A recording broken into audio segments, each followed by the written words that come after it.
For those joining us virtually, can you hear us? Yes. Yes, we can. Yes.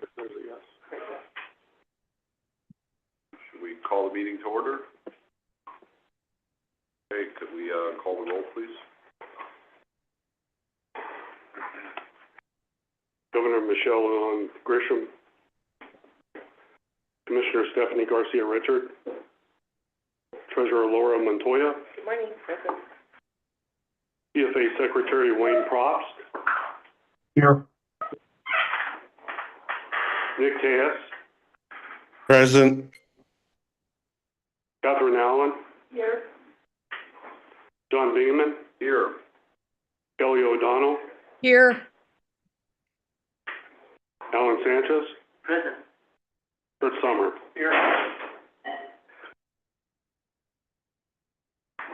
That's 8 that are present. We have a quorum. Thank you. All right, let's move on to the approval of the agenda. Do I have a motion? I move we approve the agenda. Motion by Member Summer, second by Member Allen. Call the roll, please. Treasurer Laura Montoya, Yes. CFA Secretary Wayne Probst, Yes. Nick Tejas, Yes. Catherine Allen, Yes. John Bingaman. Yes. Kelly O'Donnell, Yes. Alan Sanchez, Yes. Kurt Summer. Yes. State in the affirmative, motion passes. Okay, thank you very much. Let's move on to the approval of the SIC minutes from March 25th, 2025. A motion on that matter. So moved. Second. Okay, second by Member Sanchez, second by Member Summer. Can you call the roll, please? Treasurer Laura Montoya, Yes. CFA Secretary Wayne Probst, Yes. Nick Tejas, Yes. Catherine Allen, Yes. John Bingaman. Yes. Kelly O'Donnell, Yes. Alan Sanchez, Yes. Kurt Summer. Yes. State in the affirmative, motion passes. Okay, we will now hear from our State Investment Officer. Thank you, Mr. Chair and members of the council. I know we have a long agenda, so I'll try to be brief, but there are a few things I want to cover. First off, I want to thank all of you for the vote last month on the pay bands. I've spent the last few weeks meeting individually with each member of our team, and the entire team is extremely thankful to the council for this action. Really shows the support for our team, but also support for the work that we need to grow the team. And I really think this is going to be a tremendous step in our ability to retain and recruit talent. On that note, we do have 2 new people joining our team over the last month. The first is Craig Johnson. He's a strategist for us. And the other is Amy Pompeo, who's now part of our investment accounting team. Additional recent news is the governor did sign a couple of bills that give us new funds. So she signed Senate Bill 1, which creates the Behavioral Health Trust Fund, and she signed Senate Bill 88, which creates the Medicaid Trust Fund. The Behavioral Health Trust Fund starts out with money in it. The Medicaid Trust Fund will get money in it annually for any amount of total agency reversions that typically would flow back to the general fund. Anything above $110 million a year will instead go to this new Medicaid Trust Fund until that trust fund reaches a mark of $2 billion. So each October, we'll see what that agency reversion level is, and anything over 110 will go into that fund. And then additionally, I just want to briefly cover, given what has been happening with the market, what our current balance is compared to last month's balance, because I know that's been a topic of consideration. So we ended March before the recent turmoil in the stock market with a net asset value of $60.4 billion. And then as of this past Friday, our value was $59.6 billion. So we had a little bit of a drop. It was not significant.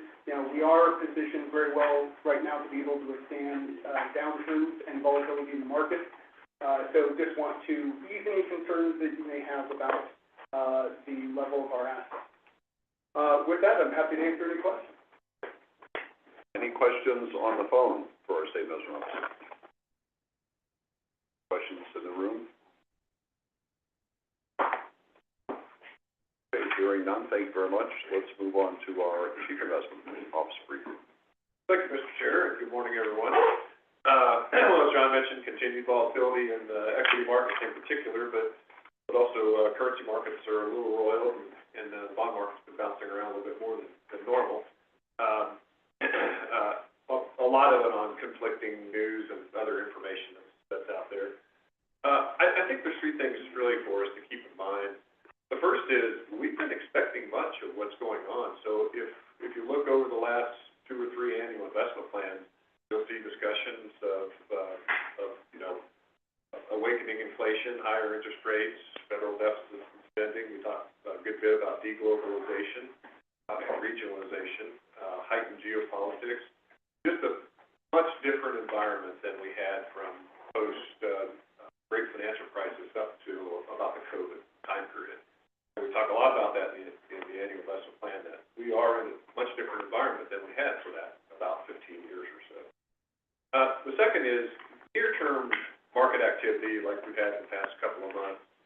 The news mostly amounts to noise in the larger scheme of things. It pays in both investment returns and peace of mind to keep our focus out a little bit longer, or with a little bit longer view of the environment and conditions.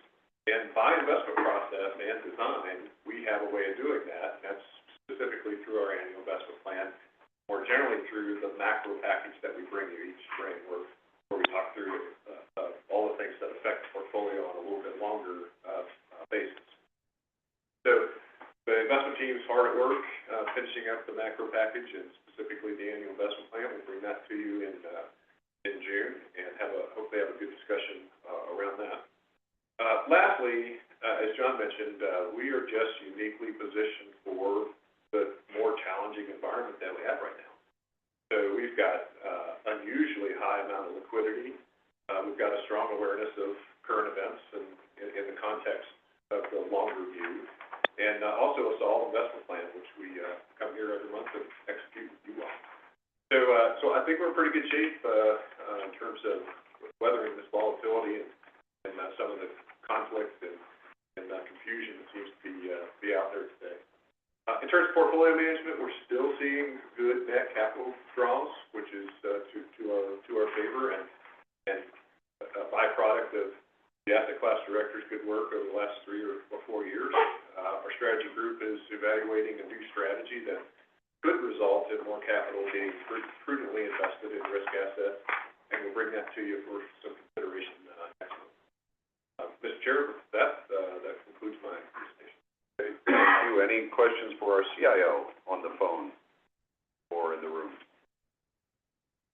Thank you for your report, and thank you for the reassurance. I think we're one of the best positioned as far as liquidity, but when we're looking at everything else that's impacting the state, I know you have enough liquidity to be able to assist with that, but have you heard any conversations about maybe them wanting to tap into the portfolio because of the fact that there's a lot of other things going on? And I'll reference, I just had conversations with universities who are very frustrated with some of the threats they've gotten, how much money they get from the federal government. I have a couple of other agencies throughout the state that are concerned. So I'm just wondering if anyone talked to you about the idea of the potential. Sure, sir. Mr. Chair, Madam Treasurer, this topic did come up at the end of the legislative session. The person who has been the Legislative Finance Committee Chair is now the Vice Chair, Senator Munoz, addressed that topic by saying that if the legislature has to come back to make cuts, readdress funding issues, they will look to do that by adjusting agency budgets and not by looking to take money out of SIC's funds. Okay. And then, Mr. Chairman, we talked a little bit about Senate Bill 88, I think, last month, and that bill got signed to help with the Medicaid Trust Fund. That is, I think, a total of $2 billion. I know SIC worked really hard on that as well. Do you want to tell the board, the council, a little bit about that? Sure. So, Mr. Chair, Madam Treasurer, Senate Bill 88, as originally constructed, had some issues with how they were going to try to get money flowing into it that could have caused serious audit concerns for the state, potentially even bond rating downgrade.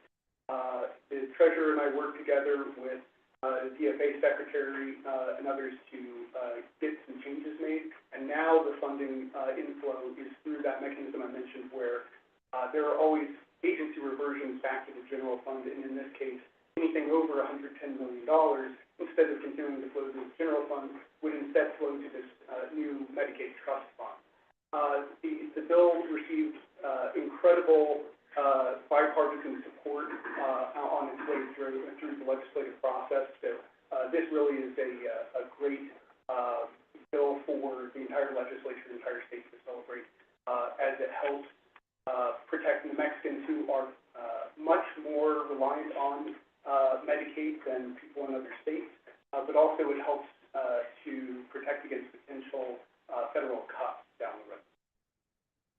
So, Mr. Chairman, I just wanted to make sure we talked about that, because that was one of the things that SIC worked on, with a number of others. But this one really helps in the sense that New Mexico's #1 recipient for Medicaid.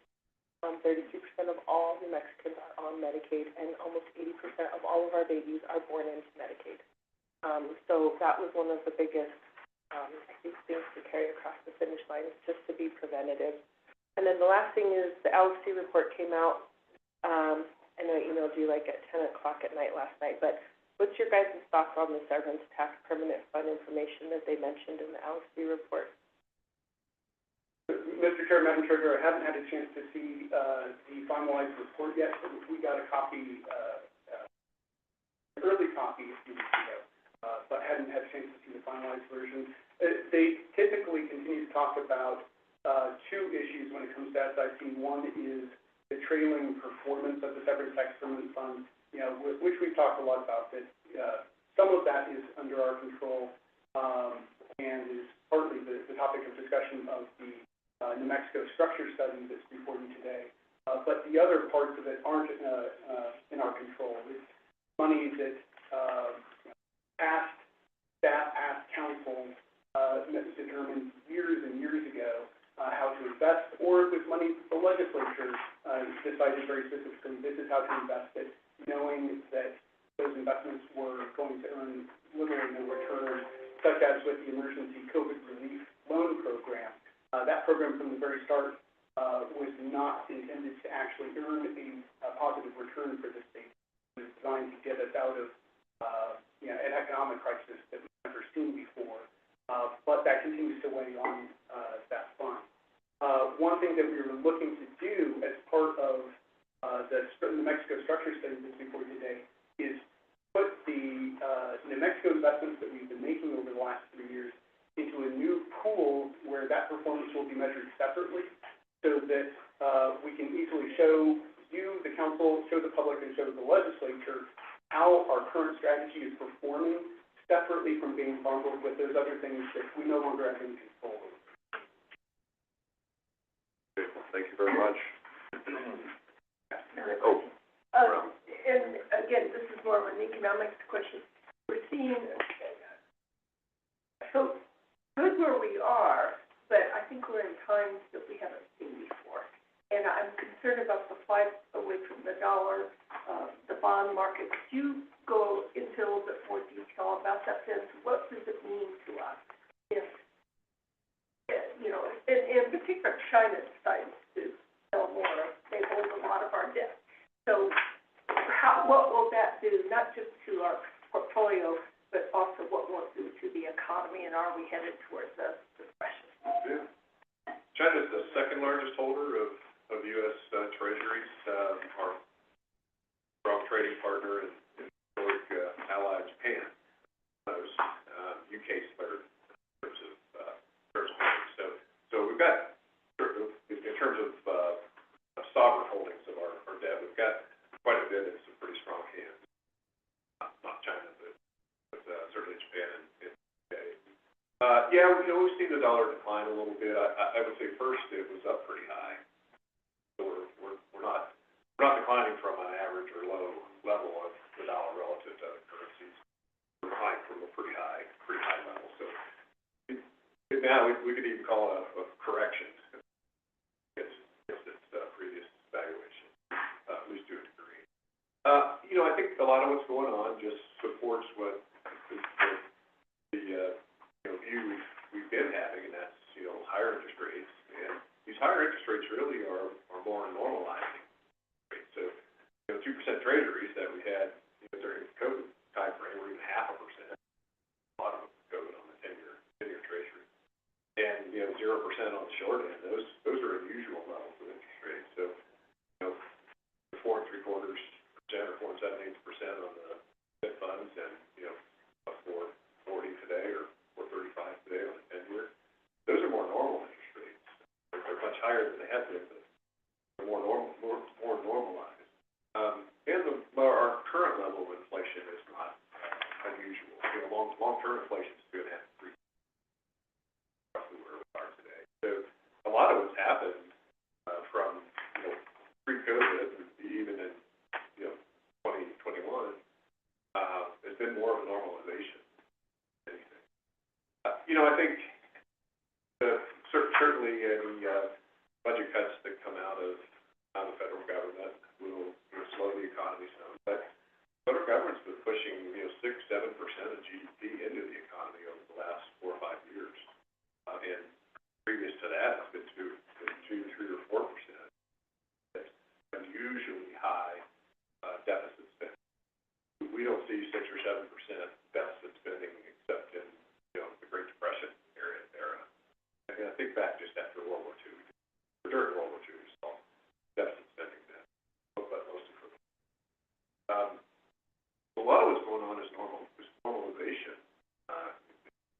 coming in some unusual ways, I would say. So most economists have cut economic forecasts for the U.S. for 2025 back to 0.5% to 1.5% growth. There's a few, everybody's saying there's a chance of recession, which we just have to. We just haven't had as I said before, we just haven't had a proper one since 2008, 2009. So people are saying there's a chance of recession, but there's only a few that are really outright calling for a recession. Most are 0.5% to, you know, 1.5% for the U.S. this year, and a little higher in 2020. So the general picture, as we've been kind of saying from the first of the year, you know, is not, nobody's really forecasting a, you know, disaster, and generally is reasonably supportive. On that point, are you talking about a portfolio in the relation of the portfolio, the overall economy, or overall everyday American? I think there's a difference. Oh, I do too. And Okay. I just want to make sure. I completely agree with you. It's, but the statistics, you know, the numbers that are coming out from, you know, the government reporting agencies just aren't that bad relative to history, but it sure feels off though. There is a portion of our society that, you know, really is struggling in an environment that overall is kind of benign. I'm helping a number of people that the DOGE impact has affected, and there were some economists yesterday talking about, you know, we're seeing the spending going down, and that this month people are soaking up on or saving up on things or buying things because of anticipation of increase in tariffs next month. But I also think all of this unemployment is not going to hit until April, May, June, July, and then it's going to be a much bigger impact. And I'm very concerned, as you are, about the everyday American and the impact that it's having, and seeing how many job losses there are, and that's going to impact spending. And they were talking about, you know, corporate boards are sort of paralyzed about what to do, but also consumers are getting paralyzed about what to do, and that's not going to end well. Yeah. Yeah, you know, it certainly could, you know, sort of fall off the cliff on us. And, you know, we just haven't had a cleansing sort of recession for so long that, you know, we're really good thing. But for now, you know, I'd feel better if we had adults at the wheel, put it that way.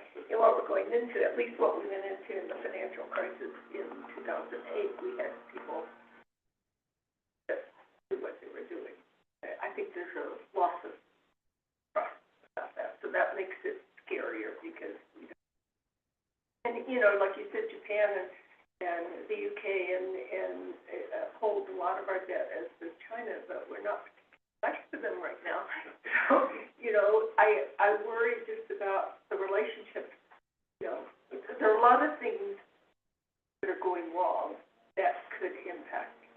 And I always think if corporate boards are doing, if they're not paralyzed, they're doing scenario analysis of really what could be the worst case, how do we handle that versus what happens. So I'll keep asking you this question every time. You make me feel good. I really appreciate your strategy, and you've always taken a conservative strategy, and I think that's play out well for this. I would add one thing about the tariffs. I talked to two guys who in turn talked to a lot of CEOs of their portfolio companies. And regarding the tariffs, it looks like there's I won't call it consensus, but a number of CEOs are just sort of sitting back and saying, okay, let's just think about a world where we have baseline 10% tariffs. We have some higher tariffs on selected countries. We have some higher tariffs on selected goods. Maybe that's 20% overall tariffs. And what does an environment like that look like? And tariffs, historically have been 12, 15, 20%. So they're at least these two people were telling me they're the CEOs they're talking to are sort of planning in that sort of area. Related sort of, maybe information requests, but, we hear a lot in relation to these topics about bonds, and exposure to U.S. bonds and the Sell America trade and all that, and we don't really do the structure studies for the public markets in the same way, but if we could maybe get a little more information on, like, what kind of exposure do we have to, international sovereign debt, and then within the U.S., where does our exposure sit on the yield curve, those sorts of things. Mr. Chair, we've gotten questions mainly from your investment committee about our publicly traded equity in particular, a little bit about publicly traded debt. And I've been talking with Greg, our equity director, about maybe some educational type presentations or informational type presentations. Okay, so doing something like that on the fixed income side would be great. Yeah, and we'll probably just come to your committee first and get your opinion about what we should do here. Fantastic. That'd be great. That's for the whole council. Yep. You guys first, but then for the whole council. Absolutely. Thank you. Vince, what do you see with oil and gas, and how does it impact the inflows? Our expert in that sits right behind me. Don, defer. So right now we're sitting at about $63 or so oil. When we came to you in September, we were looking at 2025 oil somewhere in the $70 average for the 2025 year. We brought that down to 65 now.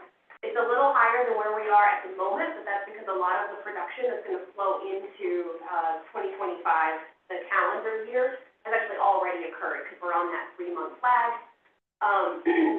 So we're looking at about 65 for the year, and then you'll remember, despite prices being relatively high in the recent past, we use a conservative estimate in our go-forward. And we've been using 60, and we're sticking with 60 at the moment. So the long-term impact change of the oil price current decline is relatively minimal because we had already priced in a conservative estimate. We would have brought that up if it looked like as we got further out into the future, if we were going to meet that. But now it's advantageous to us that we took that more conservative approach. And we've actually seen a slight increase in natural gas prices. And what that's sort of netting out to is even though we pulled our oil and gas price down for the year, our natural gas prices come up. And so we're at relatively no change from what we were expecting for inflow for this current year.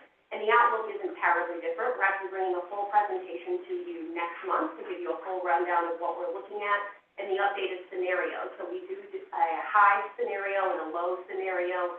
We call them energy transition scenarios, but really what they're looking at is just what if prices are much higher or lower than what we expect, and what if production is much higher or lower than what we expect? What does that do to inflows? What does that do to the outlook? So we'll be bringing that full presentation to you next month, but right now we're sitting at relatively no change for 2025. The production outlook at the moment for the Permian Basin, particularly Delaware North, and it's important when we point this out that we're talking about the New Mexico portion, because Midland effects are slightly different now than, what we've been seeing in the Delaware. But, our producers have not been pulling back production. Some have been pulling back growth expectations. But we already took a relatively conservative approach in our growth projections for this month, or for this upcoming year. So we're relatively on track with that. If anything, our projections were a little too conservative. So even if production were to stay flat for the entire year, no more growth from what we're at current barrels per day, we would still come in at more growth for this current year than what we had originally anticipated, in our last year's projection. So that gives us a little bit of room, not just with our expectation, but if there did happen to be a pullback, and I'm not saying that there would be right now, there's no expectation for a pullback at these prices in terms of year-over-year production for New Mexico coming down below what it was last year. That's not to say individual producers won't be affected. There are some that produce in the Permian, our portion of the Permian Basin, with margins over $60 a barrel, where they need over 60 to produce. But the vast majority of our producers do not, and so we're likely to see an increase in M&A activity from unprofitable producers who have those higher margins, and maybe some reduced growth expectations. But we'll come to you next month. We'll give you an outline of the whole thing, and this is something that we're watching very closely, since it does affect our inflows and our total growth. Thank you, Mr. Chairman. Thank you, Doctor. Thank you. Mr. Chairman, on that point, Don, I know it's a conservative approach, but would that factor in enough for the tariffs on the equipment that comes from Mexico for oil and gas? So right now, what we're looking at is, sort of an overall annual price production.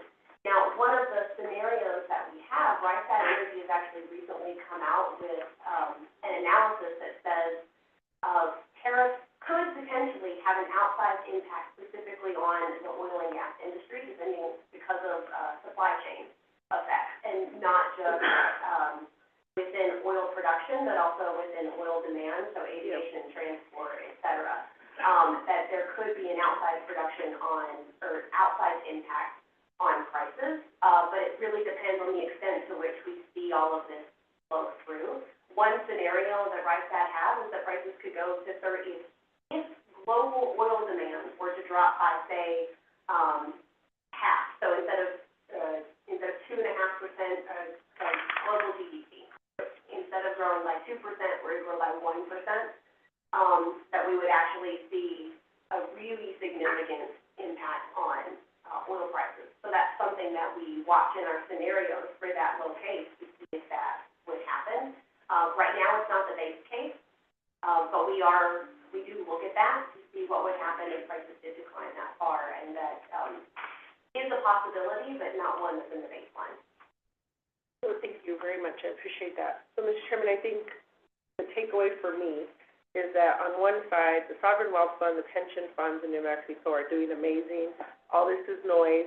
We've prepared for it with the diversification, with the asset allocation, with everything. Long term, we have the liquidity we need for short term. We have to hold off a little longer for the long term. So that's on one side. Can I get a nod, an amen? Yes? Okay. On the other side, I see that there are people who, we have a strong military presence in New Mexico. Uranium is transported from Mexico. We have medical equipment that comes from Mexico. We have equipment from oil and gas that comes from Mexico. And we have a lot of labor in the housing market and in the oil and gas market and the agricultural market in New Mexico that is dwindling because of certain administrative decisions. On that front, which has nothing to do with this front, New Mexico overall has some concerns. And I think that's where I was asking, do we need any liquidity for anybody else? I don't think that's going to be the case, but I think for the everyday New Mexican, that is going to be a struggle. That little 1% shift is going to be a change, because in New Mexico, being the poorest, being the lowest the highest in poverty, the lowest in education, the number one stressed state in the nation now as of this last month, there's going to be a lot of concerns for our community members, and that's the part I'm concerned about as New Mexican and as an elected official. But I feel very good and reassured on the Sovereign Wealth Fund and on the pension funds and people who retired with the state and with education. but people who had a very little bit and are about to retire lost a lot lately. And they continue to lose a lot, and then they don't have more to be able to hold off for the long run. And I think that's the part, it's not the role of the FIC, but it is the role of all of us as community members to be thoughtful of right now. Okay, thank you very much. Let's move on to our performance report from RBK, and, you know, recognizing that February feels a little bit like ancient history, given what happened in the last couple of weeks. Probably keep it brief. Yeah, and March is Financial Literacy Month, so this is a perfect real-life education for all of us.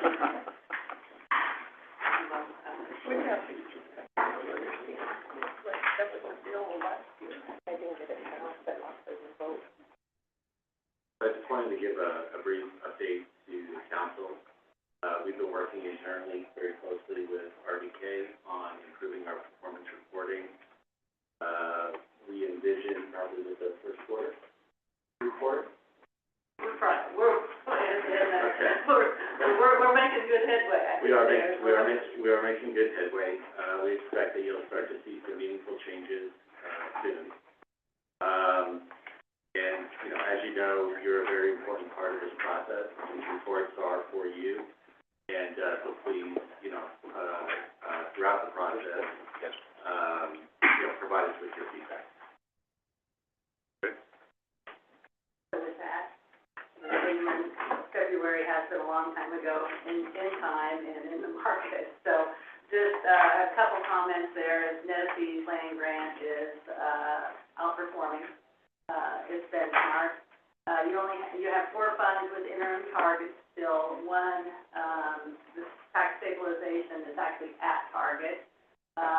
You do have comments I'd like to make are to the point, that both your SIO and your CIO made, that you're positioned better than many of your peers to withstand this downturn. So I just want to take a moment and say what that means. And to Madam Treasurer's comment, given that you are positioned well, and I just want to make some points about that. Your public equity allocation is in line with your peers. It's about 40%. But where you're different is, and we talked about this before, you have more of an equal weight between domestic stocks and international stocks. That has been a headwind for you over past years, but this year, it's that equal allocation between non-U.S. and U.S. has been a real positive. For example, as of yesterday, the S&P was down around 12%. The EFA, or Developed International Markets, was up 7.5%. So that's going to look real good to you when we see those numbers. Also, income has always been important to the portfolio. Your fixed income allocation is also a little bit different than your peers. Your target is not that far off from median, but your median allocation to public fixed income, for example, for the land grant, is much lower than peers. You're at 6% for land grant, median's at 20%. Where you're different is that you have more private credit, which will be additive because you're getting more income from there. Your land grant is 15% allocation to private. The median plan is at 7%. Also, on inflation related, most of the indices for inflation related, or I should say many of them, are positive in this year. You have a focus on inflation protection, and that's in your portfolio as well. So I just wanted to explain a little bit what we mean by your position. Well, so some of the diversification we've talked about and you've embraced is really going to hold strong for you in this market down. And other than that, we're happy to answer any questions. Any questions for Officer Garpanito or RBK? Okay, thank you very much. And I believe you're going to present the portfolio manager exposure analysis? Yes. So, at the request of the investment committee, we put together this manager exposure.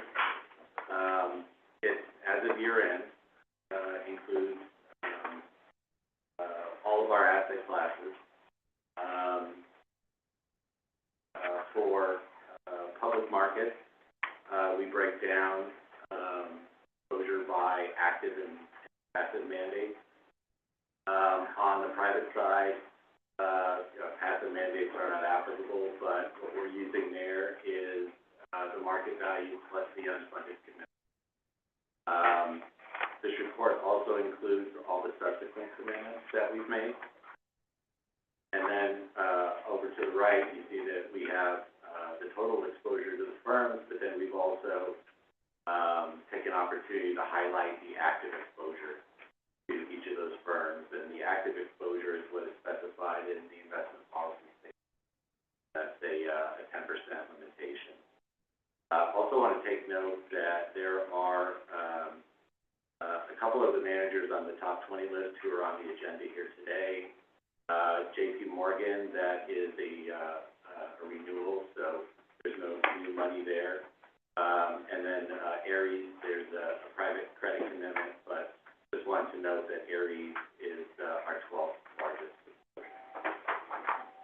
And with that, I'll answer any questions. Any questions on the manager exposure concentration analysis?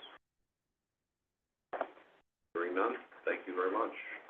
And keep in mind, this is something that, we're planning on presenting quarterly along with, other types of exposure analysis where we're looking at asset classes, sectors, industries, geography, countries. So this will be part of a larger package. Fantastic. Okay, moving on to item 3A, I'll provide the investment committee report. We had a meeting of the council investment committee last week. We had a quorum with member Tejas, advisory member Ulrich, our state treasurer joined us. The committee did approve each of the investment voting items that the council is reviewing today unanimously. There were some questions about the Ares Sports Media and Entertainment Fund related to the valuation of those assets and how potential recession could impact those, but ultimately the members were comfortable recommending it in part because, as you know, we would be investing through the debt, the valuation would be less relevant to us compared to sort of the cash flow, of those assets, which we felt good about. So, we also did review the strategic venture capital program. I think that's a really thoughtful analysis that everyone will enjoy hearing about today. So, with that, I'd like to, unless there are any questions, move on to item 3B, the public debt JPM short duration IG contract agreement. Director Lofton.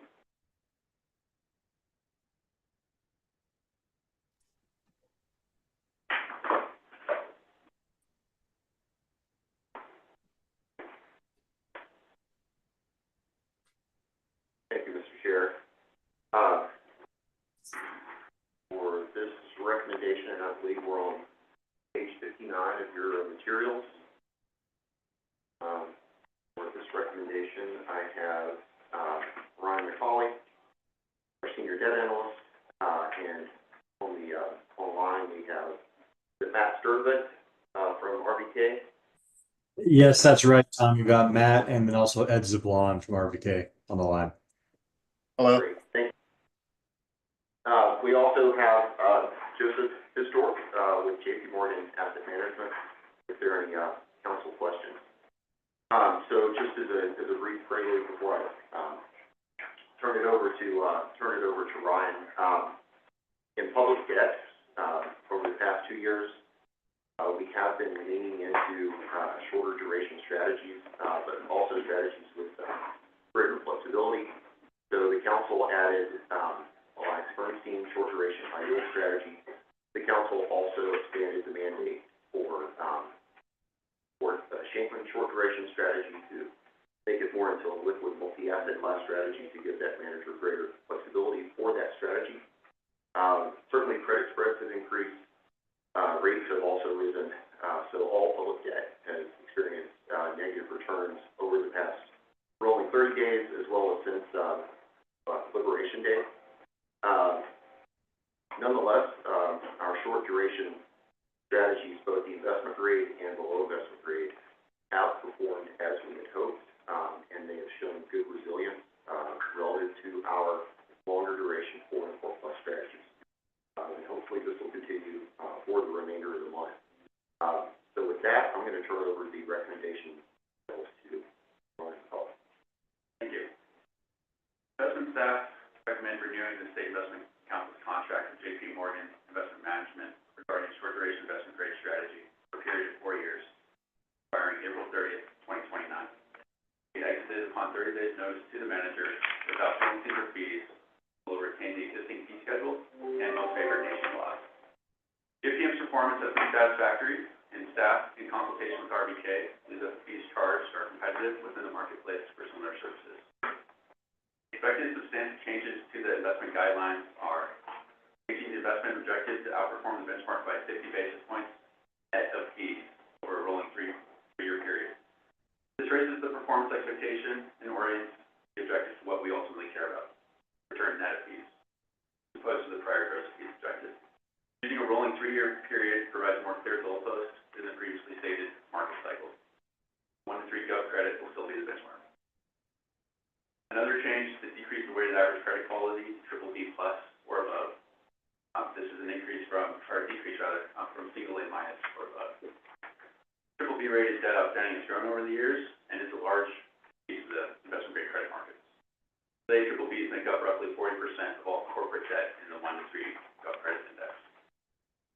This change reflects that change, the guidelines, and maintains the investment grade posture of the strategy. But also note that securities are limited to BBB- or above at time. We're recommending decreasing the issuer limits to 3% from 5%, bringing the guidelines more in line with prudent diversification standards. The guidelines will also add U.S. Treasury futures as a permitted investment used to aid in portfolio construction and help manage duration and curve exposure. Additionally, some revisions will be made to the investment guidelines to improve clarity, update language for regulatory needs, and better define the investable universe. With that, I'm happy to answer questions. Any questions on this proposed contract renewal? Anyone on the phone? Is there a motion on this matter? Mr. Chairman, based on the recommendation of the Council Investment Committee, Advisor RBK, and SIC staff, I move that the State Investment Council approve a contract renewal with J.P. Morgan Investment Management for short duration investment grade strategy under the terms and conditions discussed and memorialized for the Council at today's meeting. The agreement is subject to and contingent upon New Mexico legal requirements, New Mexico State Investment Council policies, negotiation of final terms and conditions, and completion of appropriate paperwork. I'll second the Motion by motion. Member Sanchez, second by our State Treasurer. Call the roll, please. Treasurer Laura Montoya, Yes. CFA Secretary Wayne Probst, Yes. Nick Tejas, Yes. Catherine Allen, Yes. John Bingaman, Yes. Kelly O'Donnell, yes, Alan Sanchez, Yes. Kurt Summer. Yes. That's 8 in the affirmative, motion passes. Thank you. Okay, moving on to item 3, C, Evolution Credit Opportunities Fund 3.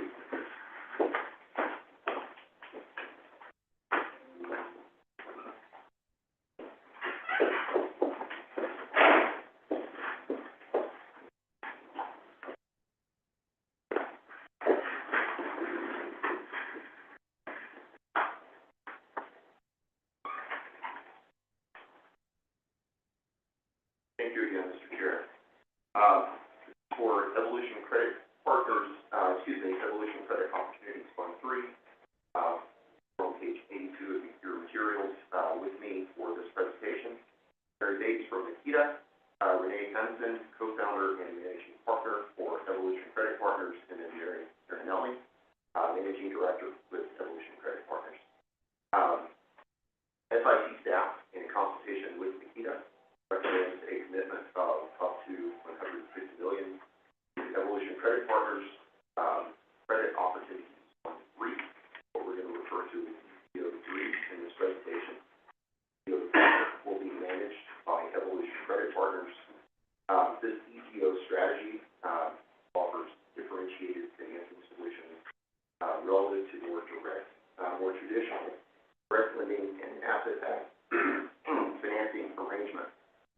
my personal view, over the next 3.5, 4 years, a number of companies out there, are going to need bespoke, customized financing arrangements that traditional banks and more standardized, lending strategies, do not offer or cannot offer. This, Evolution's team, their competencies in working capital finance, capital solutions, flexibility, put them in a great position to invest in these opportunities.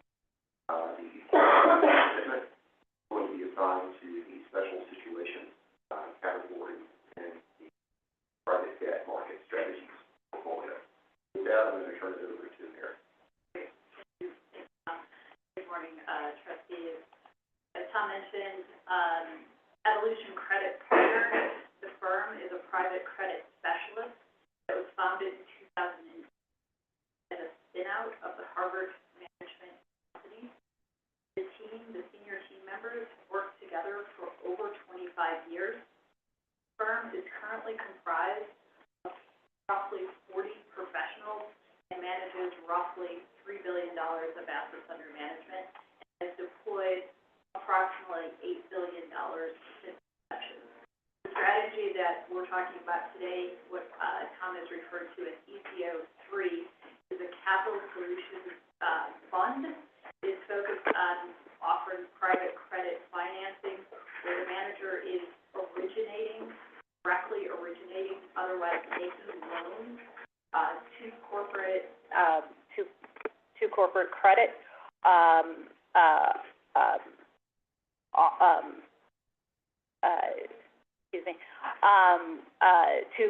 credit entities. They are doing so across 3 strategies or 3 subcomponents, which they'll go into greater detail around, but one of which is composed of capital solutions, which is a strategy that you're well versed on. That effectively means that the manager has flexibility to originate debt across the capital structure, that is the use of proceeds may also vary. The manager is also active in what they describe as working capital solutions, which is a form of financing where the manager is providing financing to a company's inventory and accounts receivable and supply chain components. The final component, which is the smallest component of the fund and the manager's portfolio, is what they describe as opportunistic solutions, which I'll have them go into in greater detail. We've asked them to explain that further to the trustees, as well as to share their views with respect to the current market environment and why they think their strategy is favorable in the go-forward environment. So in terms of strengths as well as concerns and mitigants, as we traditionally do, we do believe this is a complementary strategy. We do like its flexibility. We like its unique positioning from a structuring as well as from a sourcing perspective. We believe the size of the fund, effectively it's the Goldilocks story of not being too big or too small, is appropriate for the credit environment that we face today. We also appreciate that the firm is dedicated and focused exclusively on credit, so they don't have any competing strategies in the private equity space or otherwise.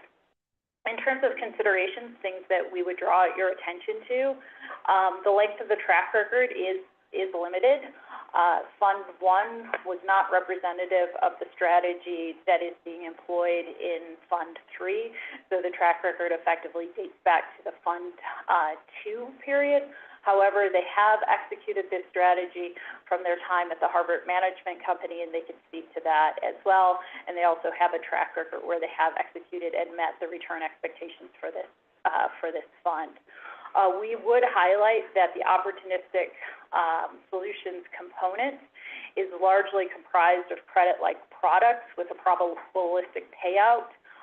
We'll let the manager go into that in greater detail, but certainly a differentiator. We would highlight that the manager has had a high level, what we would describe as a high level of employee turnover, with 13 individuals having departed the organization since inception, including some at the C level. We'll let the manager speak to that, but we were able to get comfortable with that, as we appreciate anytime there's a new organization, there is likely to be some period of making sure that the team is right, and we would highlight that many of the departures are on the operations side. And what we further took confidence in is that the senior investment professionals have worked together again for over 25 years. So with that, I'm going to turn it over to the manager to share their presentation. Sure, thank you for your time.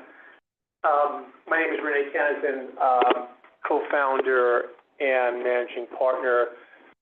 Myself, along with my partner, have been in the credit markets for over 35 years each. My career spanned from Wall Street for the first 20 years, ultimately at the Harvard Endowment for 7 years, and then as an independent asset manager the last 7+ years. And in fact, we incubated inside of Harvard for a year as well, so really 8 years as a firm at this point. In terms of our positioning in the market, we are an opportunistic credit fund, and as such, maybe as highlighted earlier from Tom and Mary, the market being volatile is an opportunity for this type of investment. I'll go into our strategies briefly, and of course, we'll take some Q&A on that. But certainly from the commentary thus far in the meeting, you can see why an opportunistic multi-asset fund manager has a good opportunity outlook. We focus primarily almost entirely in developed markets and virtually entirely in the U.S.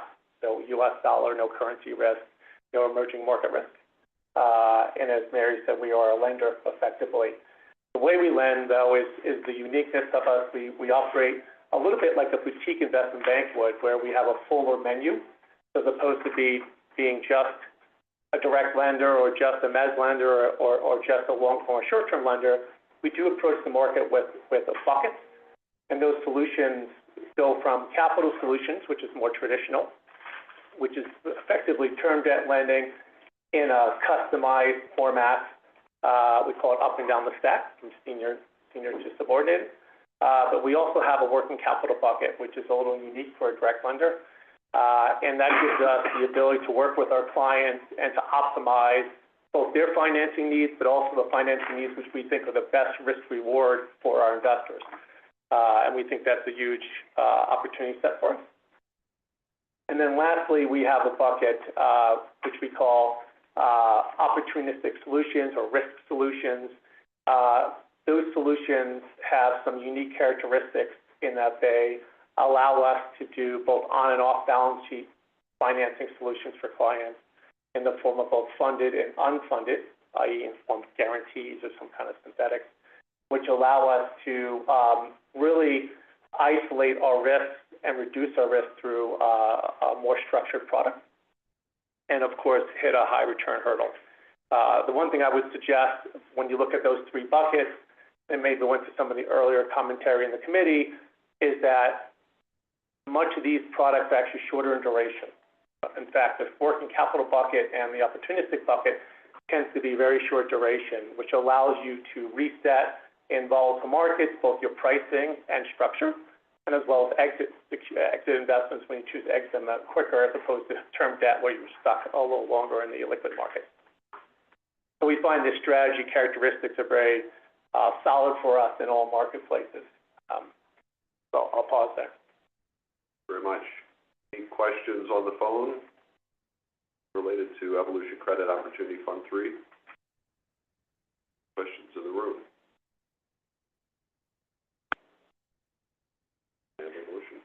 Mr. Chairman, based on the recommendation of the Council Investment Committee, Advisor Nikita, SIC staff, and General Fiduciary Oversight by RBK, I move that the State Investment Council approve a commitment of up to $150 million to Evolution Credit Opportunities Fund 3 LP, subject and contingent upon New Mexico legal requirements, New Mexico State Investment Council policies, negotiation of final terms and conditions, completion of operation.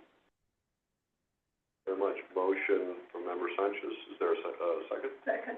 Second from Member Allen. Call the roll, please. Treasurer Laura Montoya, Yes. CFA Secretary Wayne Probst, Yes. Nick Teas, Yes. Catherine Allen, Yes. John Bingaman, Yes. Kelly O'Donnell, yes, Alan Sanchez, Yes. Kurt Summer. Yes. It's 8 in the affirmative, motion passes. Thank you very much. Thank you. Let's move on to item 3D, Aries Sports Media and Entertainment 2. Director Watt.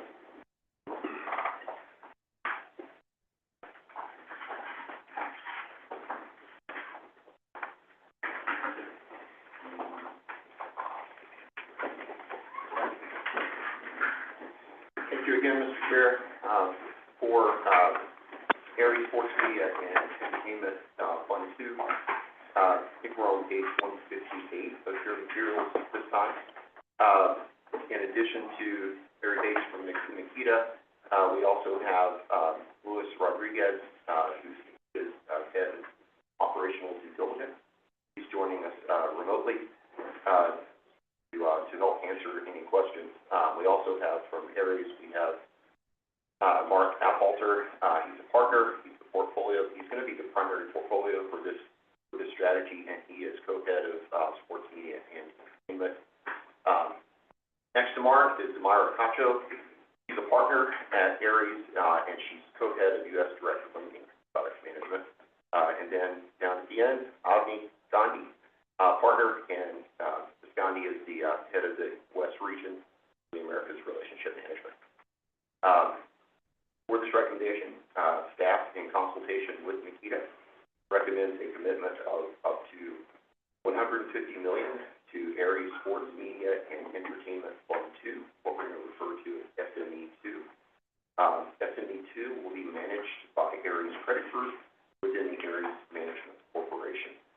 Just want to make a few points.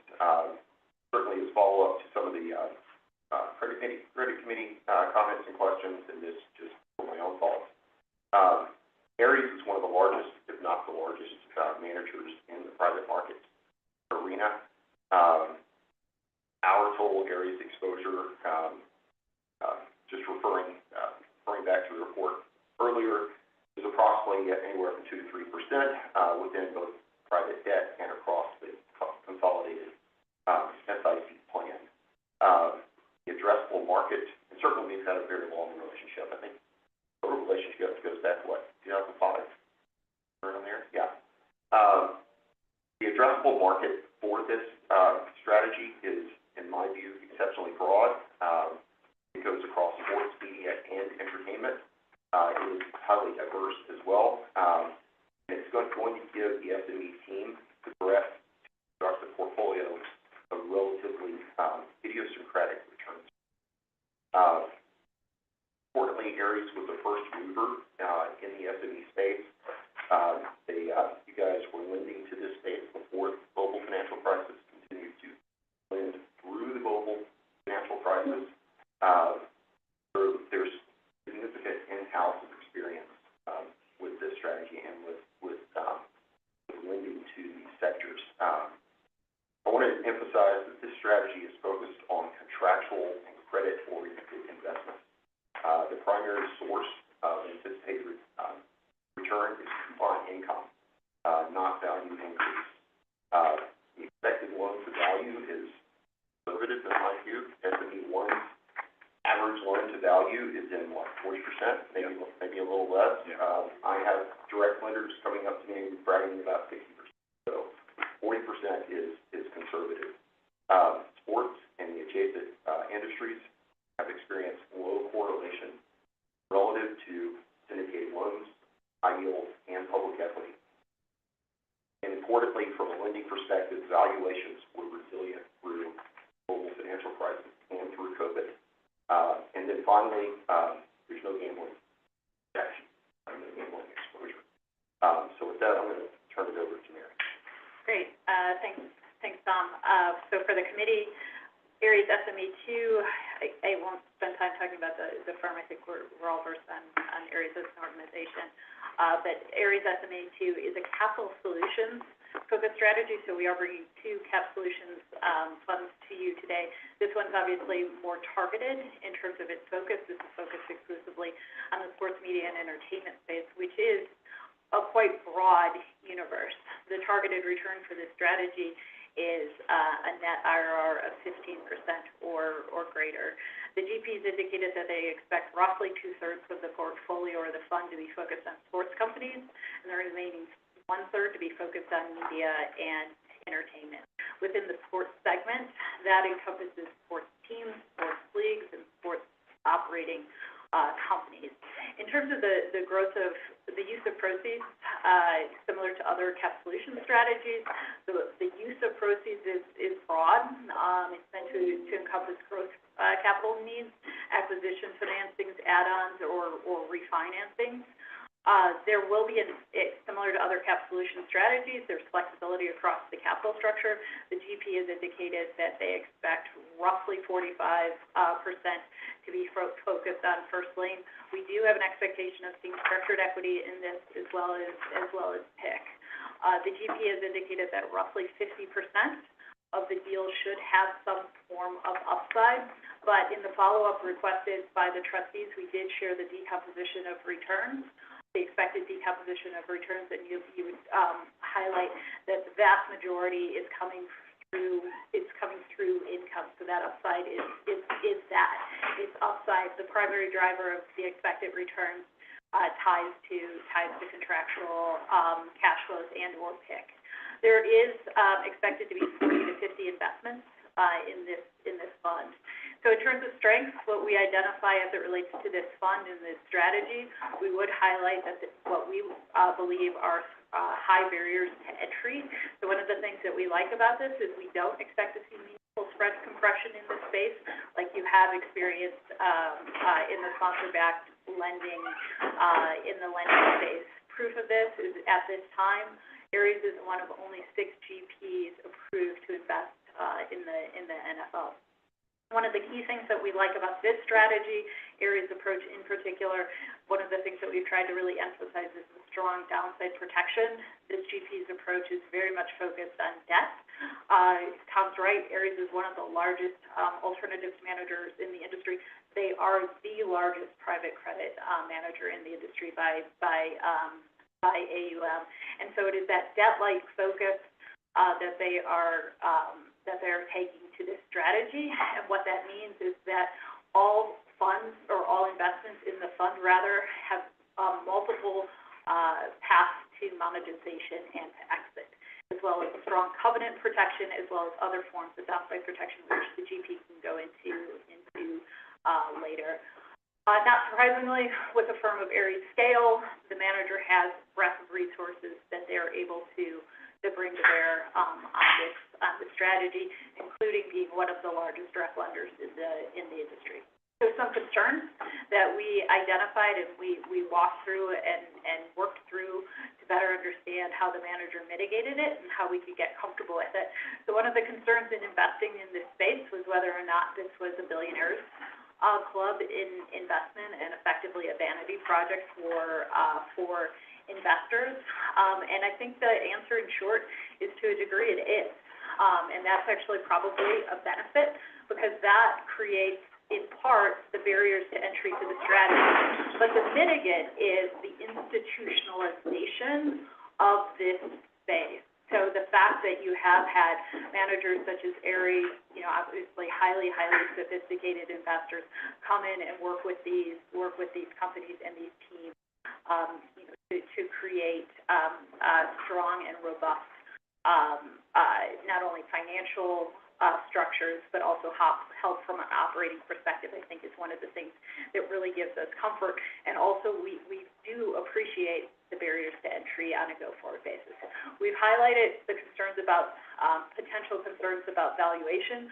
We address that hopefully to the trustees in terms of the follow-up, but we're having to have the GP further address that. We would strongly come back to the point that this is a debt-focused strategy, and that is what we are, ultimately concerned about, which is would put as getting our money back.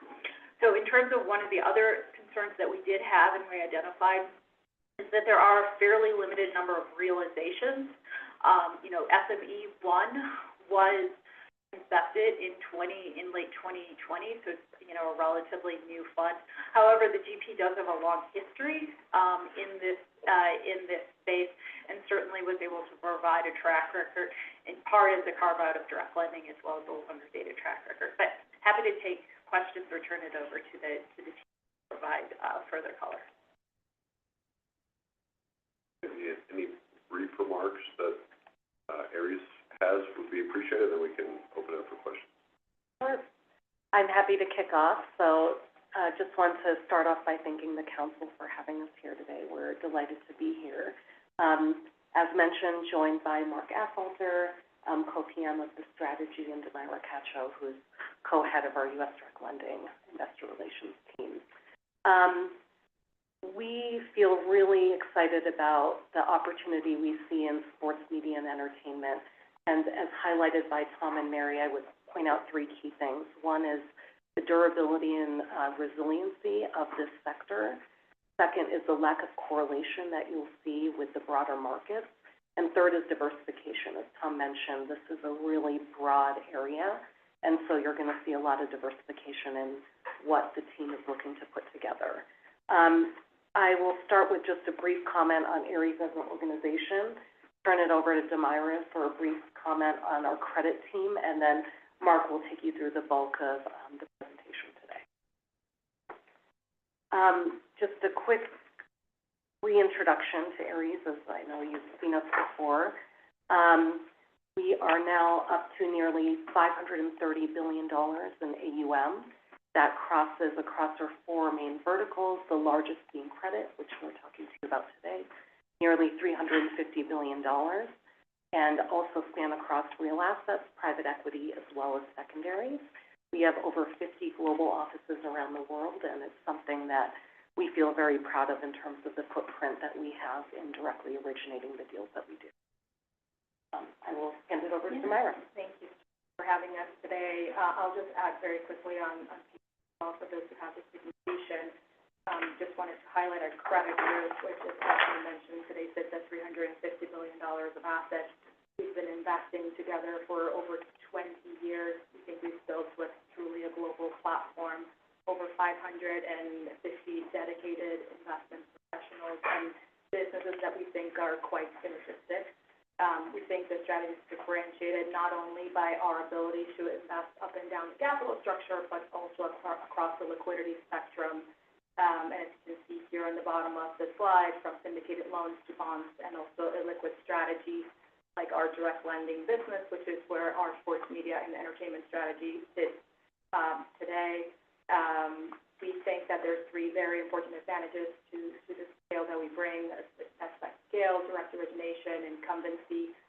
Those are uniquely important to our sports media and entertainment strategy by having the ability of not only leveraging what you see on this page in the credit group, but the broader Ares platform that we highlighted by way of originating opportunities, tapping into networks of individuals across the platform, making sure that we're collaborating and organizing in a way that really allows us to maximize the opportunities that we're seeing and benefiting from that knowledge we have across the firm for information and collaboration. And with that, we'll just transition very quickly to Hard to go last. So I'll do my best to try to cover what I think the highlights are without being a little redundant. I think Tom and Mary did a great job in kicking it off and highlighting some of the things that are important to us as we think about the strategy. To give you just a little bit of background on myself, and first of all, I do want to echo my colleagues' sentiments around honored to be under consideration and certainly very much value the partnership that exists over a very long time period with the state of New Mexico. So again, we appreciate that. I've been at Ares since 2008, so I guess I've had a little bit of the benefit of that length in relationship that we've been able to build. Up until about 60 days ago, I've co-headed our largest business within Ares, our U.S. direct lending business. And there's a reason when we talk about the orientation around credit in this strategy that it was incubated within our direct lending business. And you'll find the structures of the deals that we are going to be doing reflect the hallmarks associated with that strategy. I've moved over to devote entirely my time and attention to this strategy, so reflects the excitement, enthusiasm, and the growth potential we think that exists within the strategy. As already discussed, I think one of the key highlights is we are not just investing in teams and leagues. It generates a lot of the attention, it generates a lot of the notoriety, understandably so, but it's actually a minority of the transactions that we are doing. For us, we define the ecosystem. If you think about teams and leagues sitting in the center of a very broad universe, right? There are a number of service providers and product providers that serve that ecosystem, that benefit from some of the same demand drivers, which, by the way, we're seeing incredible tailwinds within the sports space, but benefit from some of those same demand drivers. But for us, teams, again, is a very small percentage of the universe of what we're investing into. We define the addressable market as being as much as $3 trillion. So it's significant, and the importance of that is it allows us to deploy capital on a very consistent pace and with a high degree of diversity. I think that's important. It also reflects, again, our DNA in credit, building portfolios that have great durability associated with them, great downside protection by way of structure, by way of the loans to value, as Tom referenced. Our historical weighted average loan to value has been inside of 40%, so significant enterprise value cushion relative to where we're investing. But again, allows us as well to build very diverse portfolios. We've seen incredible tailwinds, again, within the sector.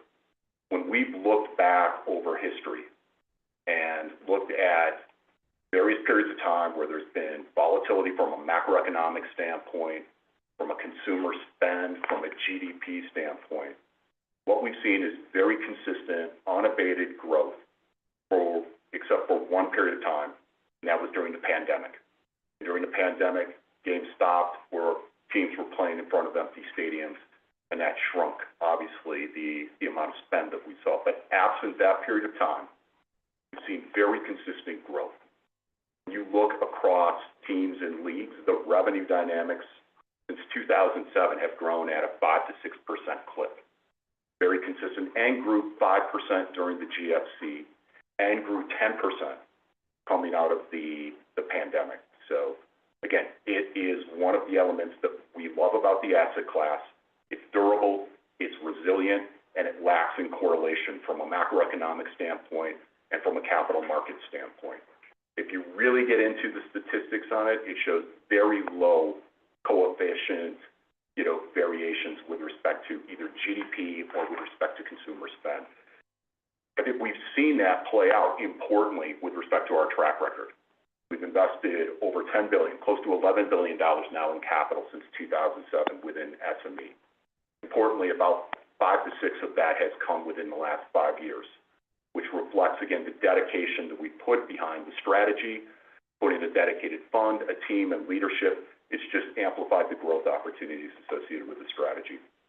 But importantly, across that $11 billion of invested capital, we've had a default rate of about 18 basis points, a recovery rate well north of 90%, which all translates, most importantly, to getting our capital back with very low risk of loss, about a basis point of annualized losses across, again, a very deep track record and a very long time period through multiple periods of macroeconomics and capital markets volatility.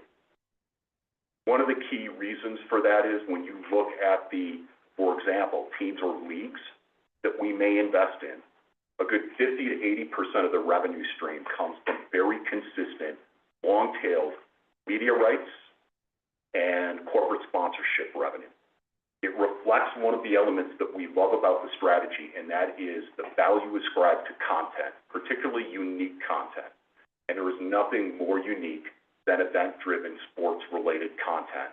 And again, the value ascribed to that and the growth in terms of consumption that we've seen associated with it drives media rights, it drives growth, and importantly, it's very consistent, it's very durable, and it's long-tailed in nature.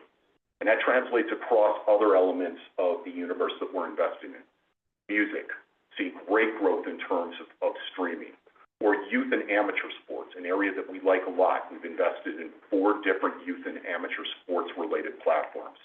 Yes, has a consumer spend dynamic to it, but I would argue if you're a parent with kids playing sports on the weekends, or club sports or team sports, it's very non-discretionary in nature. And we've seen children participating in youth sports at unprecedented clips, and it's driving growth, and again, creates great recurring revenue dynamics associated with the entities that we're investing in. And again, I will echo the importance of downside protection for us. We manage your capital and our investors' capital with an eye towards getting capital back and getting it back within a reasonable time period with low volatility. It's reflected in the loss rate. It's reflected in the lack of volatility that we've seen in the marks across the portfolio relative to other indices. Tom mentioned that, I think, in his introduction. Very low correlation relative to other key asset classes. Why Ares? We have a deep track record. We have a long history in having done it. We have built, we think, the largest market share within the sector. We have the largest team. I think we have the most experienced team within the sector. It's all homegrown. It's very organic, grown within Ares, reflects the training, the culture that we have around credit. And again, I think the other thing that I would add is that we have a pretty unique industry advisory board as well. The names are reflected in the deck and the material that's in front of all of you. Some well-recognized names, but importantly, they're individuals that have deep experience in being involved in the sports ecosystem or entertainment ecosystem. In many cases have run businesses that fall in those categories, and as a result of which they provide an added level of information and insight that we're able to glean. They also allow us a deeper network to be able to access deal flow. And one of the things I think that we strongly benefit from is access to deal flow is unique in this ecosystem. Network and relationships are important. I think we've been able to traverse those barriers to entry. We've built a strong brand, and by way of the team and the advisory board, it just helps in bolstering that. So that really represents what I wanted to express. Again, appreciate the consideration, and I think at this point, just open it up to Q&A. Thank you very much. Any questions on the phone on Ares SME2? Member Allen, here in the room. So, kind of 3 questions. First of all, I'm glad to see Mia Hamm is on your board. So what are you doing for women's sports? Are you, focusing on women's sports leagues and so forth? Secondly, what are you doing in philanthropy itself as areas that might help in the sports or entertainment area? And then third, I was glad to see you're in the gaming, which is becoming a huge issue in esports. What are you doing there, and also investing in AI that's being used in gaming? Okay. Let me start with women's sports. Yes, Mia Hamm, obviously very well recognized within the soccer industry, has been a board member since the inception of the strategy, and is somebody that we do consult around women's sports, and we do consult around, soccer, global football generally. We have invested in women's sports. I would say most notably, we invested in a business called Fleet One Volleyball. That is a business that is actually, its foundation is youth and amateur sports, largely girls playing team and club volleyball.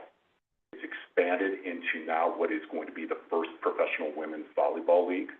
But for us, the underpinning of that deal really stemmed from that core foundation in that youth sports business, because again, we like those dynamics a lot. We've invested in a women's professional in the NWSL soccer team, American soccer, obviously, but it's part of a larger portfolio of soccer and football-related assets. It's within the Washington Spirit, if you're familiar with the NWSL. We're spending a lot of time around the WNBA.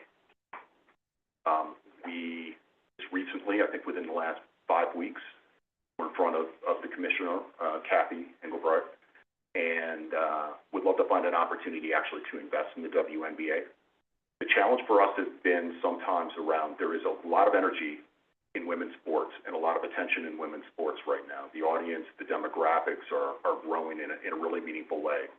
For us, we've been looking for that inflection point where the economic model catches up with the attention around it, and I think we're getting there. And I think it's different on a sport-by-sport basis. And so what I mean by that, when I look at the WNBA and the media rights component in particular, it really provides, I think, an underpinning. It bolsters that opportunity. Question is, can we get that at reasonable valuations, and where are we playing it in the capital structure? But we are very much focused and, would love to do more around women's sports. Let me touch on the gaming piece.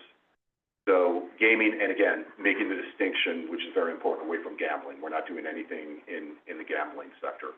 On the gaming side, we've invested in one opportunity and are looking actually at a second opportunity right now. A little bit of different than women's sports. A little bit of the challenge for us has been there's a lot of capital, and yet trying to determine where the winners and losers are, where we think there's good downside protection, has been a little bit of the challenge historically. The one opportunity that we've been able to invest in wasn't a pure play e-gaming team. It was a diverse portfolio. And so for us, that gave us sort of that view around downside protection that I think we were looking to establish. So I do think that there was an opportunity to invest more capital there. Again, the challenge is trying to find those that we think provide really good downside protection. Look, on the philanthropic side, we've spent a lot of time in thinking about how we can do maybe something in conjunction with the youth sports side of things in particular. Candidly, we haven't found that yet, but it is something that we're spending time on. It is something that we value as an organization across areas.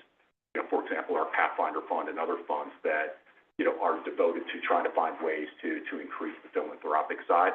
And I think we are trying to do that here too. It's trying to find the right place to be impactful. And I do think as we look at it, it's probably going to be in that youth sports area, but more to follow on that. Hopefully that answers the question. Well, you stole my thunder a little. I was going to bring up the Pathfinder fund that Joel Holsinger is the portfolio manager. He's pretty proud of that every review. He's kind of first on the agenda to talk about the work they've done. Yeah, specifically devotion of some of the promote toward philanthropic measures. Humorous, but possible. I have a grandson that's on the spectrum at 16. He knows every gaming thing that's out there and can review what's good or not. You might think about an advisory group of young kids who help you, especially in the Really interesting idea, yeah. He's 16, but like that 13 to 16-year-old, they know it. And having some kind of a event with it's a really interesting idea, because you're right, there's such a generational divide to a certain extent, and they probably provide the greatest insight in terms of what's active and, what's popular. Yeah, it's a great idea. Thank you. Additional questions? I do. Hi, thank you for being here, all of you. So there was a couple of concerns that came up. I'm sure Tom and Mary, they told you about them. My first concern is that you are number 12 on our list with over 2% of our entire portfolio. I know this is separate, Pathfinder's a separate one, but at the end of the day, if Ares goes down for any reason, we go down with you. So I wanted to hear from you guys what that perspective looks like for you, and keeping in mind, private debt was our largest amount of commitment of now $606 million. So that's my first question.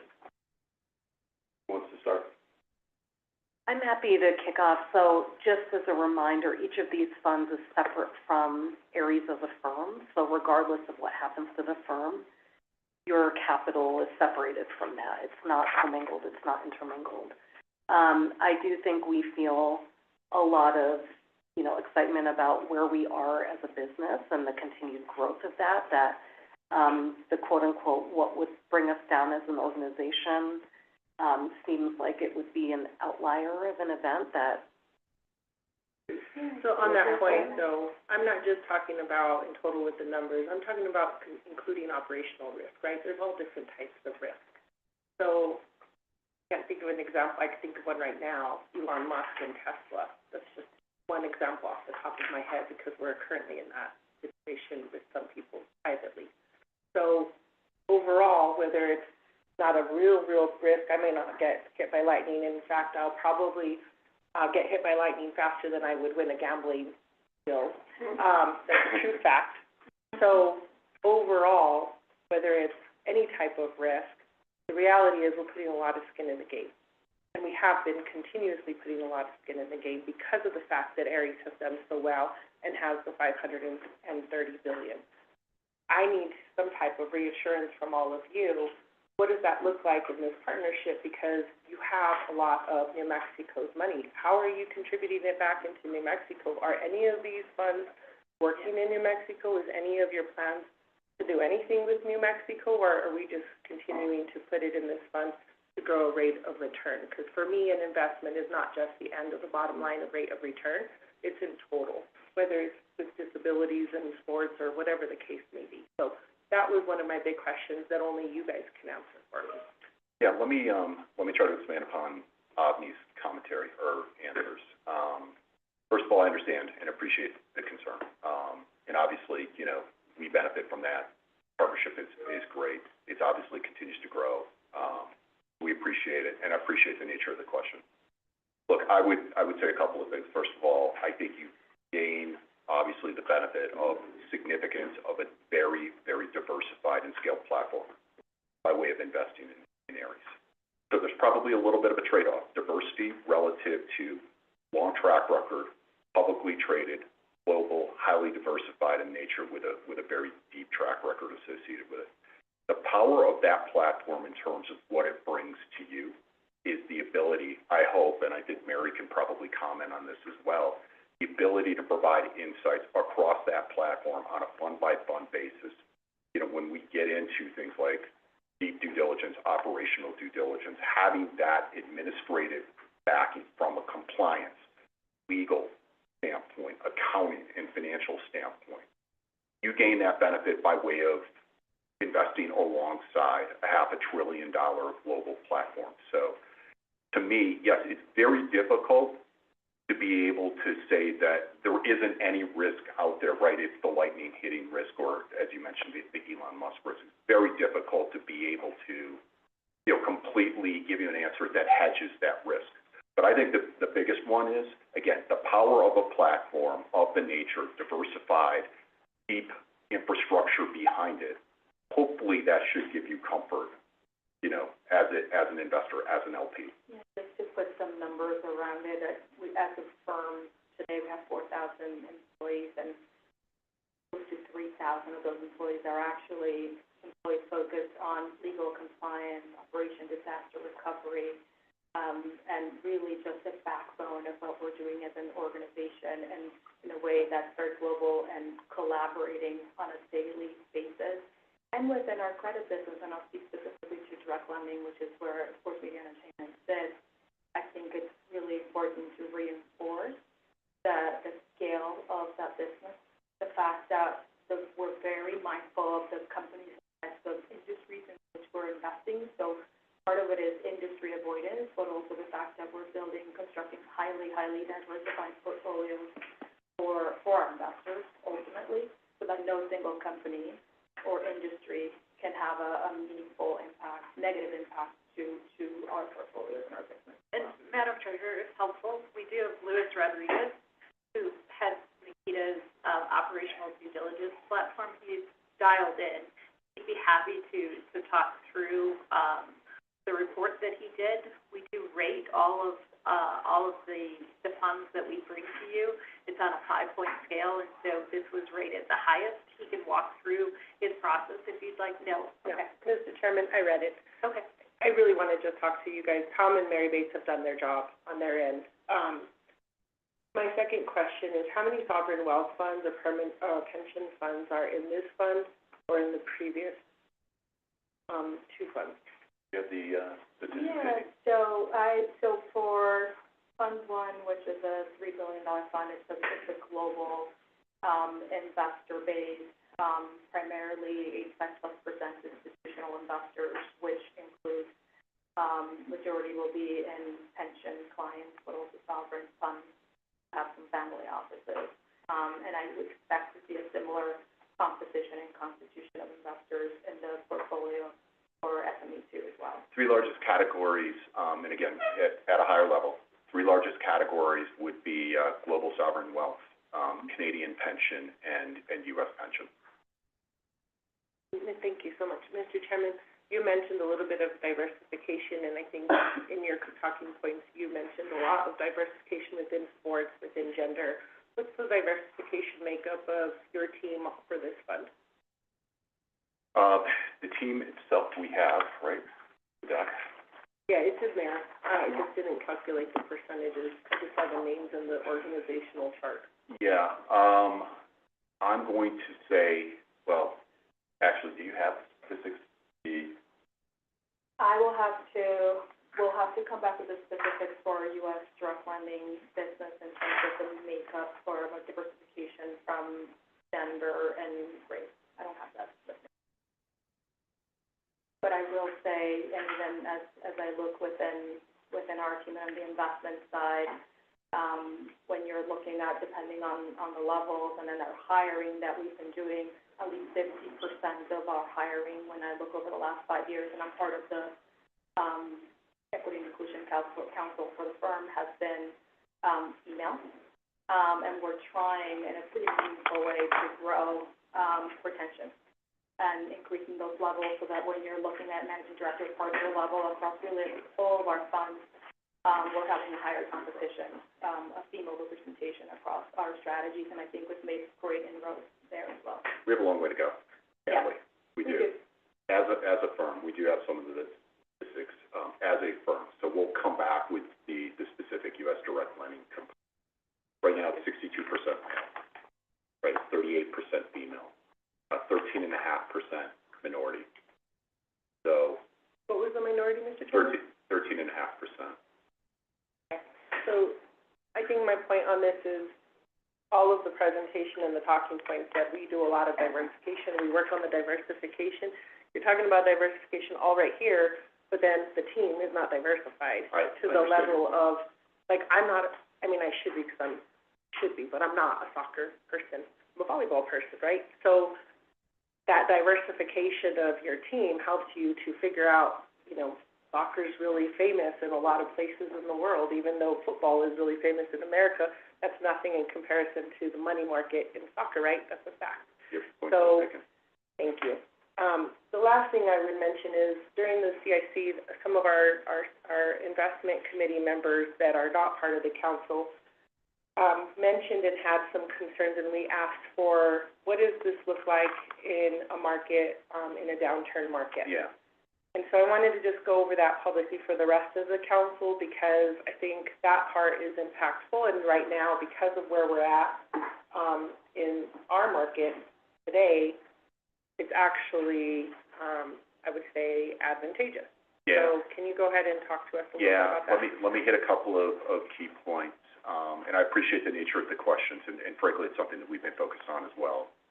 And by the way, I think in terms of some of the questions that you've asked, it's forced us to go back and recalibrate and look at some of the statistics as well. So a couple of highlights. First of all, from a tariff risk standpoint, since that's probably the most topical right now, the most timely, I'm going to give you a number that we've gone through the SME portfolio, which consists of, I think it's roughly 36 platform investments. And the way we would characterize the risk, the level of risk, we would deem 5% of the capital that we've invested across those 36 to have more acute risk associated with tariffs. That contrasts to about 15% across our U.S. direct lending portfolio.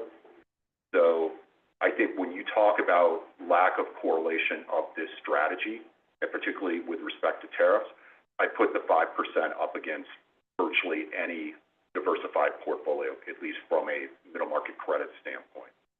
We have 2 or 3 businesses that fall in the equipment gear related space, a business called Rawlings, which some of you are probably familiar with, a business called CCM, may or may not be familiar with, that's a dominant player in ice hockey, and a business called Elevate, which actually is more enthusiast and skiing type of equipment.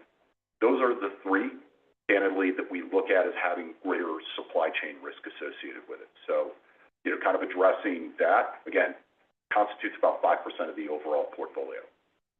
when we look at the space, so first of all, I would point out again, at the risk of being redundant, the low loss rate, low default rate associated with the $11 billion that we've invested, which I do think is good testament to the durability of the strategy.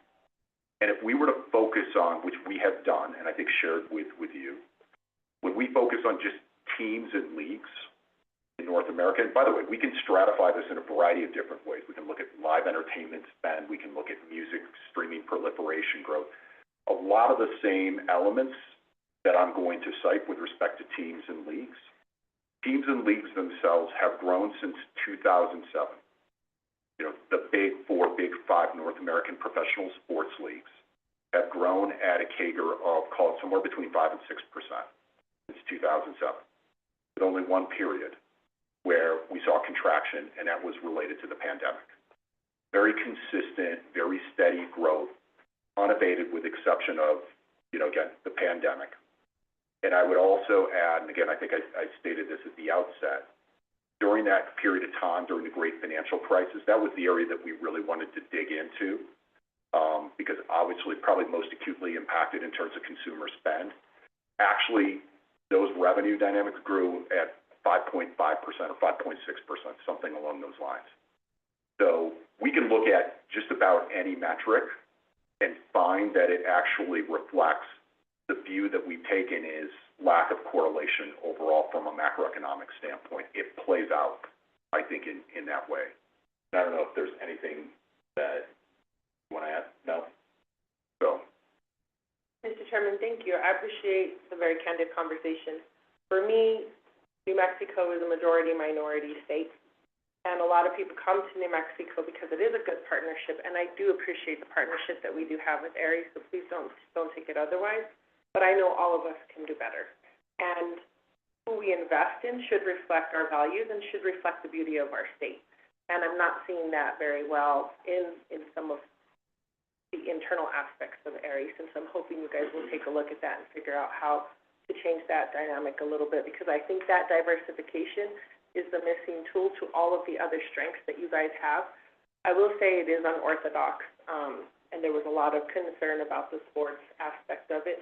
I don't really care one way or the other on the sports dynamics. I care more about the numbers. Yeah. The numbers show that this is very advantageous for this portfolio right now. The mix and the fix of it is very comparable to what you guys are trying to do in this asset class. So I understand exactly now why you guys were going towards this. And there is a lot less risk in other aspects that are the real risks, right? Not the lightning part, but the fact of whether or not I don't know, I can't think of an example, but you get my point. So, I do appreciate, the conversation, and thank you, Chairman, for the time. Thank you, Madam Treasurer. Are there any other questions on Aeries SME 2? Hearing none, is there a motion?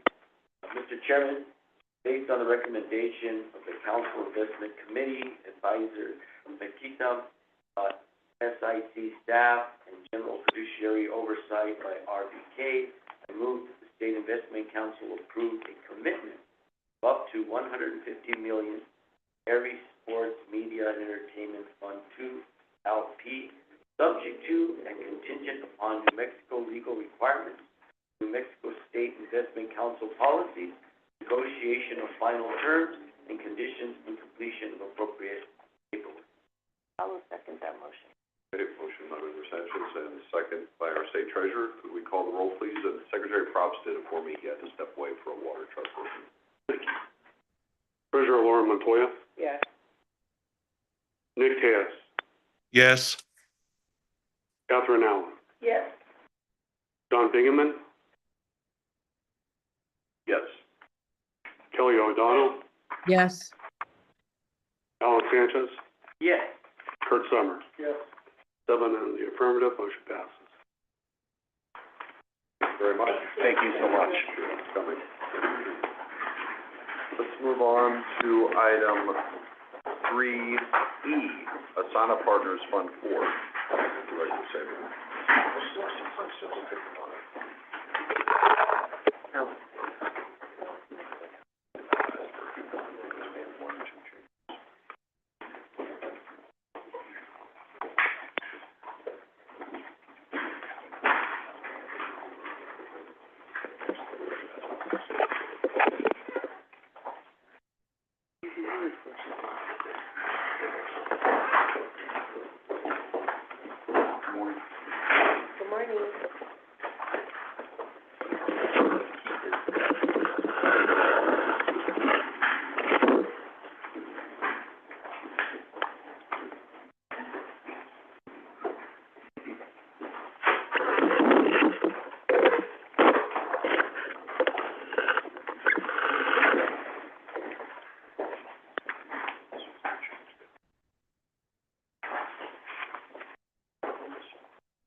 Director Sable, thank you for joining us, and we'll look forward to your remarks. Thank you, Mr. Chair. We're here today to recommend a commitment of up to $150 million for Asana Partners Fund 4. This is a long-standing relationship with the state of New Mexico. SIC has committed $75 million to each of the prior 3 vintages. In terms of very brief, actually, before I get into the overview, I'll welcome Jason Tompkins and Sean Judd and Rob Coaches here to the table joining me for the presentation. The content for the presentation begins on page 254 of the board books. 285 is the beginning of the manager's presentation.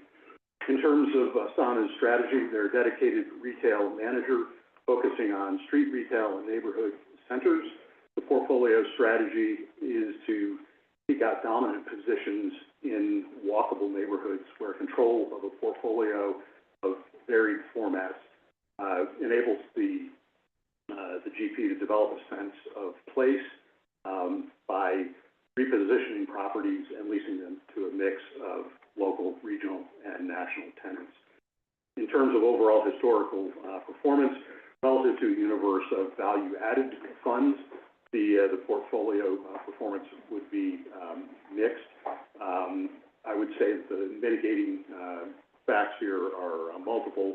One, much of the unfavorable comparison is that the universe to which we're comparing this fund are broadly diversified value-add strategies where there's significant multifamily and industrial sector exposures dominating those portfolios. If you look strictly at the retail-related performance of the fund, it actually stands out in a pretty marked way against the Odyssey benchmark. That's the benchmark for the real estate portfolio here at SIC. Performance has been strong, and if you look at an unlevered performance of the assets relative to the MPI Street and Retail Strip Center Index, that's compelling. Asana's unique approach has enabled them to generate over 300 basis points of unlevered gross asset level performance versus the MPI index that I just referenced.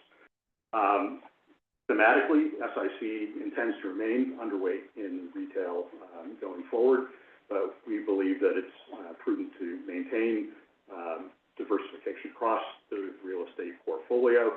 We think that Asana is one of the best of breed managers in that space and stands out, and so we want to get our exposure through the best available manager in the marketplace. I think I'll stop here and hand over to Rob for any comments he may have. Okay, thank you, Keith. And without duplicating anything Keith said, again, this is a re-up. It's an existing relationship. The performance has been solid for retail, above average for retail actually, and really solid versus your benchmark for the last 1 to 3 years. As we've talked about, real estate has gone through a pretty significant correction overall. But the retail sector is different, and it diversifies your real estate portfolio for a variety of reasons. And we see actually today the retail sector is a little better priced than a lot of real estate because it started a correction even before COVID, and the sector has been underbuilt for a lot of years. So there's not a real supply issue here that would drive down rents or increase vacancy. And as Keith said, it's prudent to maintain some exposure here. And from our perspective, as we look out at the universe of managers, there are very few that focus on the retail sector. And very quickly, the retail sector, people think about it kind of in a monolithic way, but it's actually very diverse. So as Jason and Sam will explain, they're not investing in large malls, they're not investing in big power centers, they're not investing in standalone Walmarts or Costco's. This is a different type of retail that's a little bit more necessity and convenience based, and it's very granular in terms of their strategy. And the team has done this for more than 20 years. These two gentlemen are part of the 3 founders of the firm, Asana, and they worked together at the prior firm, Edens, for many years before that. And we had a good relationship with this group through some of the large open-end funds where they were actually an operating partner doing the same type of strategy in open-end funds, and then they spun out in 2017. to start Asana, and you all invested with them in that first vintage fund. We like the economic alignment, the way the firm is aligned. It's a smaller boutique firm, privately owned. They're expanding the ownership and sharing of equity across the firm, both in terms of admitting new partners, as well as sharing the promoted interest that they would earn broadly across the firm. Almost 50%, maybe even a little more than 50% of the people at the firm share in the promoted interest. We think that's a great alignment of interest for you as an investor. The fees are very favorable. You get a number of breaks for being in, the timing of being in a first close because of your loyalty as a repeat investor. So you're getting about a 27, 28% fee break on the management fees if you move forward on this today. The two issues that we're watching closely with Asana, one is that they haven't sold a lot of assets in their prior funds, and if you think back over the last 5, 6, 7 years now, we had a period where everybody was moving away from retail because of the growth of e-commerce. Then we had COVID, and then we had a period where the market was correcting because of the rising interest rate environment. So we've had a series of events that have made it less conducive to be a seller. And as I said, the retail sector is more or less in equilibrium today and very well priced today. And we're seeing sale activity pick up in the fund going forward. And I think the other issue with a strategy like this is it is very granular real estate. You have a lot of small tenants, a lot of lower credit tenants, if you will, coffee shops and retailers. Generally, there's a lot of volatility in that sector. But this team has been doing it for a long time, and they do it very well. And that's all that they do. They focus on kind of managing that granular and highly active investment activity associated with their investments. So with that, we concur and we recommend that this group get up to $150 million today in a new commitment to Fund 4. I'll turn it over to Jason and Sam to talk about their strategy. Great. Thank you, Rob. And good morning. We're grateful for our 9-year relationship with the New Mexico State Investment Council, and we're honored to be here today to present to you. Page 2 in the presentation is an executive summary of the Fund 4 investment opportunity. At a high level, we believe Fund 4 will be a strong vintage for 4 very specific reasons. First, the supply-demand dynamic in retail across the United States, especially for quality retail, is as healthy as we have seen really over our careers. Second, we believe there's a cyclical opportunity to acquire assets at a very attractive basis and at a discount to replacement cost. And third, once we complete our value-add work, in today's environment, there's a deep pool of investors, institutional investors, targeting core plus stabilized assets at attractive pricing. And fourth, from a competition standpoint, we believe that we're the only fund manager focused on value-add retail investing in neighborhoods, specifically with in-house vertically integrated value-add capabilities. Turning to page 3, you'll see a summary of our business. We have 121... Sorry for interrupting, but on that point, just so I can keep following, what do you mean by that? The fourth point? Yes, sir. As we survey the landscape across the United States, we do not believe that there are other retail-focused managers focusing on our strategy specifically with our capabilities. We do not believe that to generate alpha for investors, that retail is a coupon clipping business. You really need to have in-house value-add capabilities, both from an investment sourcing, redevelopment, leasing perspective, and we just don't see deep national competition with those capabilities. I think we have a unique marketplace position to execute on the value-add strategy. On the flip side, when we're done with our work, there's a very deep pool of interested buyers in the stabilized assets once they achieve a core plus profile. So it's a very unique environment for us that we think gives us a competitive advantage. Thank you. Turning quickly to page 3, I mentioned we have 121 professionals across 7 offices in the United States. And as Rob mentioned, the firm is 100% owned by 6 partners, each who are very active in the day-to-day operations of the business. Page 4 is our senior leadership team. The 19 senior executives that you see on this page average 18 years of industry experience. We continue to make good progress with diversity. 50% of our team members are women, and 18% of our team members are ethnically diverse. Page 5 summarizes our value-add capabilities. Our value creation capabilities on this page are what really gives us the ability to drive alpha for our investors.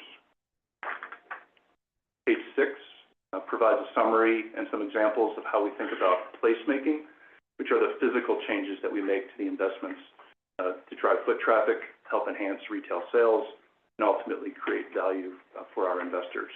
On average, post-acquisition, we typically invest just over 20% of the purchase price in redevelopment and stabilization capital.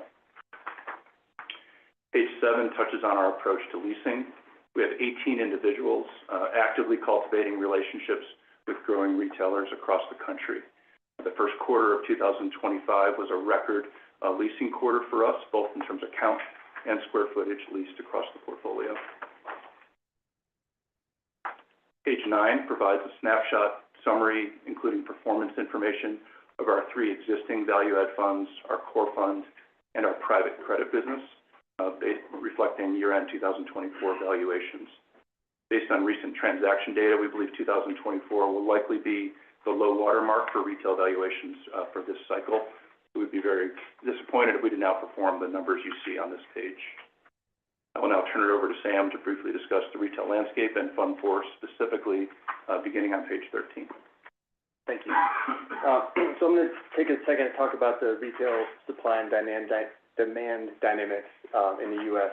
today. So really starting in about 2008, new retail construction plummeted, pretty much close to zero, originally due to the global financial crisis. And then for a variety of other reasons, over the last 15 years, new deliveries as a percentage of existing building stock has basically stayed at zero. On top of that, over the last 5 years or so, the U.S. has torn down about 130 million square feet of retail space. So the retail supply in the U.S. is very constrained today. On the demand side of things, retailers have continued to perform well. Retail sales have grown over 30% since 2019, so from before COVID. Retailers are increasingly adopting an omni-channel strategy, so a physical presence plus online presence is, they've realized, kind of the best path to profitability. So retailers are increasingly looking for strong physical locations in the right neighborhoods. So this combination of retailers looking for space and the lack of supply has really created some acute shortages, and as a result, vacancy today is a record low of about 4% in retail space in the U.S. On page 14, just talk about what Fund 4 will be focused on. So, what Fund 4 and really what Fund 3 has been focused on is investing in neighborhood retail in the U.S. And we define neighborhood retail as neighborhood shopping centers and street retail. Neighborhood centers are going to look a little more traditional. They could have a surface parking lot. They might have a grocer. They may not. They're going to be located in strong residential neighborhoods. People might bike there, walk there, or take a short car ride to get there. An example right here in Santa Fe would be like the Coronado Center, just about a mile or so from here with the Trader Joe's and some retail space. That's the type of neighborhood center that we would focus on, and that specifically could be an investment candidate if it were to become available for one of our funds. Street retail typically does not have surface parking. The storefronts face the street. People are walking there. It's servicing mostly the population that lives within a mile. And street retail is going to be located a little more infill, near urban locations, closer to city centers. Those are the two types of investments that we will focus on. Fund 4 should be split pretty evenly between those two. But we don't focus on regional retail, power centers, and regional malls. If you think about locally down south, Santa Fe, Place Mall, or some of the boxier centers, the large format retail centers down there, that is not the type of real estate that we focus on. We feel like there's obsolescence risk in large format retail. It's more expensive to replace if tenants vacate. On page 15 of the Fund 4 investment criteria, this is how we look at investment opportunities. We use the criteria to create heat maps in each city that we invest in. It largely confirms which neighborhoods we should be focused on and are suitable for investment. A couple of just quick points on this page. We focus on the permanent population that lives within walking distance or a short drive of the property. We're looking for really strong demographics, particularly high educational attainment. The reason for that is that in a recessionary environment, people who have a college or advanced degree tend to keep their jobs and continue to spend money across cycles. In expansions, they tend to get benefit from larger wage gains, and retailers, as you might imagine, like to be proximate to people that can spend across the cycles. On page 16 are a series of charts that compare our value-add fund series, Fund 1, Fund 2, and Fund 3 to the public universe of retail REITs. I think the takeaway here is, the public REITs are widely considered to have the highest quality retail portfolios in the U.S. And if you look at the positioning of our value-add funds versus those public REITs, we think they're pretty well positioned across what we believe are the most important factors for success. So population, like strong existing population, population growth, buying power, college-educated population, and then the retail unit size. Page 17 is just a summary of the Fund 4 terms. They will be very similar to Fund 3. It's a $1.5 billion fund with a hard cap of $1.5 billion. Asana Partners' commitment will be 1% of all the limited partner commitments. Sort of closing, I think what we'd like to leave you with is that Asana Partners really is purpose-built for value-add retail investing, and that's our singular focus.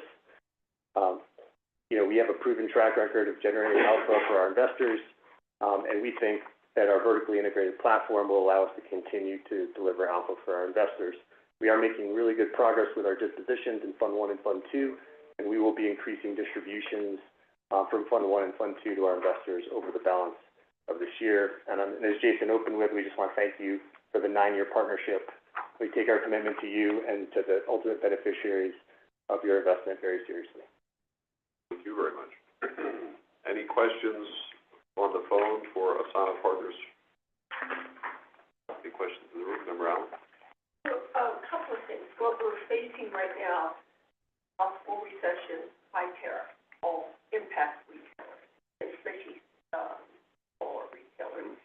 And also with all the DOGE layoffs, they're highly educated people that were making good incomes, and so you kind of have to look at, I'm looking at all the places you are, which are great places, except Old Town Alexandria has a lot of people that are being laid off. Yep. And so how are you following, where those federal layoffs are that may impact your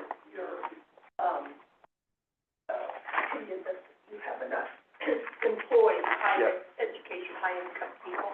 And then I see it more as opportunistic, because I think there are going to be some real estate in 3 or 4 months that are going to be at good prices.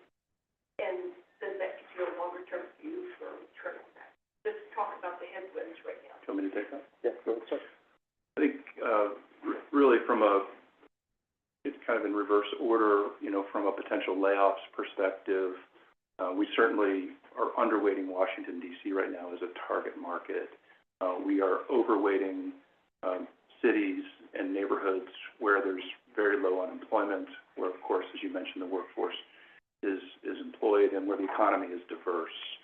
There will be some disruption by way of government layoffs, but we're hopeful that a lot of those folks would be kind of reabsorbed into the strong economies within which they sit.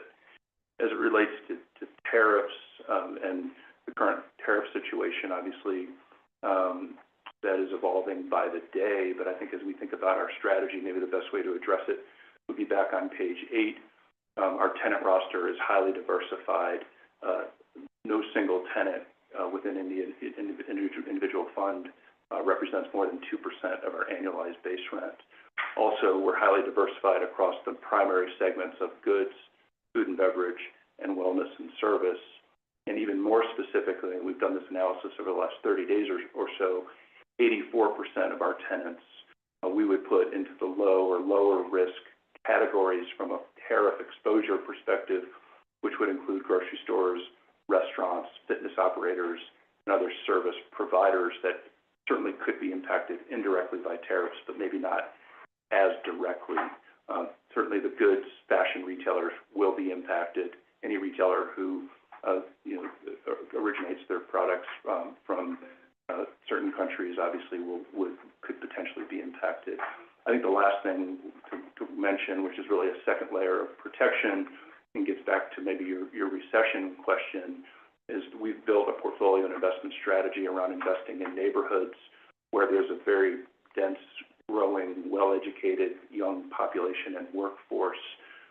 And based on our experience over our careers, over the full cycle and in a recessionary environment, those types of neighborhoods remain relatively stable and retailers continue to do relatively well in those types of neighborhoods. So we think we are well positioned. There certainly will be some direct and indirect impacts, but it's difficult to quantify at this point. But the last thing I would say for Fund 4 in particular, we do think we're already seeing it. There will be some compelling buying opportunities given the disruption in the marketplace today. How do you compare this funding with your third fund? From an investment strategy perspective, the strategies are nearly identical. If you look at our Fund 1, Fund 2, Fund 3 vintages, the biggest difference between the vintages is Fund 1 was a bit more of a pure play retail fund. We did have a 14% allocation to mixed use assets that did have some office exposure. We exited those assets prior to COVID at very strong realized returns. And based on that experience, we did increase our exposure to slightly more office heavy mixed use retail assets for Fund 2. Single biggest driver of Fund 2's underperformance today, and we do think the story is still being written, is that office exposure on a look-through basis. Fund 3 made some early contrarian bets, a very small handful of investments of three and a half years ago that had some office exposure. But the investments we've made over the last 2.5 to 3 years in Fund 3 are very much pure play retail and will look exactly like the investments we'll make in Fund 4.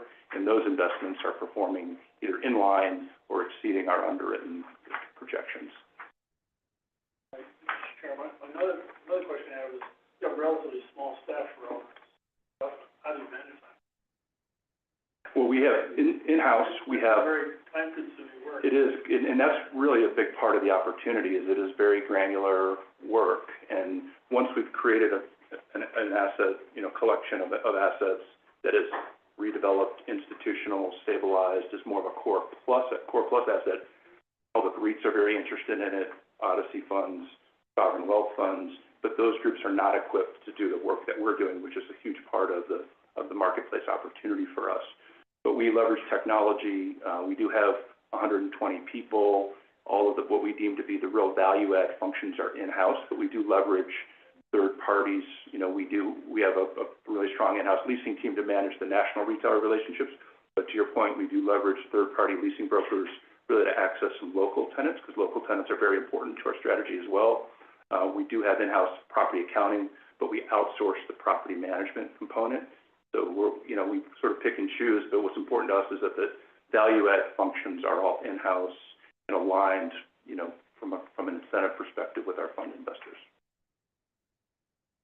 Any additional questions? Your motion.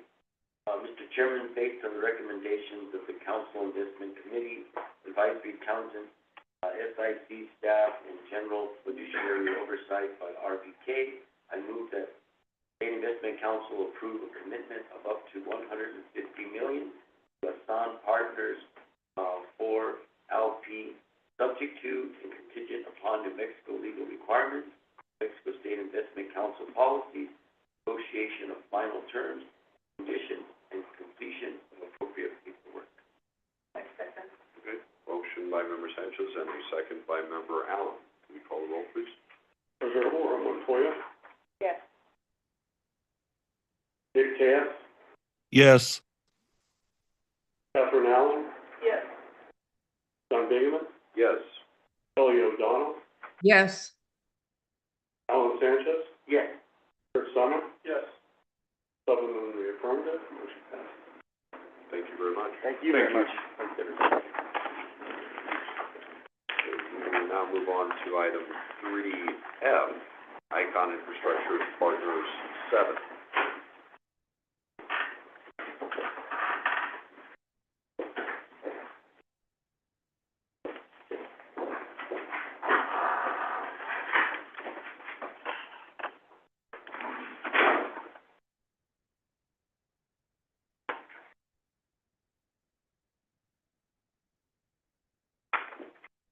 Thank you, Mr. Chair.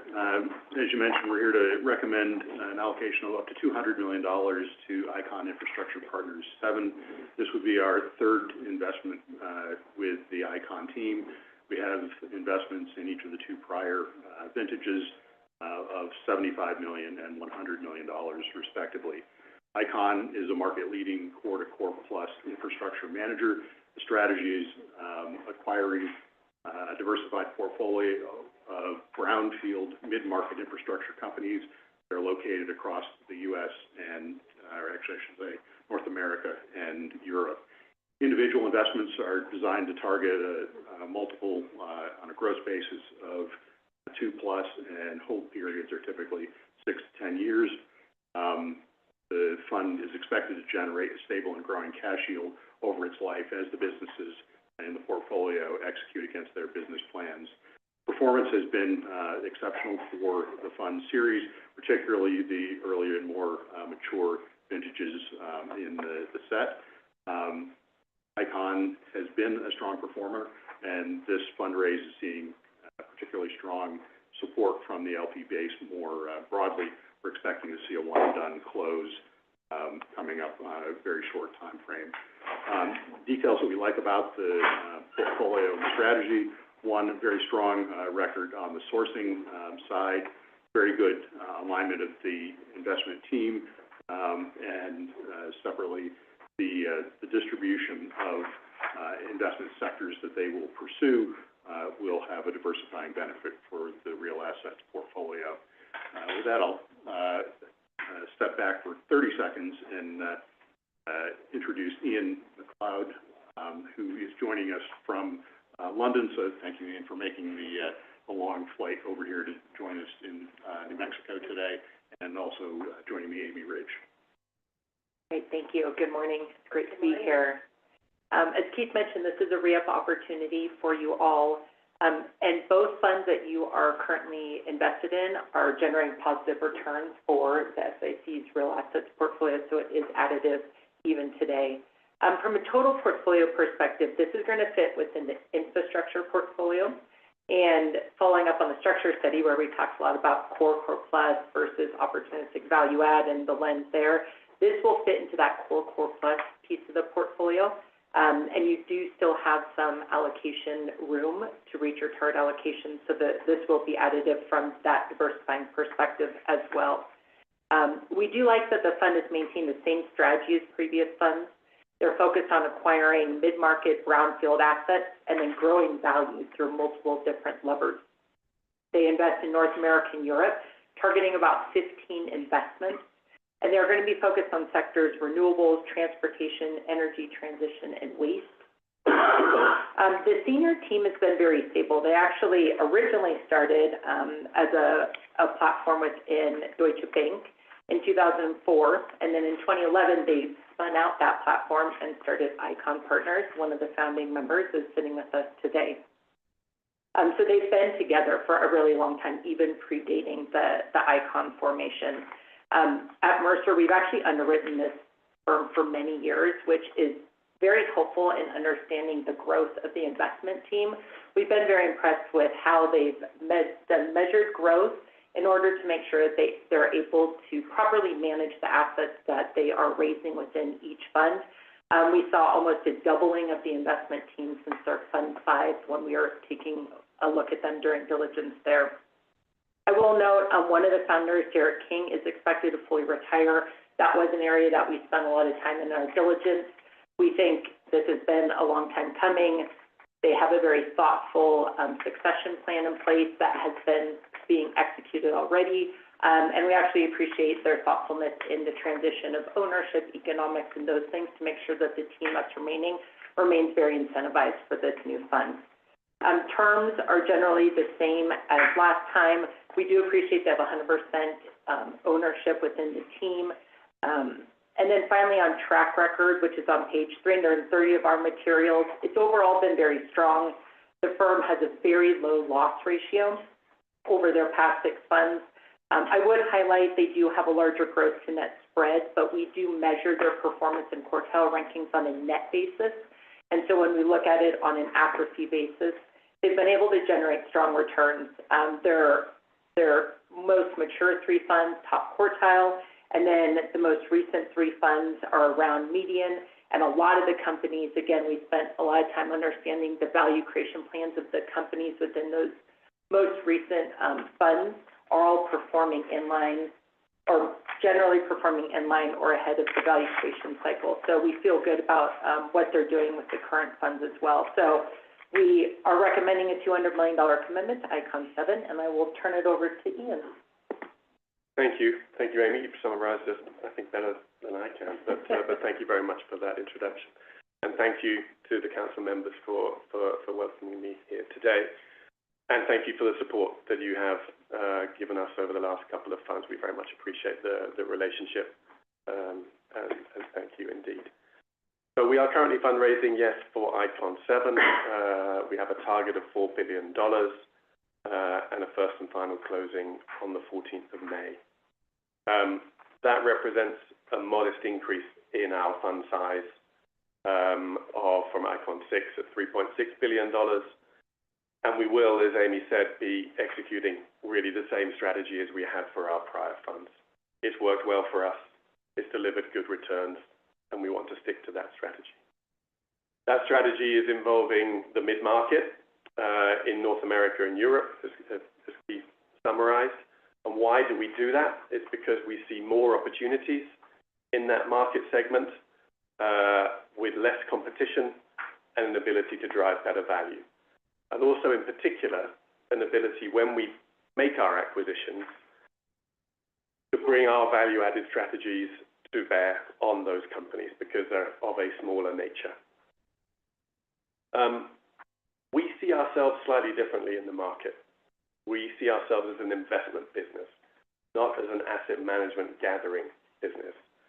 And that is represented by how we raise money in terms of having a single close with no placement agent, and we don't seek to maximize the amount of money that we raise. We seek to raise an amount of money that we are comfortable to profitably invest for our LPs. We also operate a single fund strategy. We don't believe in the complexity and potential for conflicts of interest that multiple strategies can bring. And lastly, on financing, we don't believe in financial engineering. We have a prudent leverage across our funds of approximately 3 times. We don't do any fund level leverage. In terms of differentiation, it comes down to 2 things in my mind. Firstly, our people. We are a people business, nothing more. So the quality of our people is extremely important. Secondly, it's culture. It's how our teams work together. Everyone talks about teamwork. We live teamwork and communication. That is what we are all about. We are a meritocracy. We have no politics. And we have a strong, stable leadership, as Amy mentioned. It's our business. We're an independent firm. We want to stay that way. We will stay that way. And we firmly believe in the alignment of interest with our LPs that our carried interest structure brings. And our carried interest structure covers all the way down to associates in our business. It covers over 80% of the team and is very well spread. In terms of strategy, it's threefold. It starts with origination. It's all about investing in the right assets and acquiring those assets at the right price. In any investment business, you have to get your entry right. We do that through our proprietary origination, our relationship networks. And I know all the managers that you meet will tell you that same story about their relationship networks. I understand that. We live that through all the acquisitions that we make.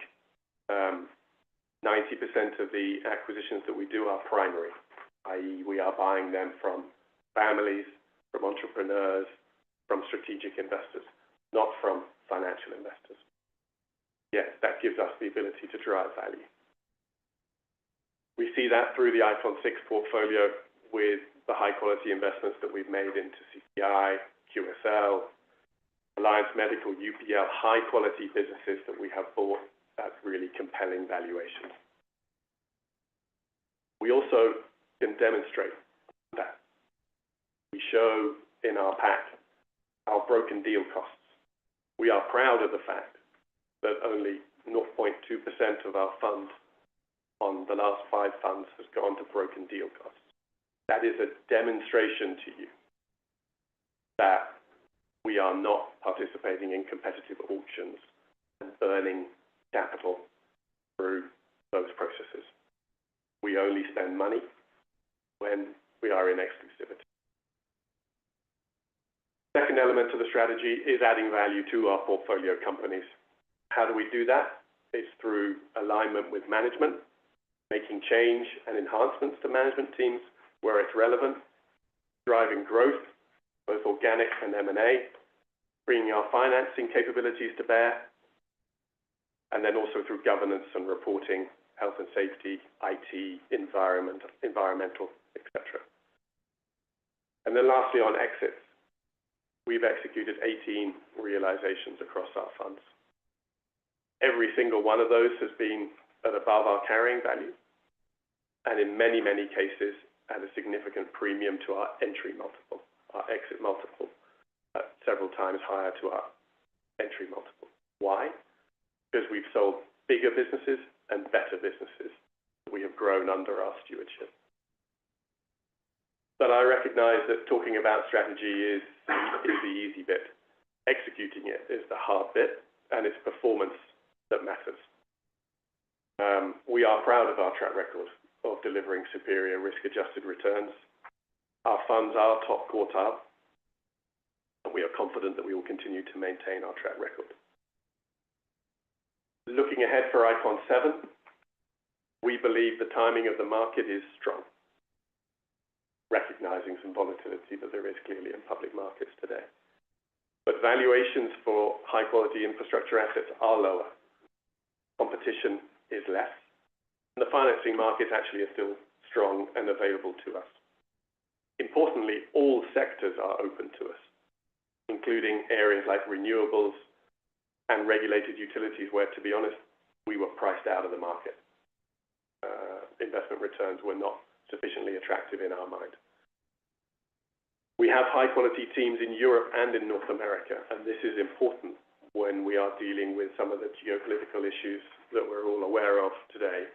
Our ability to originate and examine investment opportunities on both sides of the Atlantic and decide what suits us best and fits our mandate best is really important in today's world. Lastly, we have a really strong and attractive pipeline of investment opportunities for Icon 7, consistent with our strategy. And that gives me and my colleagues the confidence to be here today and to be able to deliver a high-quality, diversified portfolio for Icon 7 and to deliver attractive returns to our LPs. Thank you for your attention and happy to answer any questions. Thank you very much for making the trip and being here with us. My pleasure. Any questions on the phone on Icon 7? Any questions here in the room? Yeah. Treasurer? Yes, thank you for being with us. I just had one question, just out of curiosity. I think I know the answer, but out of the 7, 2 of them have been realized so far. Yes. Can you give us a little bit of perspective on the why behind the other ones, or how close are you to closing out the other ones, or what your philosophy, mindset is? I have a feeling, but I just want to see if I'm right. So Icon, you're right, the first 2 are completed and done. Icon 3, we have 2 assets left, and I would anticipate during the second half of 2025 and early 2026, we will see that fund fully realized. Icon 4 has a 2027 realization or term date, so in the next few years, you will start to see realizations. We have plans in place for that. Fund 5 and Fund 6, to be honest, is still quite early days. We are still in the period of driving value creation at those portfolio companies. Our average hold period is 7 to 10 years, something like that.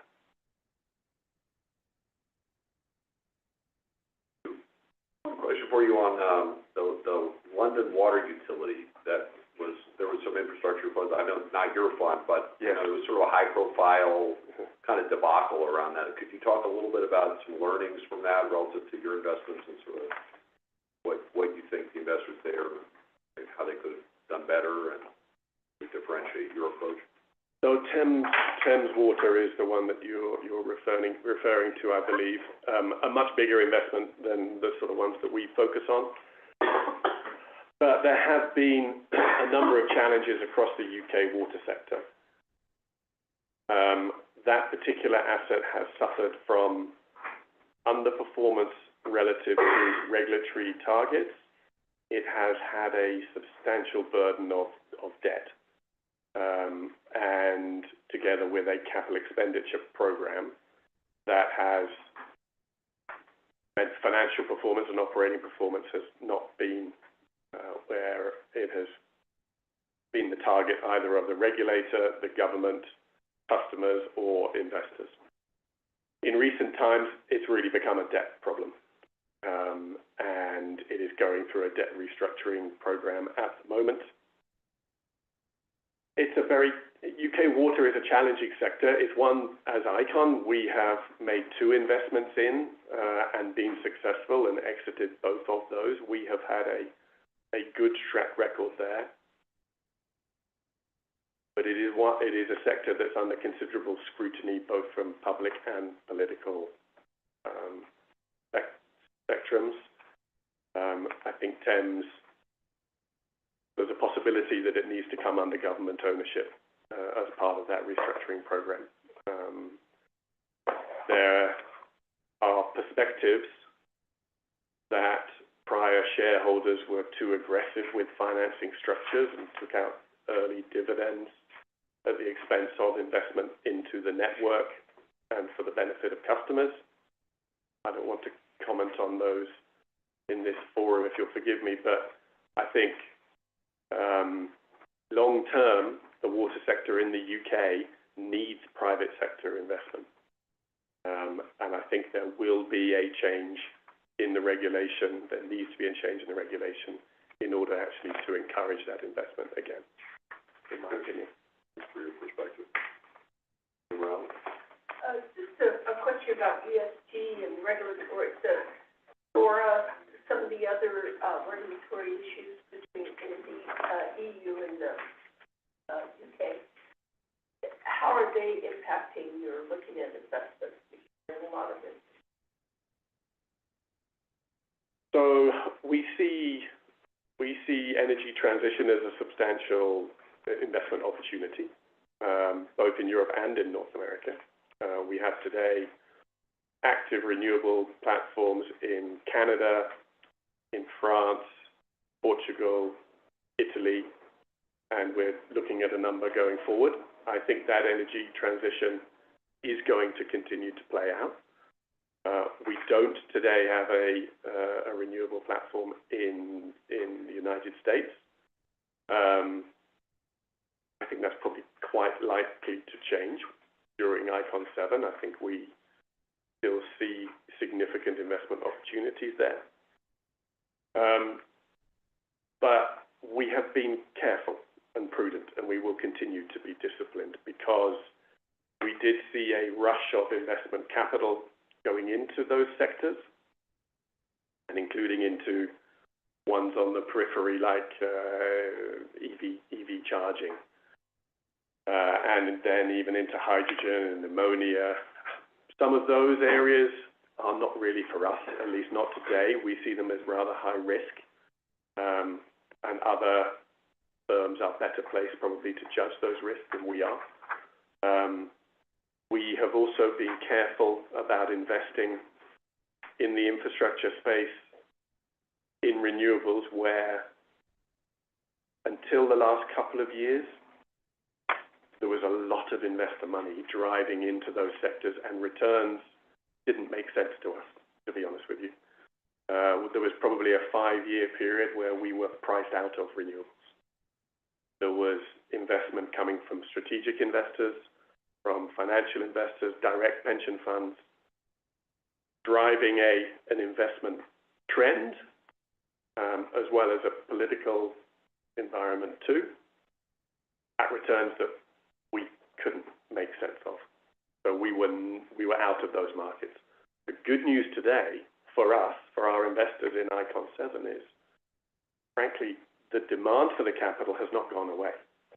What's changed is the availability of the capital and the cost of that capital. It means actually today, the investments that we are able to look at, underwrite, and execute in renewables are much more attractive than they were a few years ago. We announced an investment just last week in France, a structured investment of preferred equity, ranking ahead of ordinary equity, with returns substantially into the double digits. There's no way we could do that deal 5 years ago. So I'm actually optimistic as it relates to Fund 7 for the opportunities that energy transition will afford us. Any further questions on Icon 7? None, is there a motion? Based upon the recommendations of the Council Investment Committee, Advisor Mercer, SIC staff, and General Fiduciary Oversight from RBK, I move State Investment Council approve a commitment of up to $200 million to Icon Infrastructure Partners, Roman numeral 7 LP, subject to and contingent upon New Mexico legal requirements, New Mexico State Investment Council policy, negotiation of final terms and conditions, and completion of appropriate paperwork. Second. Motion by Member Summers, second by Member Allen. Can you call the roll, please? Senator Laura Montoya? Yes. Dick Taylor? Yes. Catherine Allen? Yes. John Bingaman? Yes. Kelly O'Donnell? Yes. Alan Sanchez? Yes. Kurt Summers? Yes. 7 in the affirmative, motion passes. Thank you very much. Thank you. Thank you very much. My pleasure. Safe travels home. Thank you. And I would Spend like more time to here next time. propose about an 8-minute break for folks to use the restroom or refresh a little bit. We'll reconvene at 11:40.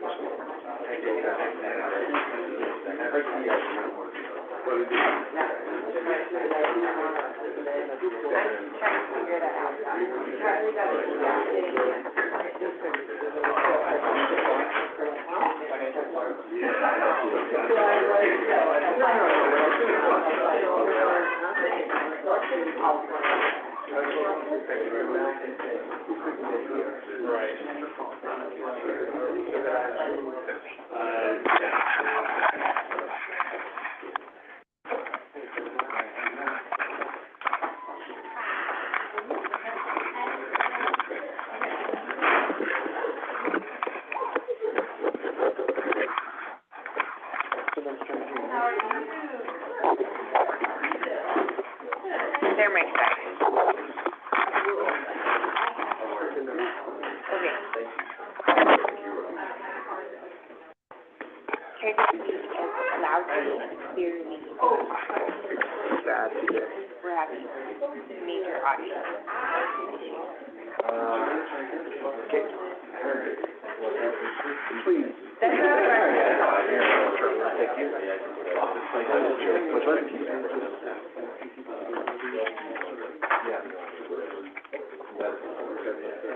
Okay.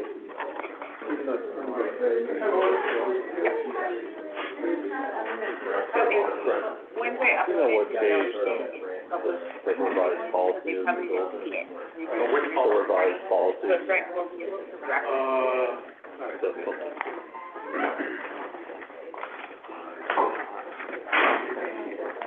He's wanting to know what page the revised policy. It's in the back. Is that the one that? Yep. Okay. Okay, it is. Yeah, then, What's this one?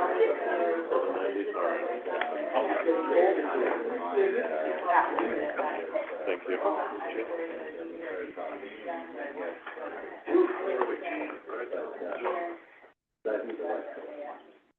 Jill. Right, sorry.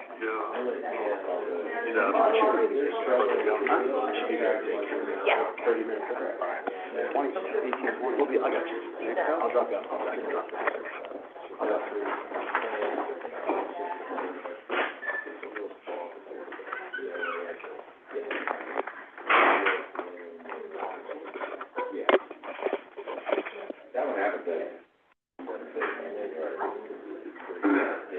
The other one is just your driving. Yes, well,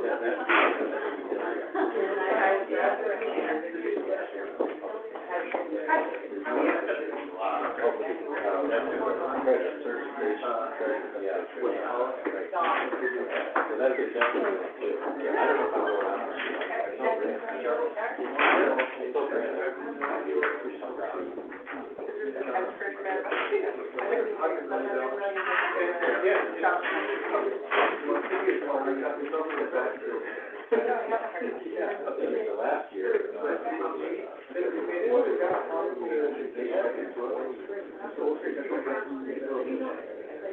An all-day, meeting for you guys? What? Is all day for you? Usually it's half a day. It's pretty long. Yeah.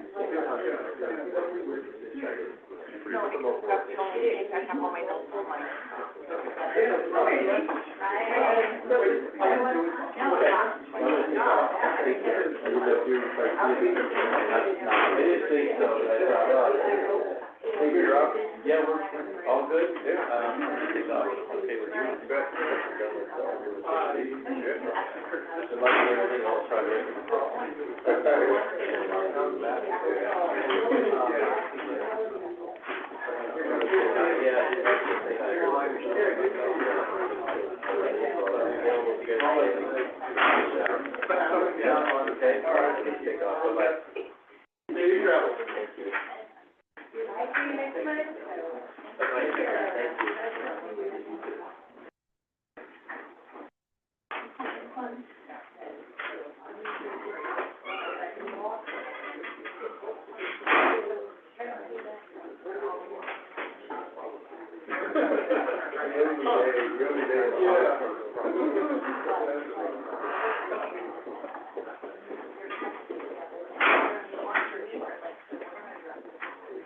I'm gonna mute us for a break.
to our next item of business, item 3G, Brightstar Horizon Fund 1. We have one investment this month in the national program. It's a commitment to the second strategy an existing manager in our portfolio is putting together. It's two recommendations, up to $50 million to Brightstar Horizon Fund 1, which is a new lower middle market fund that's comparable to a middle market strategy we committed to last year in February. We committed to Brightstar's main middle market fund and committed $75 million. And as part of this commitment, Brightstar provides a commingled side-by-side co-investment vehicle that does not charge management fees and carry. So that would be up to $25 million. So between the two commitments, up to $75 million. As we've been discussing, we've been a big effort to increase exposure to the lower end of the market. This is our third small buyout fund this year. Earlier in the year, we brought a couple funds, one from a firm called Invictus and another from a firm called Longshore.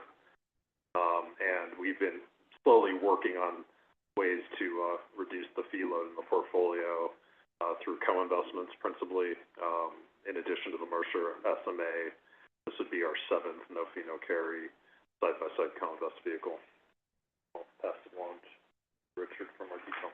Thank you. Thank you, Mr. Chair. As Chris mentioned, you did see Brightstar Capital Partners 3 last year where you committed $75 million. When you think about the strategy, this fund has a similar strategy to that fund, but just focusing on smaller investments, the lower middle market, as we've been talking about. Just to talk a little bit about Brightstar's strategy, the firm does focus on business services and industrial services, and also may include government services and consumer. They focus largely on family-owned, closely held businesses, and one of the differentiators to Brightstar is they do have a broad sourcing network across the U.S. to really find these companies before they actually need outside capital and form relationships, so that when it comes time for them needing outside capital, they already know Brightstar and have them in mind. From a sourcing perspective too, they're already sourcing smaller deals, so that's why this fund is just complementary to what they're already doing as a firm. And post-investment, they're quite active with their portfolio companies. On the strategy side, they work with management teams to do things like strategic acquisition, organic growth opportunities, develop a financial structure. And even going back before Brightstar, this is a similar strategy as Andrew Weinberg, who's the founder and CEO, did at Lindsay Goldberg, where he was a partner. And this Horizon Fund specifically is going to be led by Andrew Weinberg and also Charles Yoon, who was hired to oversee this strategy full-time. And Charles Yoon actually has a 30-year track record from multiple private equity firms. When you think of the track record, because this is a first-time fund, we actually looked at two different things with track record. One is the Brightstar track record on doing smaller deals, which is quite strong. And then also Charles Yoon's track record is he was able to bring some of the prior investments that he did over, and we were able to review those, and he generated over a 3x gross multiple from deals that he led with a very low loss ratio.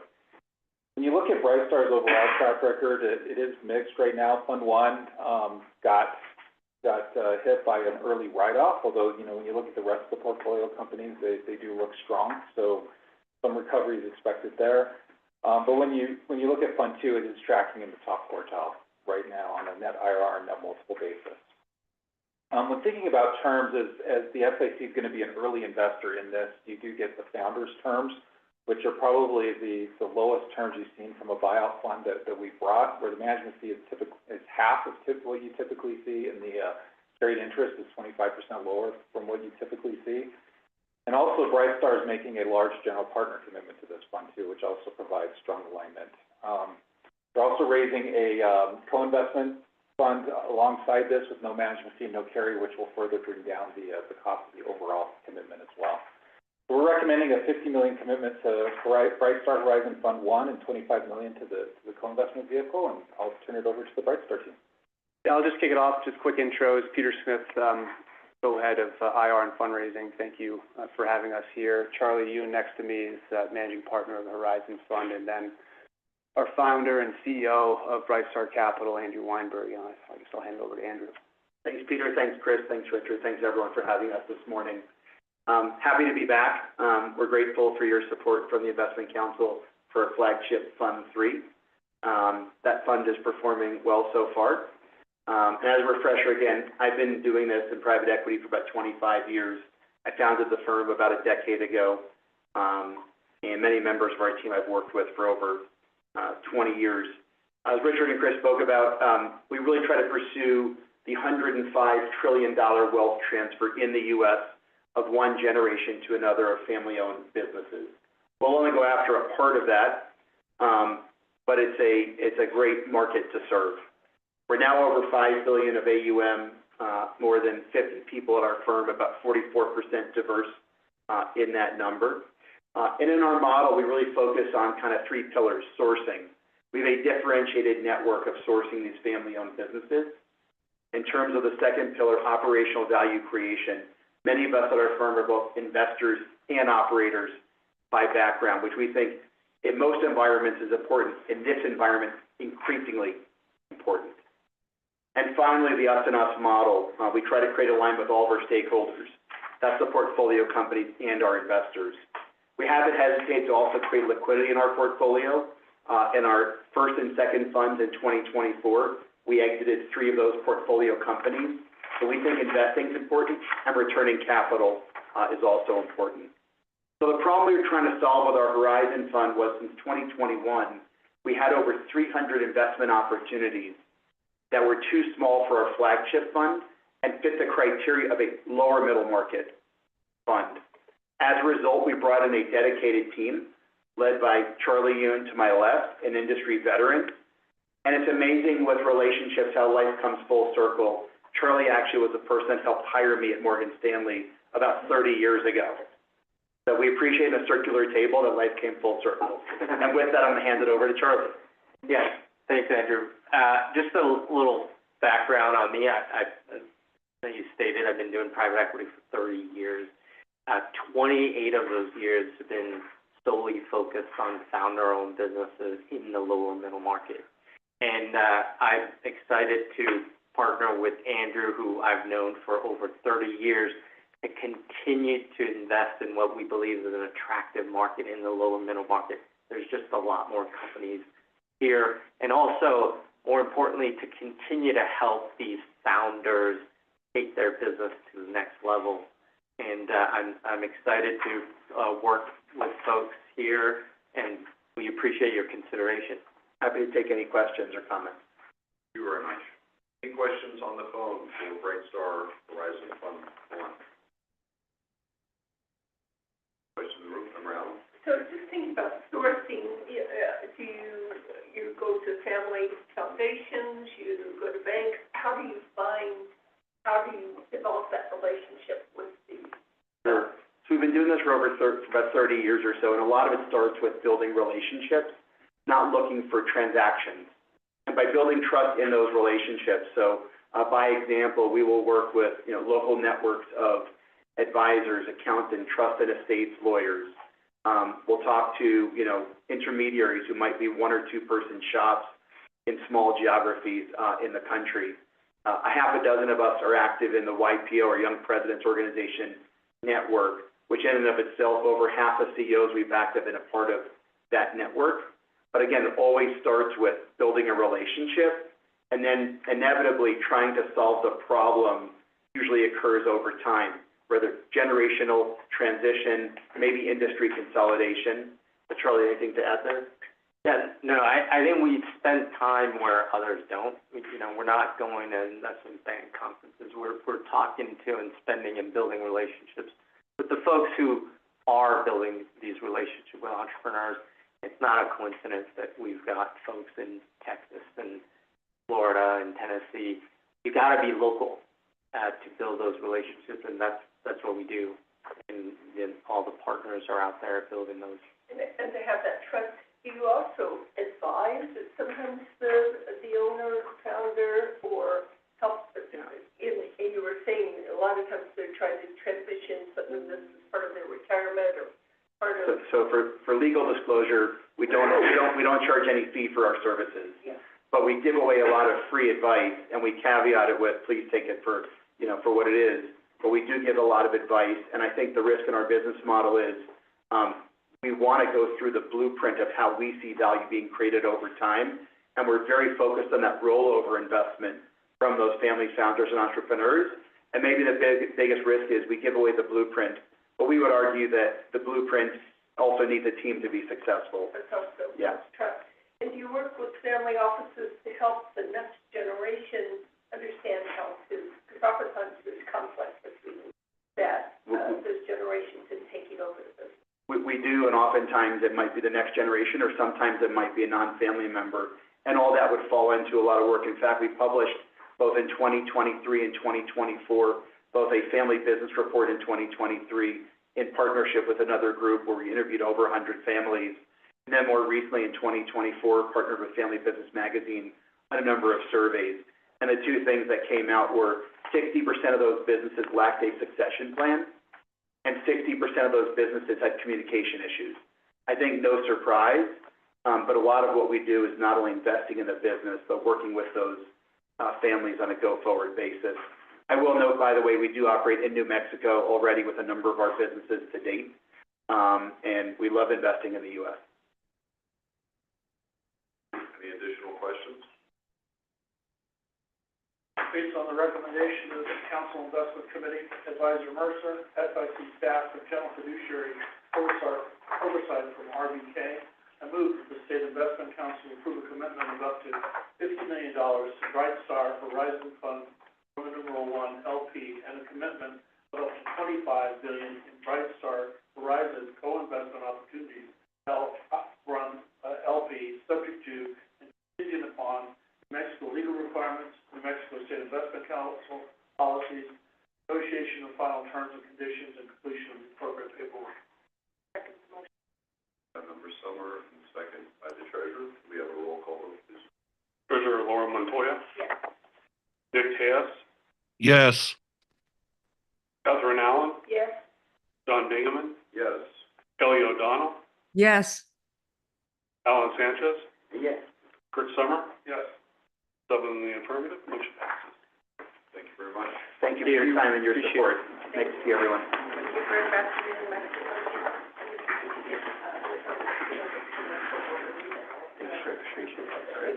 That brings us to our, item 3H, the National Private Equity Structure Study.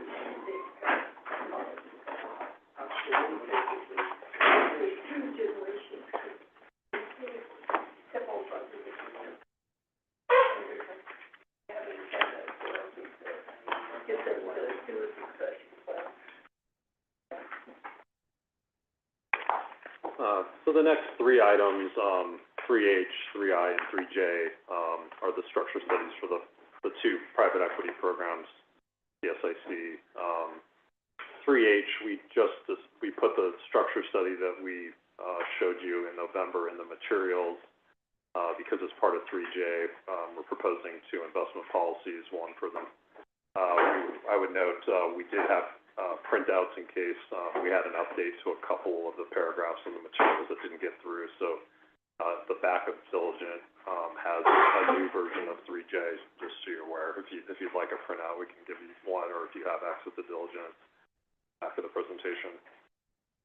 I'm going to start with the New Mexico structure study on page 453.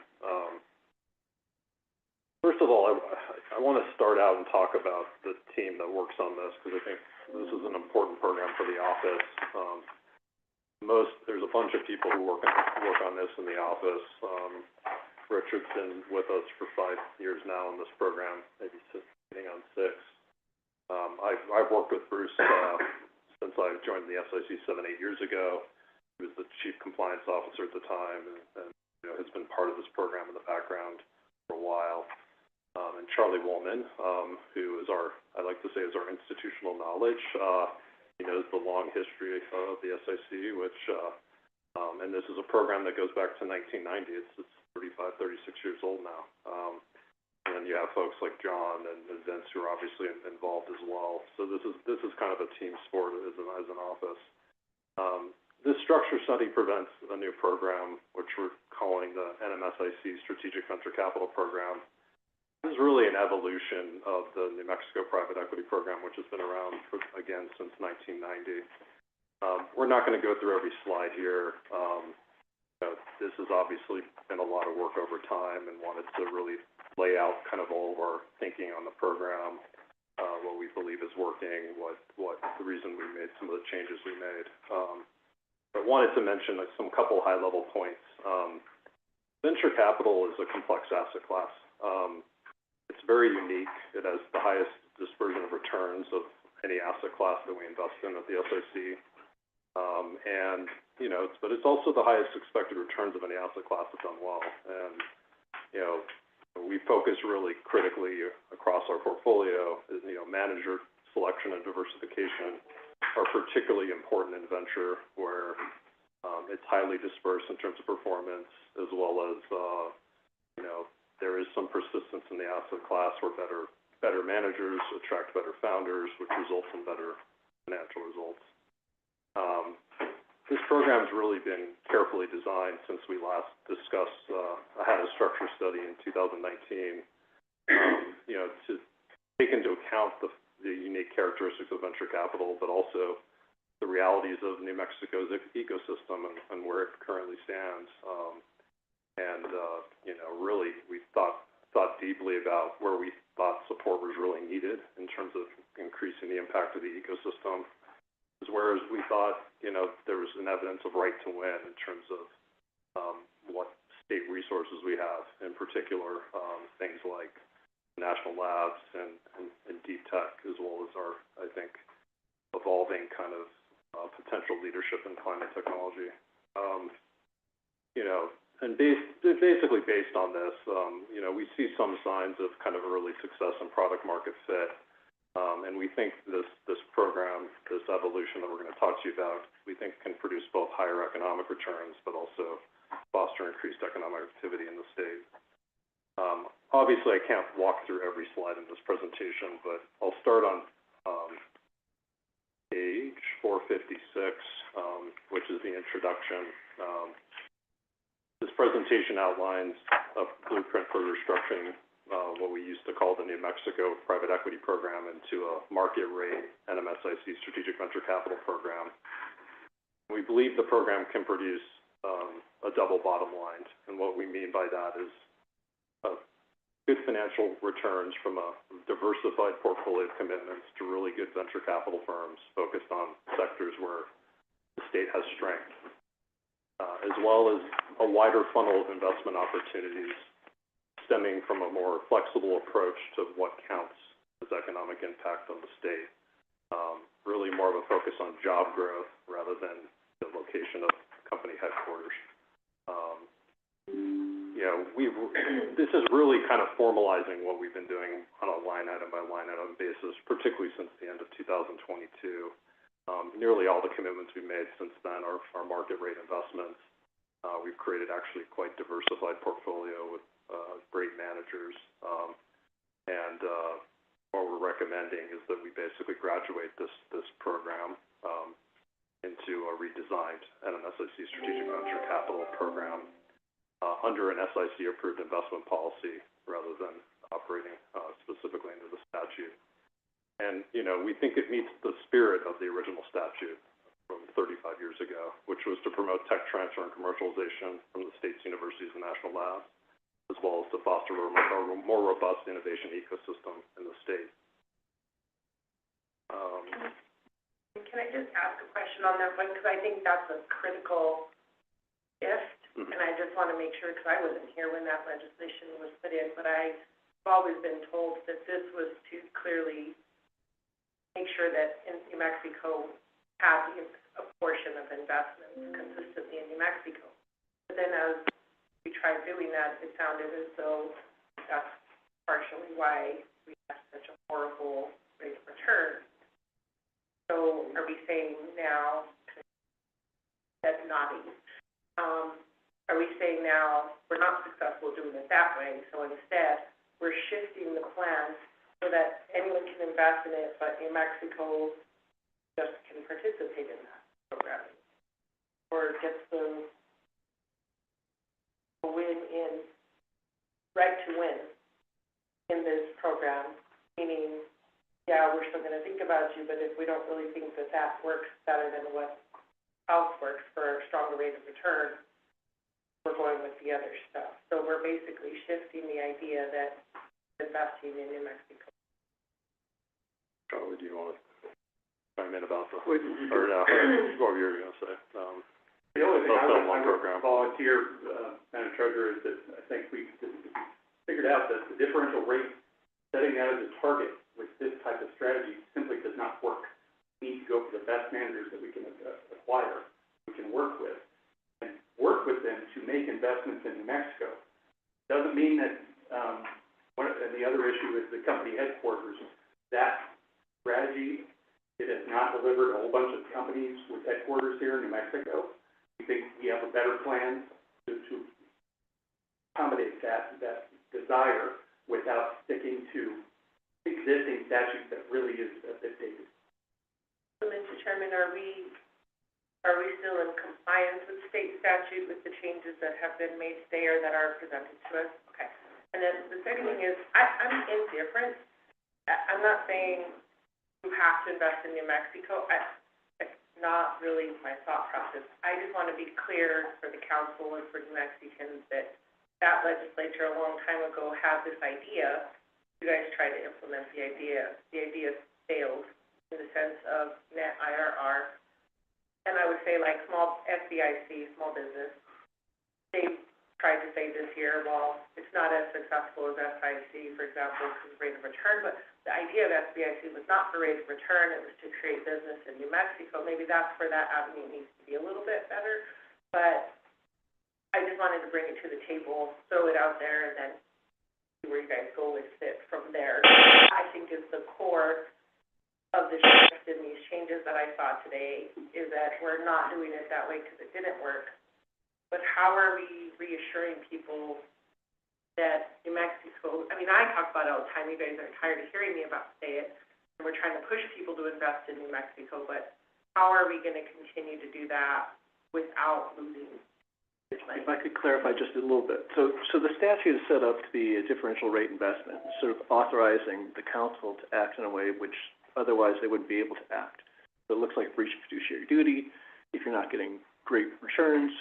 But the idea was, this is something special to the funds, so therefore we want you to take a little more risk with differential rate investments. So that's the statute. It started out in 1990, I think is when it was. So before any of our times.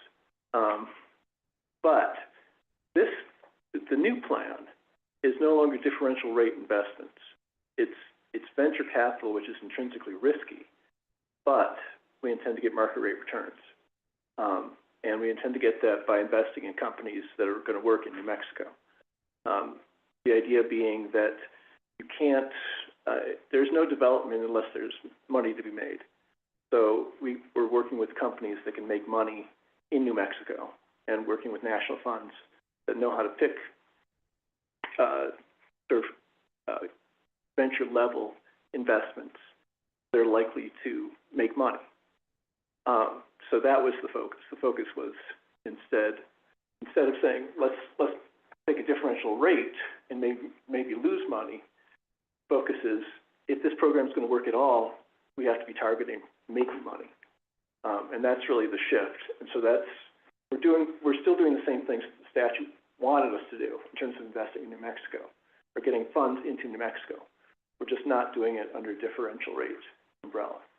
And Madam Treasurer, just to add to that, the prior program was not just a failure in terms of rate of return to our funds, it was also a failure in terms of economic impact to this. It didn't result in significant job creation, it didn't result in significant businesses. And a key part of that is because of the way venture capital works, and something that Chris pointed out during the investment committee discussion, that the two are intrinsically tied. We can't expect below market rate returns, but still expect good economic returns. Because if you're getting below market rate returns, you're not doing the best job. And if you're not doing the best job as a fund manager, then you're investing in companies that aren't succeeding. We need to be investing in venture capital funds that are top quartile and that are highly successful. And as a result, we anticipate more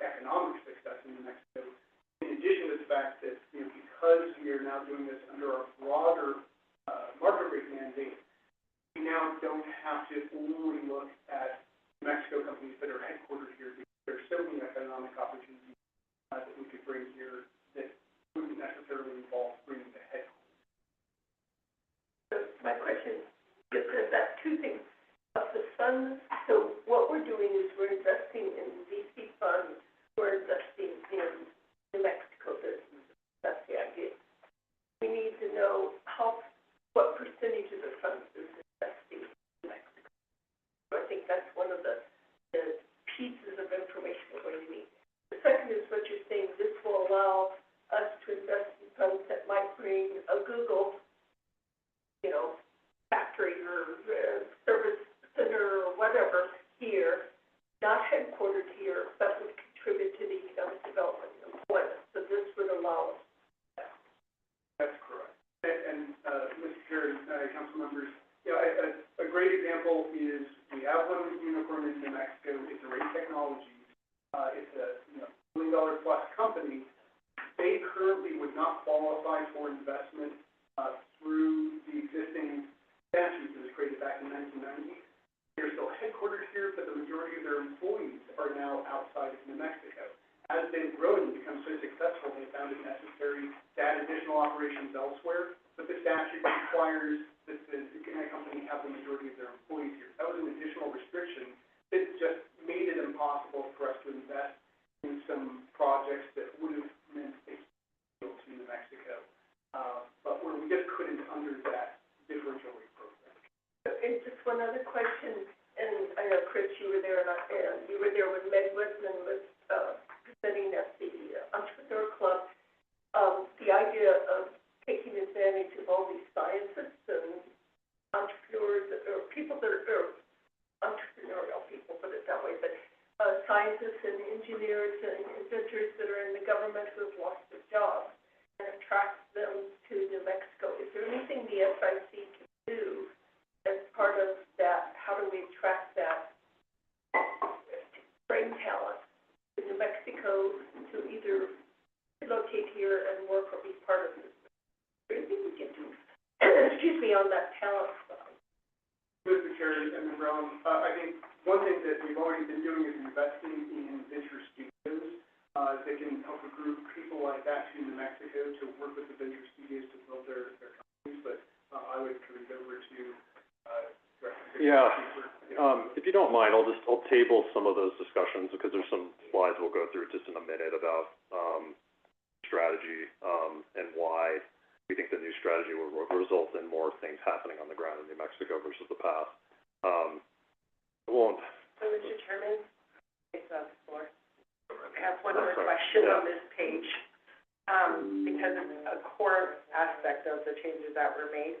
Can you just go a little bit more in detail for the council on the shift to market rate as the end result of what you're looking for instead of what we were looking at before?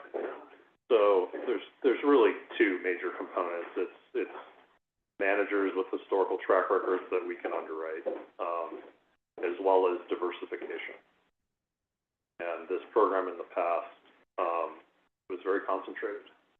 And when you're investing in a concentrated manner in an ecosystem that's somewhat immature like New Mexico's, like it opens the range of outcomes pretty dramatically. If you go to page 467,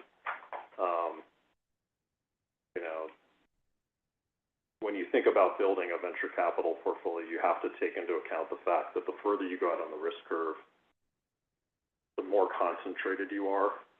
It opens the outcomes where potentially you can have losses. And unfortunately, the program as of today, at least, is negative. The more concentrated you are, the further you go out on the risk spectrum, it opens the range of possibility for losses. And I would say, in the context of a market rate portfolio, both in our national program and in our New Mexico program, we both have pretty diversified venture capital portfolios now that no one company is causing, you're not living and dying in terms of returns on any one company or on any one underlying investment. particularly important venture where, you know, some of these funds, one fund will be a 2X and the next fund will be a 6X. Even among really good managers, there's a high level of dispersion fund to fund. I don't know if you want to add anything, Bruce, on that point. No, I would say that's right. So it's the structure of the investments that's making it. So like a national venture capital structure is diverse. We were not traditionally diverse. We're not traditionally picking investors who had a lot of experience creating unicorns. And unicorns are the really difficult thing to find. Even if you've got a great company, developing a great idea into a viable company is very difficult. Like, when do you fire the CEO who invented this thing? That's a very difficult thing. Unless you've done this before, there's no really easy way to do it. So you need people who know how to do this kind of very narrowly technical, difficult business work. And, you know, a lot of times they don't succeed, and that's why you have to have both national talent and a broad base of investments, very, very broadly distributed. Mr. Chair. Yeah, Madam Treasurer, you're asking some great questions. Hopefully this will help clarify it too. When we talk about new strategy, we're talking about 2019 as when the new strategy started, and then the old strategy was what was done before then. So a lot of the investments you've seen us bring fall under this strategy where we are focused on market rates. I mean, the managers we're bringing often have above median returns, but they're also focusing on New Mexico investments because we want them to make profitable New Mexico investments, because those success stories will reverberate out in the communities and out in the other states, and then that will bring more private capital to the state and start a virtuous cycle. That's the main goal. Mr. Chairman, I think right now you're putting the cart before the horse. So because it was the opposite way. So wait, now you're putting the horse before the cart. Because it wasn't working that way, and so if you're plowing, you actually need vehicles in order to be able to do it. So I understood that part. I just saw the market rate part here to what I didn't understand in the policy, but I'll wait till we get to the red light. You're gonna say that. Thank you. And I'm sorry, I'd like to just have one clarifying question that would help me and maybe others. In terms of like the side letter, right, that we have with managers traditionally under the Carter, we said, we're gonna put in $20 million into your fund, and you commit to invest $20 million in a New Mexico headquarter business. Like, how does that change if at all? So the side letter, it used to be, you have to make a commitment to do it. And that commitment has always been tempered by the fiduciary duty to invest well. And traditionally, the side letter also has an out for us. Like, if they are not doing, if they haven't found investments in New Mexico, so it's a 10-year fund. After 2.5 years, they haven't found anything in New Mexico, we generally have the right to get out. And that's how that provision of the side letter is enforced. This is going to change that to some extent. It's still going to have the side letter provision. It's still going to say you're committed to investing in New Mexico up to your commitment, or causing to invest or helping to secure investments up to the commitment. So that number is still going to be the same. We're still going to ask them to do that kind of underwriting. Difference is we're not going to threaten to sell our interest in it if they can't find the investments. I think the understanding will be, you're in this program to find New Mexico investments. If you don't, you're not likely to get re-upped with us, so please find something for your benefit and ours. But we want you to do your fiduciary best to find investments.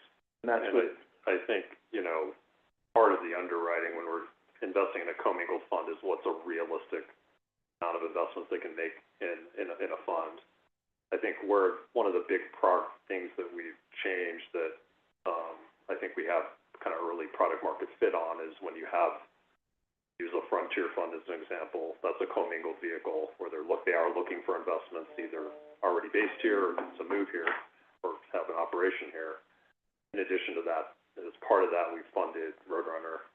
We did the same thing with Antler. So, you know, I think it's important as an institution to be supporting the group's main vehicle, but to the extent it makes sense to do with groups like Antler or like UP, we've been able to fund accelerators and things that are almost entirely New Mexico specific. It makes the larger percentage of the portfolio more New Mexico specific. But I think some of it just comes down and turning their main funds is like what's reasonable to expect in the context of a commingled vehicle. Some of these funds are, you know, $1 billion funds where I'll it takes is one or two investments, honestly. I think one of the things that's beneficial to what we're talking about that wasn't true in the past is the conversation changes a little bit. If it's like, you have a portfolio company that wants to open an office here, open manufacturing here, they have a need to be near Los Alamos, need to be near Sandia, that opens the aperture of what is possible versus the past where almost, you know, there's some case studies in here of some of the examples where it's occurred, but technology out of Sandia or Los Alamos that kind of amazingly survives those early days and survives from here. You know, that's possible, and we have investors looking at that stuff, but I think it makes it a bit easier for everybody if the opportunity set is like, if we find something really interesting, and I think some of the early success we'll have is probably in climate tech, where it makes sense for them to deploy the technology here, whether or not it was based from here or not in terms of the original technology. An opportunity in geothermal. One of our managers relocated a water treatment startup down to the southern part of the state to be near the Permian. That open aperture, I think, makes things a little easier for all of us, honestly. What I'm hearing you say is that good faith commitment to invest those dollars in New Mexico, it hasn't changed. We're just going to be a little more flexible and bring more jobs. I mean, they all know that every time they come back for a re-up, you know, they want to have something positive to say about New Mexico. A realistic thing. Okay, thank you. I would ask another question. What's the language of the statute require? It doesn't require us to invest anything. It doesn't require us to invest. Permissive. I think It's all there's permissive. no requirement that they invest, just like this out says, it could be differential rate. Up to 9%, I think there's already, they got this. It's up to 11%. You can invest up to 11% without violating your duties, is what it amounts to. But it's not a requirement. And traditionally, the SIC has invested 9%. That's the number chosen by the council itself. It wasn't chosen by the legislature. It's chosen by the council. 6-8-7, correct? 727,550. Average tax is under that one. 727,550.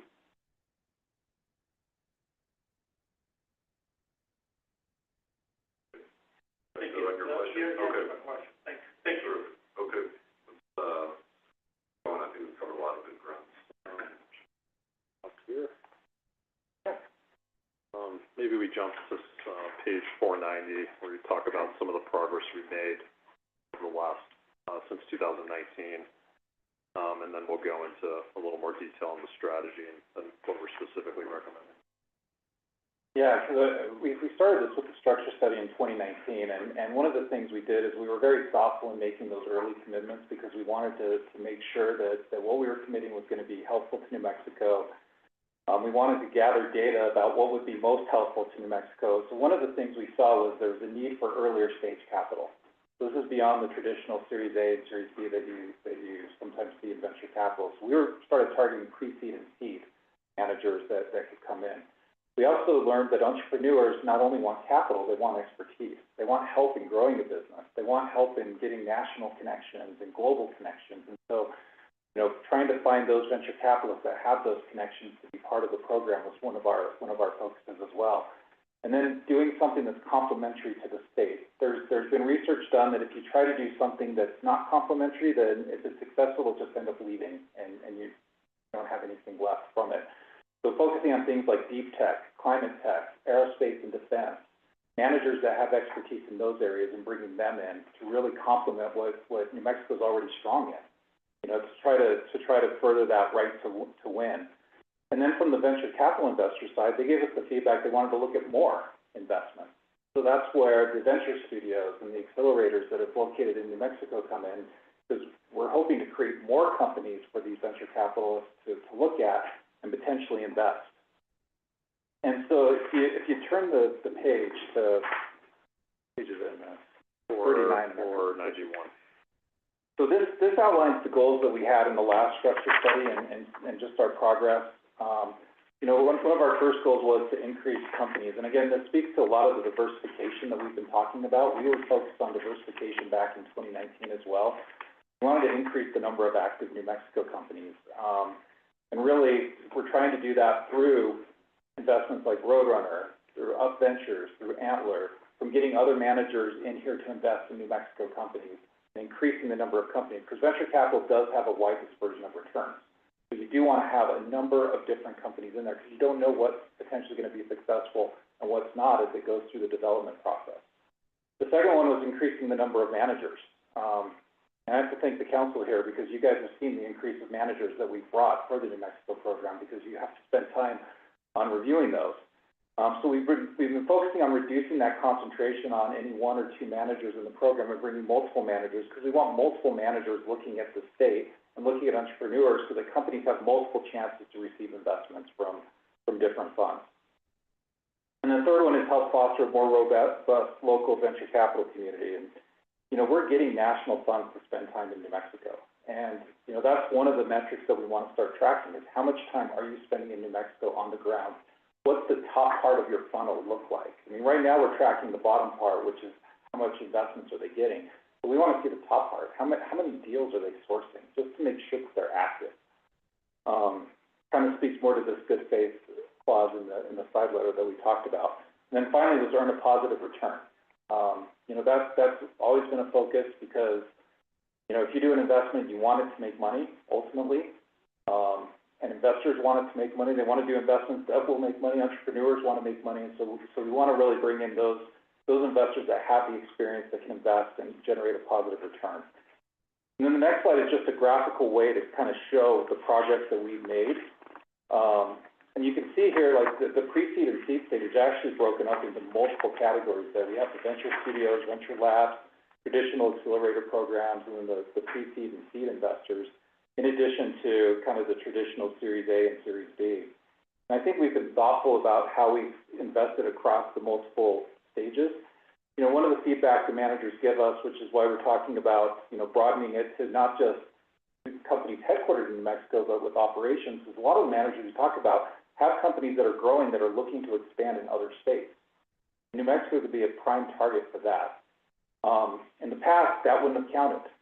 We couldn't report that to you as a economic development statistic in our quarterly reports. But with this new approach, we are going to focus on not just companies headquartered in New Mexico, but also those with significant operations in New Mexico, which often generate more jobs faster because it does take time for the early stage companies to generate jobs.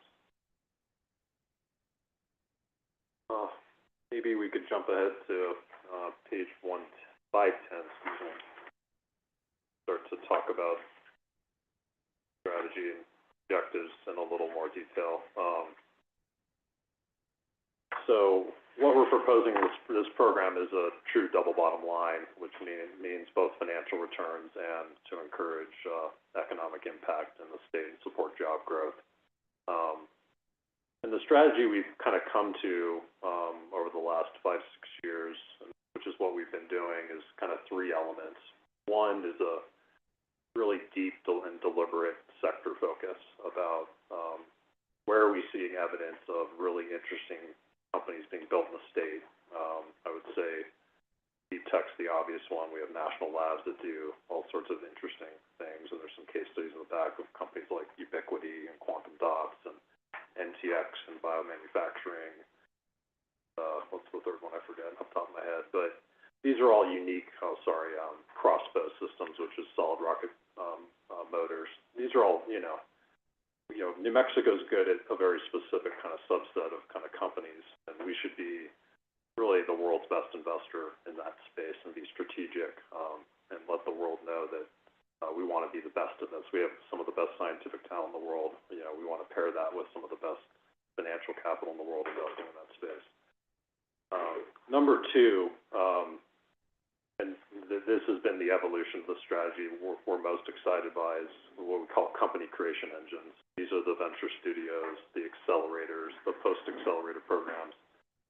These are folks that have connectivity, usually have a presence on the ground. They have national connectivity, even global connectivity, to act as a magnet to attract businesses here and say, in certain areas, we think New Mexico is one of the best places in the world for you to build a business, or at least part of your business. And that's a pretty different message than I think a lot lot of these kind of programs do. But it really resonates with groups, when you go and say, look, like New Mexico wants to be, a top 3 ecosystem in deep tech and climate tech, and their sovereign wealth funds invested in all the best managers in that space. And there's folks on the ground that can help you in terms of, accelerators, et cetera. Consider moving here. Maybe this would be a better place for you to build, or your company internationally and you need to open a U.S. headquarters. This is the place to be. It also has the benefit of increasing the funnel. When, in the past, there was a pretty constrained opportunity set by nature because the New Mexico business definition was very constraining. It was majority of your employees here and headquartered, and that's pretty constraining for the types of businesses that these are. Startups scale. From wherever they start, they're going to scale somewhere else. This is part of succeeding. And so some of the basics of even the statute about how startups succeed didn't match. And the third, which we have not done yet and we contemplate and hope to have some examples later in the year, is to the extent a business gets to that growth stage where they're considering opening manufacturing capability, can we somehow support growth stage investments that put near-term fully funded projects in the ground. We'll try to have some examples, knock on wood, after this whole tariff tantrum chills, hopefully later in the year. On page 511, really not a big change in terms of goals from when we did this last time. The big change in number 1 is companies operating in New Mexico rather than the definition of headquarters. Really making a statement that we want to be world-class in the sectors where we think we have local strength.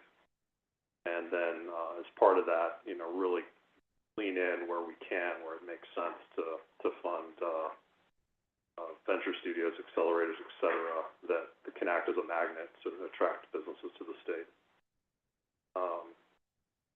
Pages 512 and 513 are trying to kind of visually try to talk about the differences between the two strategies. On page 512, I call this inverting the pyramid. We're trying to invert the pyramid. This New Mexico program was actually one of the largest of its kind in the country. And when you have a narrow opportunity set, I think it kind of inevitably forces you to put a lot of capital into a small number of companies, which I think is what happened here in terms of what we were incentivizing. What we're trying to do here is increase the funnel. We want the state to be known as open for business. It's a place where there's opportunity for potential funding. Obviously not a right for potential funding, but there's a lot of different sources of capital in the supportive ecosystem. On page 513, we need folks looking here. I mean, I think one of the things I'd like to kind of emphasize and why I think we need a lot of managers in a program like this is everybody has a difference of opinion about what good looks like. It's somewhat random at times. You need to have enough eyes looking here. One group may not think a company makes sense here. Another may be incredibly excited and want to fund it. And we do see that competition already, and been one of the benefits so far of the increased manager count as people are looking. But we also not only want them to look at companies created here, we want them to find companies to build here too. And so that kind of strategy is a little different than what we did in the past. We want all these great partners of ours to be thinking about New Mexico and how they can help us. It's slide 514.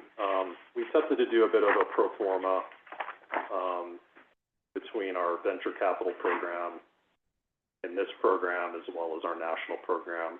We were a pretty late entrant to the venture capital world. We really only started investing in 2020 in the national program, but we now have a pretty diverse program of managers in both programs. They're quite diversified. We don't have all of our eggs in one basket. 90% of unfunded is in market rate investments in the New Mexico program. pages 515, 516, and 517, we're getting big. Venture is a smaller asset class. It's actually, even with the ranges we're talking about in terms of target allocation in our national program and in our New Mexico program, we're talking 4 or 5% of the SIC's total funds. This is not an asset class you can jam a ton of capital into, but we think the size of these two programs are something we can find good investments. And I do think, it's a statement to the outside world that we have such a strategic program that we really want to be the world's best in certain areas. Page 518, this is just an attempt to put the two strategies side by side. The main differences are really sector focus, as well as the benchmarks reflect the fact that the National Private Equity Program is a diversified private equity portfolio with both buyout and growth and special situations. And the Strategic Venture Program is more a U.S. venture-focused program. As Richard mentioned, and one of the things we'd like to track a little more, and you'll see in some of the case studies, is the amount of what's the funnel of opportunities looked at that have a potential nexus to our state. We are recommending to continue the emerging manager commitments as part of this. This program we set up in 2019 with the goal and aspiration of having some local groups become more institutional over time. This will take some time. We spend a decent amount of time with them, some of these managers, looking at ways that they can grow and develop. But I think, we still expect to make some commitments there. And then we're about to get to Mr. Brown's section. On page 519 is a little summary of the different types of commitments and policy recommendations. In our national program, we basically have 3 types of fund commitments. Using today as an example, Bright Star Horizon was a fund commitment. We're investing in a commingled vehicle. We invested in a side-by-side co-investment SMA with that same manager. And then to the extent the overflow of managers where we can't set those types of vehicles up, we have Mercer helping us with that. In our strategic program, 4 types of commitments going forward. Commingled vehicles, funds and SMAs to help support the creation development of accelerators, venture studios, et cetera. The one that we have not done yet is supporting potentially, if it makes sense, supporting companies scaling in the state and continued selectively making emerging manager commitments. There's a lot in here as well. I would advise you to look through the case studies if you have some time to get a sense of kind of companies they're creating, some examples of what we mean by companies that may have already been based here, receive capital, as well as companies that are looking to expand to New Mexico and have operations here. If you have any questions at this point, or if you'd like to have Bruce go through the red line of the policies.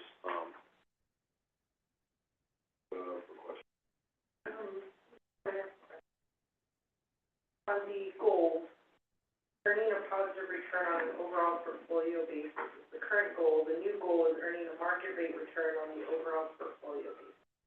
But tell me the difference of that. And my brain is going to the second policy where that first paragraph says, the SIC will no longer target differential rate return for its private equity investments in New Mexico businesses. Going forward, the SIC will support businesses operating or planning to operate in New Mexico primarily through market rate investment. I just need clarity in my brain.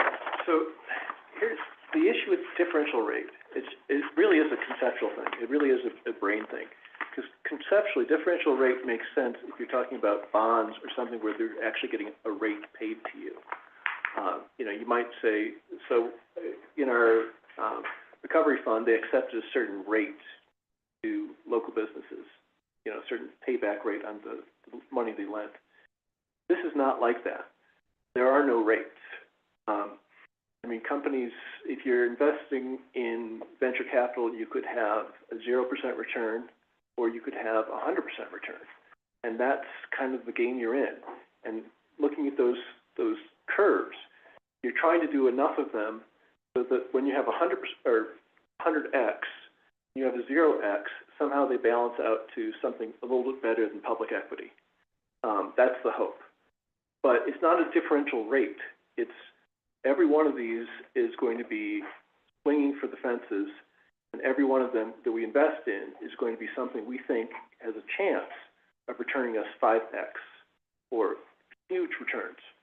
That we have a reasonable expectation that can happen. Not that it's going to happen, because it's a matter of odds, but that it could happen. These are the funds we're investing in.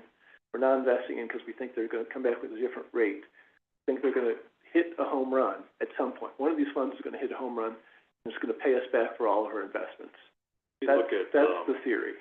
You look at page 470, gives you the index returns of venture and private equity, you know. Roughly, the historical returns of the asset class has been in the mid-teens, roughly, maybe a little less. All of our managers are trying to beat that. I mean, honestly, every one of them is trying to produce by a lot. Well, by a lot. I mean, but they don't all succeed. They're all trying to beat it by a lot. They don't all succeed, and that's just, it's not their fault. It's the nature of the business. So in a diversified portfolio, we're trying to basically meet or exceed over longer periods as a long-term asset class, trying to meet the Burgess U.S. Venture Index, which again has been in that 10 to 15% range, depending on the time period. So getting away from differential rate is really sort of being more honest about what we're trying to do here, because we're not focusing on getting a different rate. We're focusing on getting market rate returns for venture capital, which is just inherently risky. And we believe you do that through a combination of manager selection and diversification. So, saying that, I know you take more risk, you expect more return.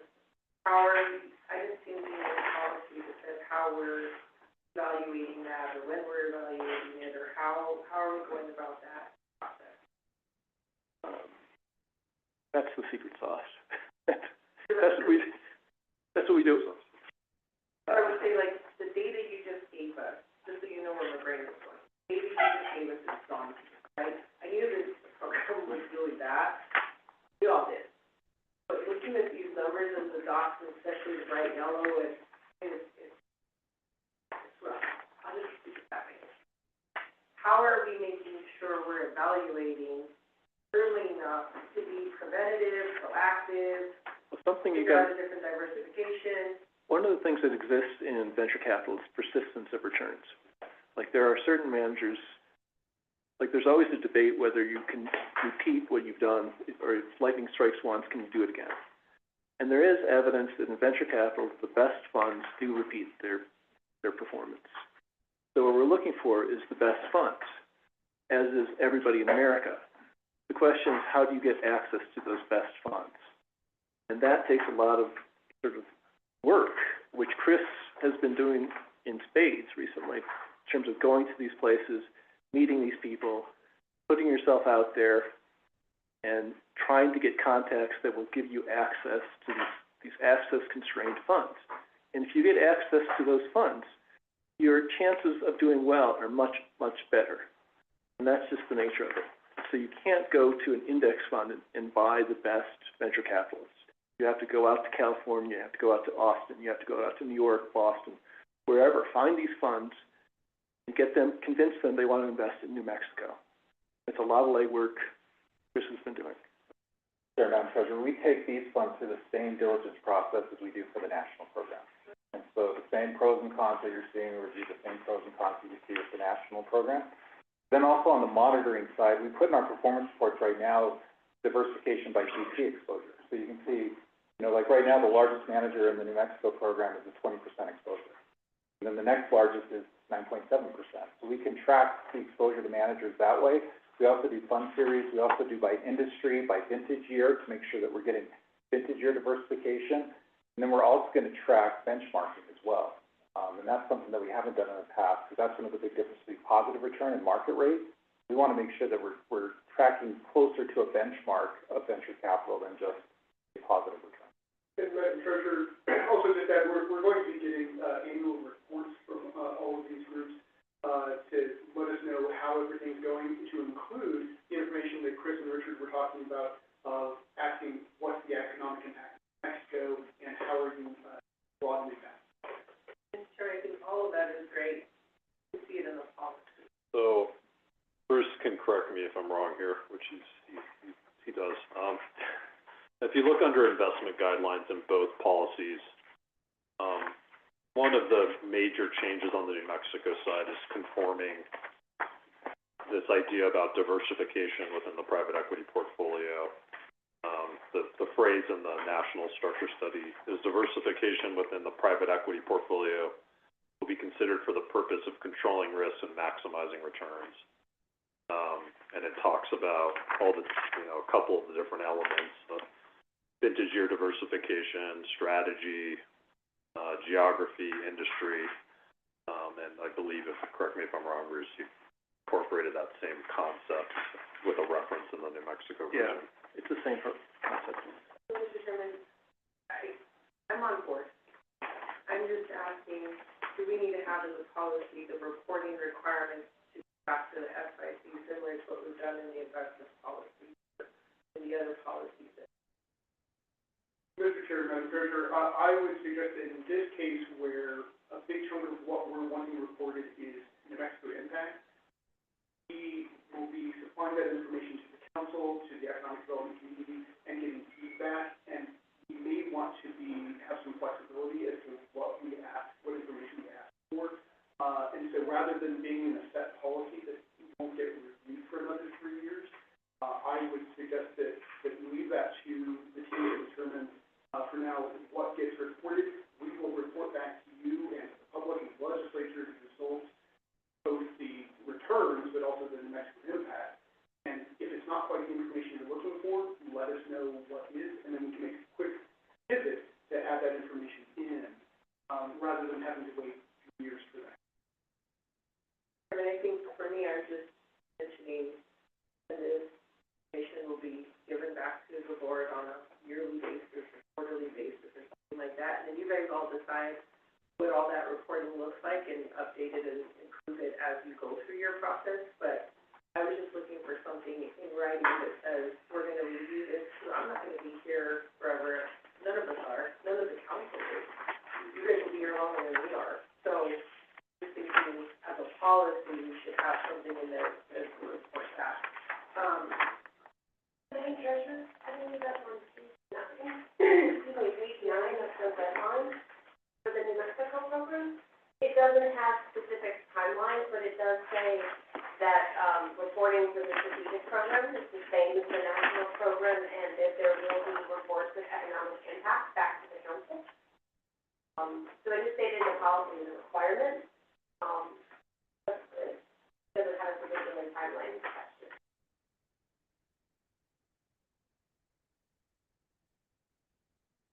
Mr. Chairman, or anybody, does it end after cash management on the first one? Madam Chair, I'm looking at the diligence materials. I think there was a group of mentions that there was an update to the red line that didn't get included in the main packet and in the diligence materials. Okay. Thank you. Can we go to the red line? Do you want me to just go through where I have questions in the red line? Yeah. Would that be helpful, and then anyone can stop and if you have them on the next paragraph? You know, there are 2 red lines, right? There's the national and the... I'm only on section H, which is the National Private Equity Program. Okay. And I apologize that I'm looking at my CIC one, but the chairman showed me where there's one change, and I didn't have an issue with that. So we took off the table of contents for both. Right. After, under administrative structure, there's a third little paragraph, the CIC will review these policies and procedures at least annually and recommend any changes to the SIC for approval. The question was, how often then, or why are we removing this? Largely because the CIC has, I mean, this is something I think is better placed with the CIC, charter rather than in a policy like that. So whatever the CIC wants to do in terms of review, they can set it separately. I think is what, 3 years? So the statute is every 3 years, I believe. Yeah, I think that's right. And that's the standard, and I think GFOA standards are over 3 years, 2 years, something like that. But I actually wrote it in our statute, and I think I did it 3 years, and it was because there's always an election, so the new elected should come in and read this and know that they're accountable as a fiduciary. Don't just throw it on the treasurer. But they might too. So I just was concerned about that because this council is ever changing. And it's important for all of us whenever we come in that there should be a review of all of these policies, because that's the one critical aspect of our role on this council. So I wanted to make sure it's somewhere. It's still in the, Madam Chair, still in the investment policy, the main policy statement. So this is just a separate policy for the private equity program. So the main policy still requires a 3-year review for every asset class. Then under objective, I was curious why we were removing the premium and put to equity medium. Again, I think it's because it suggests, it's not intended to make a great deal of change, but premium suggests that these things are correlated very closely, and you're getting just 1% or something more than that. We don't think that that closely correlated. And think about it in terms of premium, is probably not actually what we're doing. We're actually trying to outperform public equities, and over a long period of time. So it might be, year 8, this program underperforms by 5%. Year 10, it overperforms by 20%. It's the 10-year outperformance that we're looking for. We're not looking for a premium over whatever public equity is doing. And then under investment structure, I just needed a little bit of education on this one because it says permanent and client funds managed by the SIC instead of the land grant and the severance tax. So is this meaning we're being more inclusive of not just everything under SIC, but anything that is client-based under SIC? Yeah, the clients they have the right to invest in private equity pools. This is the pool they're investing in. So that's why that's there. Okay. And then on page 2, Mr. Chairman, under strategy, partnership interest on the strategy market. If you can explain what that means. Partnership interest. In such cases, staff may recommend the purchase or sale or partnership interest on the secondary market due to liquid nature, blah, blah, blah. Oh. I mean, that might be co-investments, but I didn't. No, it's not. It's something we haven't done recently, but we might do in the future. It's buying secondary interests. So it's like we have a partnership interest, we invest in these things, we have partnership interests in it.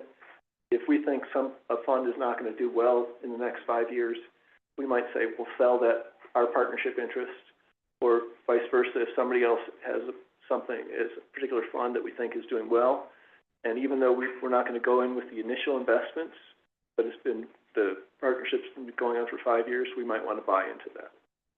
We haven't done that at this point, but it's a possibility. So it's basically a secondary purchases or sales of partnership interests.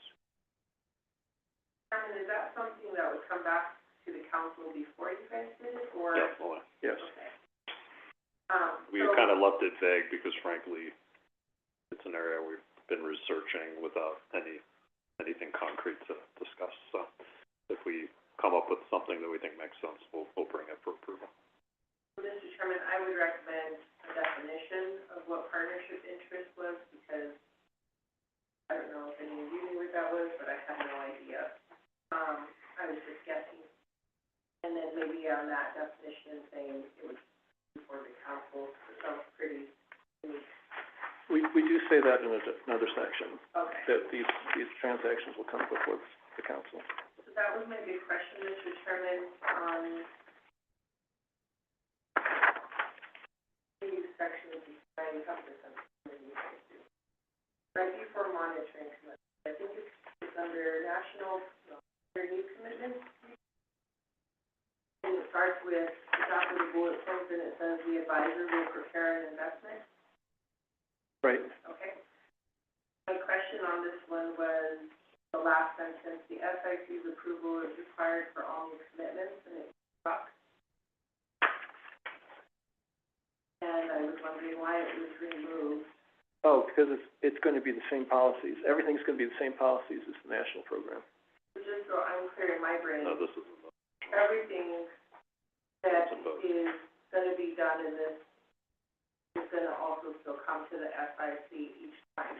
You're just taking them all out of certain areas and putting it all in one place. This policy is intended to be agnostic in terms of that. Right? So it's like if the SIC wants to review everything, the SIC reviews everything.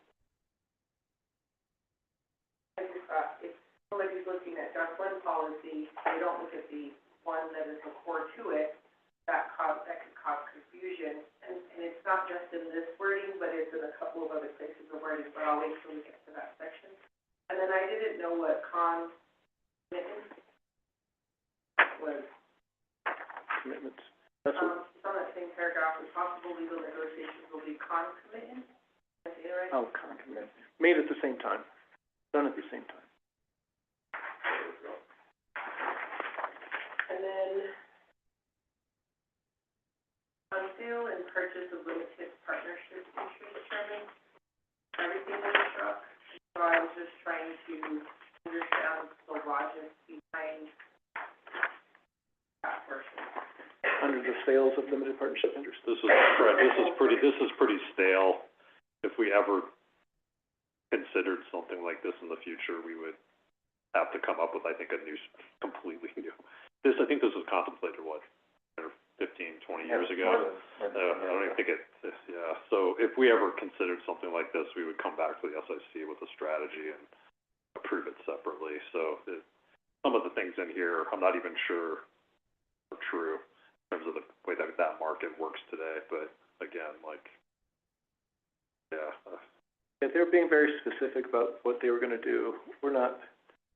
It's not like we're going to sell a portfolio of these things. That's not like the intent. The intent is to take everything, run it by the council, and do what makes business sense. It's not like this. So this,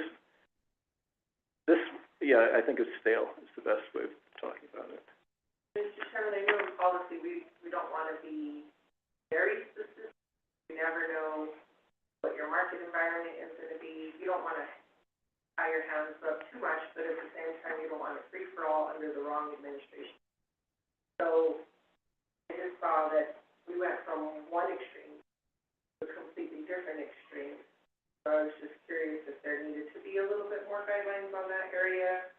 I don't mean like the detailed specifics of just right now, but just something to think about. I don't know that feels enough to give any type of support other than to just say what I visually thought of when I but and under cash management, I was trying to understand the part of the struck. Staff will provide information as the components of the cash distributions, example, return of principal, realized gains, and interest dividend income. I understand the why behind the removal of that. Because it's really not relevant to what we do. We don't pay taxes, so it doesn't really matter if it's return of principal or profit.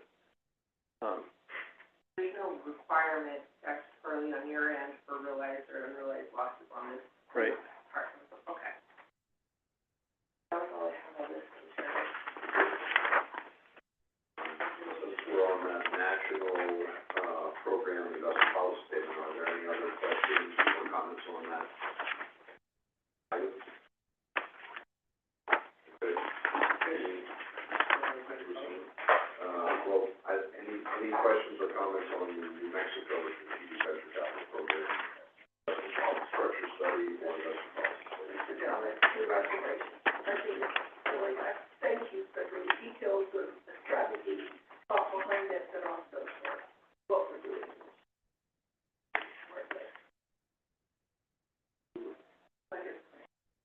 Okay, go right ahead. Yeah, let's have a motion with 3H then. Based upon the recommendation from the Council Investment Committee, Advisor Mercer, SIC staff, and general fiduciary oversight from RBK, I move that the State Investment Council approve the National Private Equity Structure Study as discussed and memorialized for the council on today's meeting. Summer, second by Mr. Allen. We have a roll call vote, please. Treasurer Laura Montoya. Yes. Nick Taz. Yes. Catherine Allen. Yes. John Bingaman. Yes. Kelly O'Donnell.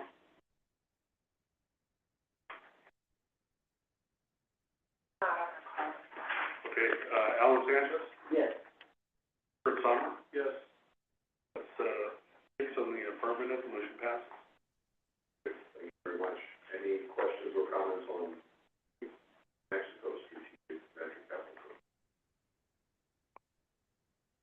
I'm gonna go through the same things as faster.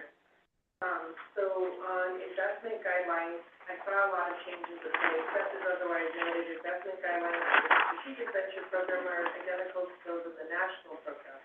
So I know policy-wise, sometimes that can be very positive, because you change both of them at the same time. But other times, if you're really trying to keep them separate, you could end up negatively impacting one over the other. And in order to, let's say you're in venture, you have to have both of these in order for a consultant or a fund manager to really know what it is you're trying to do. So I just wanted to make sure you guys were that was the plan and that it was in better interest of doing it this way.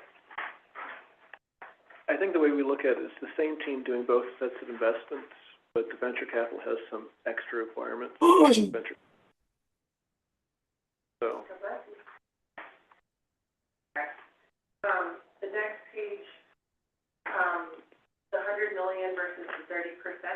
My assumption is we're removing the percentage because we're getting so big, so it's just better and safer with 100 million. Is that correct? Correct. Okay. Does that mean? So strategy? Because otherwise, the strategy of the strategic venture program will be determined and implemented in the same way as besides just deleting that, the positives and negatives. On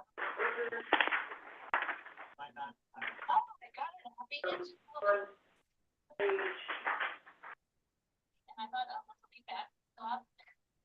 it should say, under new commitments, it says, start off. We can hear someone. So, your fund commitments, I just had a question, does this list limit you? Did we think of everything? Did we give ourselves a little bit of flexibility? Because in the future, there might be something else, like, example, remember Ellen right to my right, every time I see her, I think of AI. So,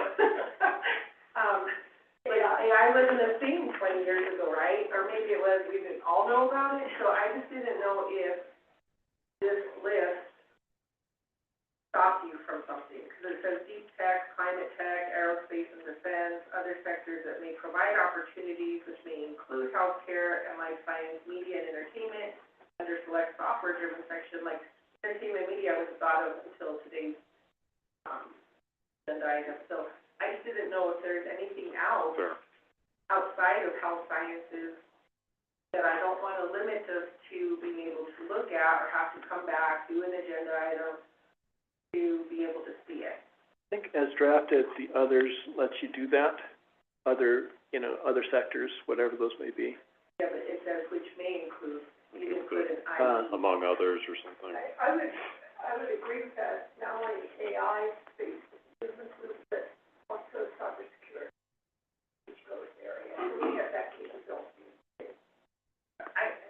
I'm not specific, I just know when I've written policy, limitations too much is very problematic. Okay, so among others, we could put in there, how's that?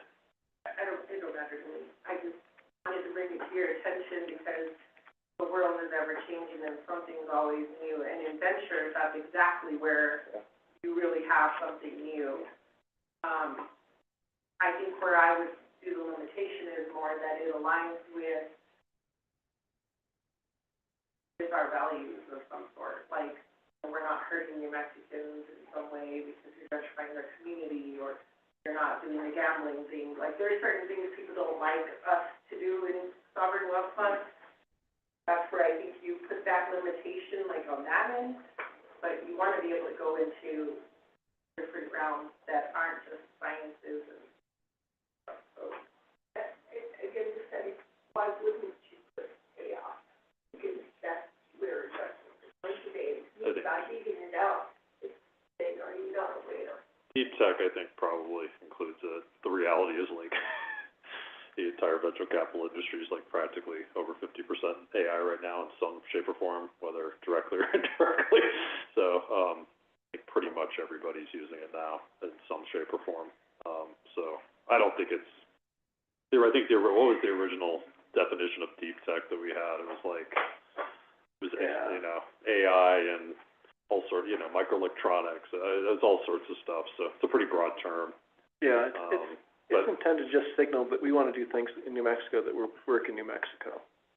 And it's just, that's deep tech, whatever that means, because that could be almost anything.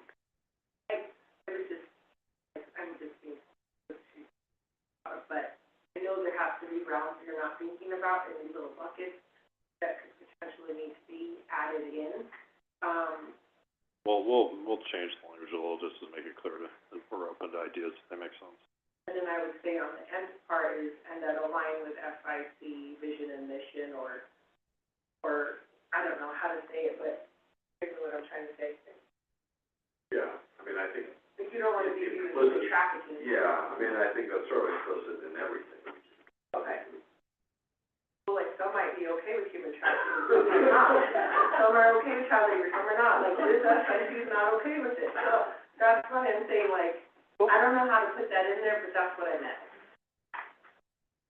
You guys probably think I'm crazy. Okay, so under emerging manager commitments, I've never seen this in a policy, but it says, to be clear, I think that should be struck. It says, to be clear, all investments will target market rate returns. And that's why also I was like, that's why I needed to understand, what do you mean by market rate returns? Like, I don't understand what that means, and it's the core now of what we're determining. Maybe that's an education offsite, but that made it even more clear to me. That's how we're shifting. So that's when I was like, all right, how are we proving that this is the better way to look at return, and then how are we tracking the performance after? So we need to take off to be clear, because you're still clear with the rest of it. And then where it says opportunities will be evaluated, and then there's a bunch of red lines, all of that is struck. And at the end it says, except for some strategic structured investments, no co-investments will be made in the strategic venture program. I know there has to be some logical reasoning behind that, but I'm not familiar. It used to be a co-investment program. The whole program used to be co-invest. And that, the idea was you find one manager and they find another manager, and together they co-invest and everybody makes money. That didn't turn out to be true. Everybody loses money. So the idea was the co-investment structure is not going to be one we're generally using. Generally, we're doing a lot of co-invest in the national program. Generally, we will not be doing co-invest in the venture program. I think there was a logical reason. I think everyone got interested on that. Thank you. And then under monitoring commitments, skip all the tabs. In the next paragraph, it says, except as indicated below, investments in the strategic investment program will be monitored in the same manner as investments is monitored in the national program. So, I put again, keep referencing it, but I just want to make sure everything that you're doing here, you want it to align there, other than the co-investments. I'm just bringing it to your attention. And then under cash management, it's identical to the national program, except that all transactions will be credited to the severance tax. I just needed to be included on that. I guess it's all money that goes to severance tax, including the client's money that are offered at Clients are not going to be investing in this pool. This is just the severance tax. It's doesn't exist outside of severance tax, that permanent fund. And we clarified that in the front page? I believe so. I hope so. Because on the other one, it says that you changed it to include clients. Yeah. And you say everything is according to the national program. But Right. I didn't. I think that's in the section about background. About there's the right to invest in up to 9%. So it's saying we're going to invest 9% from the severance tax into this program.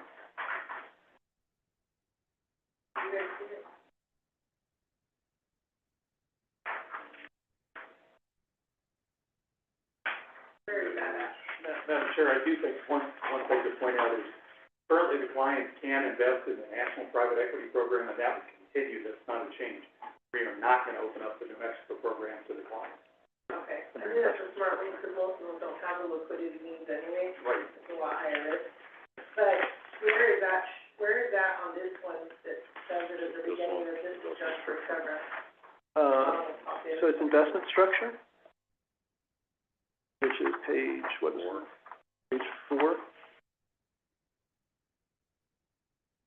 Yeah, that's where it is. That's it. So the investment structure says fund commitments and strategic venture program will only be made from the severance tax fund, permanent fund. So you took out land grant permanent fund, it is now only severance tax, correct? No, we didn't. Land grant was never in this program.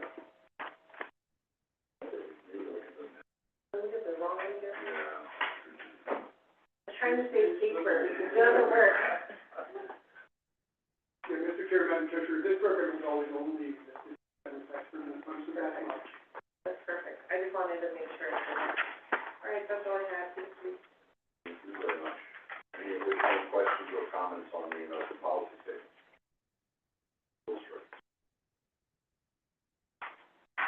Based upon the recommendations of the Council Investment Committee, Advisor Mercer, SIC staff, and general fiduciary oversight from RBK, members of the State Investment Council approve the NMSIC Strategic Venture Capital Program study structure as discussed and memorialized for the council at today's meeting. Member Summer? Second. Take a roll call vote, please. Treasurer Warren Montoya. Yes. Dick Taylor. Yes. Catherine Allen. Yes. John Dingman. Yes. Alan Sanchez. Yes. Chris Summer. Yes. Six in the affirmative. It passes. Thank you very much, and I think I'll go ahead and make a motion on the investment policy statement, because I think we can use that as well, right? Based on the recommendations of the Council Investment Committee, Advisor Mercer, SIC staff, and general oversight. A, the State Investment Council includes private equity investment policy statement updates. That's memorialized for the council meeting today.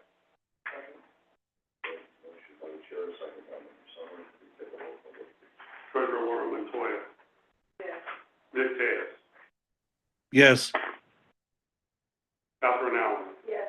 John Dingman. Yes. Alan Sanchez. Yes. Chris Summer. Yes. Six in the affirmative. Motion passes.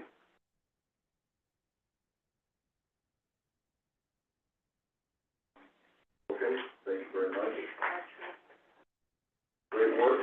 Let's let's, move on to item 2K, our last item, which is the, benchmarking review. Just focus in on the proposed change. Thank you, Mr. Chair. I will be exceedingly brief. So, yes, thank you for the time. Our section here for this starts on, page 647. We'll talk about the benchmarking review, and periodically we'll conduct this type of comprehensive review across your benchmark, not just the individual funds, but also the asset classes. This, of course, is important so that you as a council have the right basis by which to judge and measure the overall success. The process, particularly as you're reviewing the asset class structures, has continued to improve over the years. As part of all these structure studies that you're doing, you're typically accompanying those with a benchmark recommendation. And so for the most part, all those benchmarks are up to date, which is, of course, quite positive. But we do want to have, just for documentation purposes and best practice, a single document every few years to memorialize that review. As Mr. Chairman alluded to, we do have one recommended change for your consideration today, and that ties directly into some of the conversations that we've heard around private equity. There's a lot of detail in here. I won't cover that. I just want you to know that if you are interested in any particular asset class, what peers are doing, the rationale for the benchmarks that you currently have selected, it's all documented here, asset class by asset class, and then, of course, also at the aggregate fund level. So we have that in there, along with some education on what makes good benchmarks. Try to summarize that. Key takeaways on page 648, this is an executive summary here that we've listed. The primary change for your consideration is for the primary private equity benchmark, where given your expansion of the opportunity set for the private equity asset class to a more global and to a more diversified across different sectors for the portfolio, we are recommending a benchmark that is more closely aligned with that global and more diversified sector exposure that your asset class director and consultants are targeting over time. So you'll see that is the same index family. It's still a Cambridge index, but as I said, it's a more broad and more closely aligned index with that exposure. We have seen more recently, if we've gone through this cycle of making structure study reviews, you've done real estate, real return, and a little further in the distance, private market, fixed income. Those benchmarks have all been updated as part of the review that you have conducted. I took up so much time. I think the spreadsheet that you did, if you just show the spreadsheet. Sure. Yeah. Absolutely. Well, thank you for the recommendation to expand that. So I will take you, that was really the last comment there. For private equity, and that's really the vote, is on 677. In the table, that compares your target weights, and this is for the national program exclusively. You can scroll down a little bit, you'll see that table in the middle of the page, and we might need to scroll just a bit to the right. There's one column that's cut off. You can see the target weights, and most of those are expressed in a range. For example, U.S. North America, 60 to 80, the balance outside of North America, and then the strategy exposures down below. That is what you're targeting. Next to that is your current national program exposures, which you can see are within, largely within those guidelines. Then the next column over is your current benchmarks, the Cambridge U.S. Private Equity Index, which is 100% U.S. focused. That's a bit of a misalignment given where the portfolio is expanding to in terms of the opportunity set. You can also see a more narrow strategy exposure there, 80% in buyout, but less so in the other smaller buckets. If you look at the very right-hand column that's mostly shown there, you will see that is the recommended benchmark. So that is a private equity and venture capital aggregate index that provides you with non-U.S. exposure from a regional basis, but also a more diversified strategy exposure. As you look at that, those weightings in the benchmark relative to your current and targeted program weights, I think you'll see they're closely aligned, and for that reason, making that change.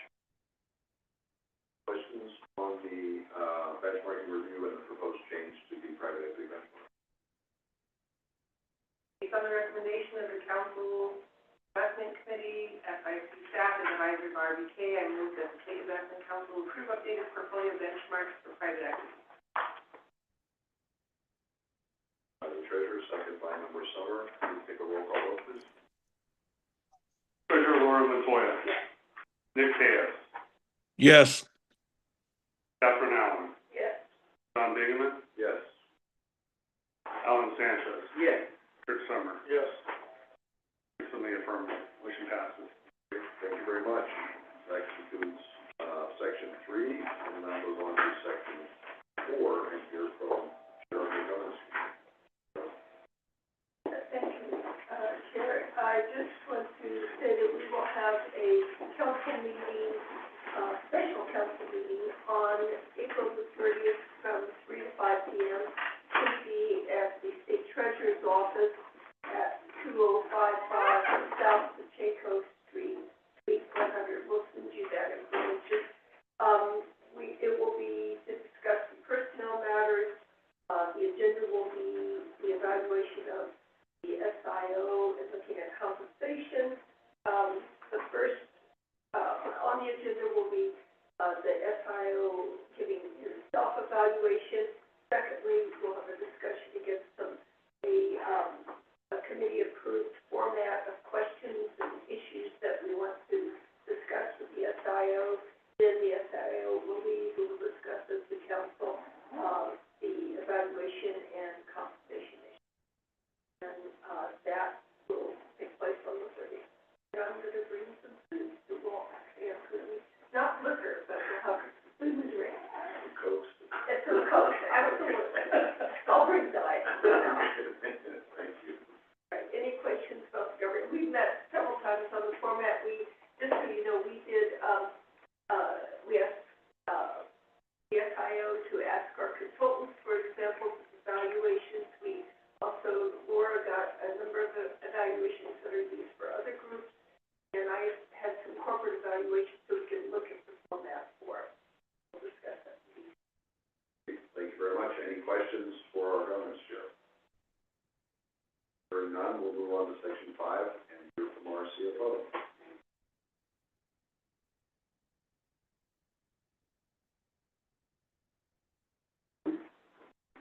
Mr. Chairman, I'll be brief with my comments. Just one slide I want to touch upon, maybe two. But as I've done in prior months, I've included a budget schedule through the end of March for this month. Just remember, this is March. We have a full quarter to go. I did want to emphasize within the budget schedule, I don't anticipate any budget problems through the end of the fiscal year.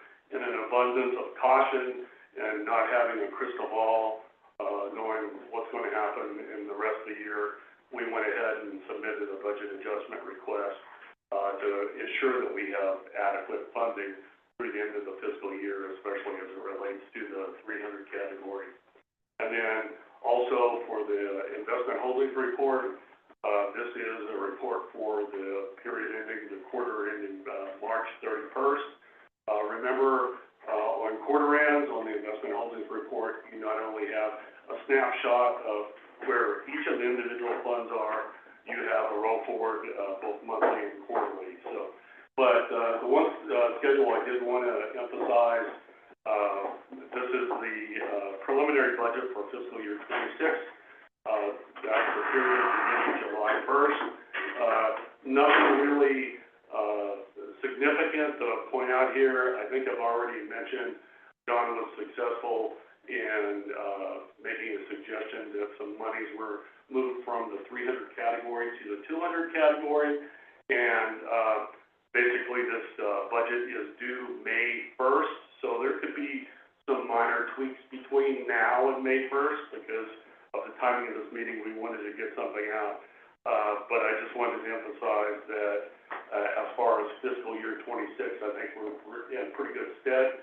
I did, and I think I mentioned this last meeting, there was some changes during the legislature as it relates to budget adjustment requests.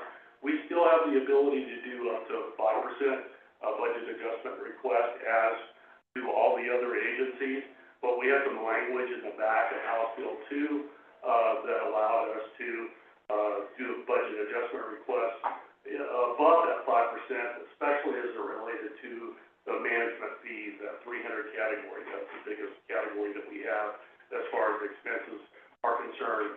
That language was eliminated this year for us. We did not get it. So if we have budget adjustment requests for fiscal year 26 that we need to get through the end of the fiscal year, we'll have to have that entertained at the next legislative session, early in the session. So just be aware of that. And I think John is already anticipating, working on making sure next year that we have that language added.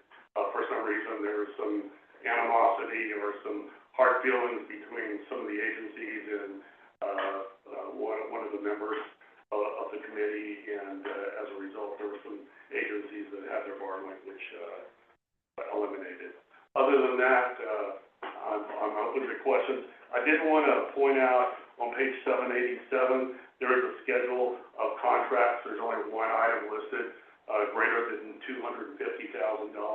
That's for Ascension.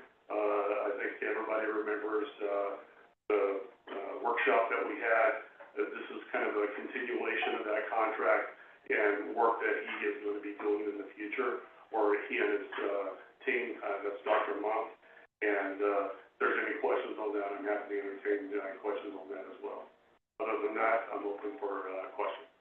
Very much. Any questions for Mr. Schiff? Just on the phone?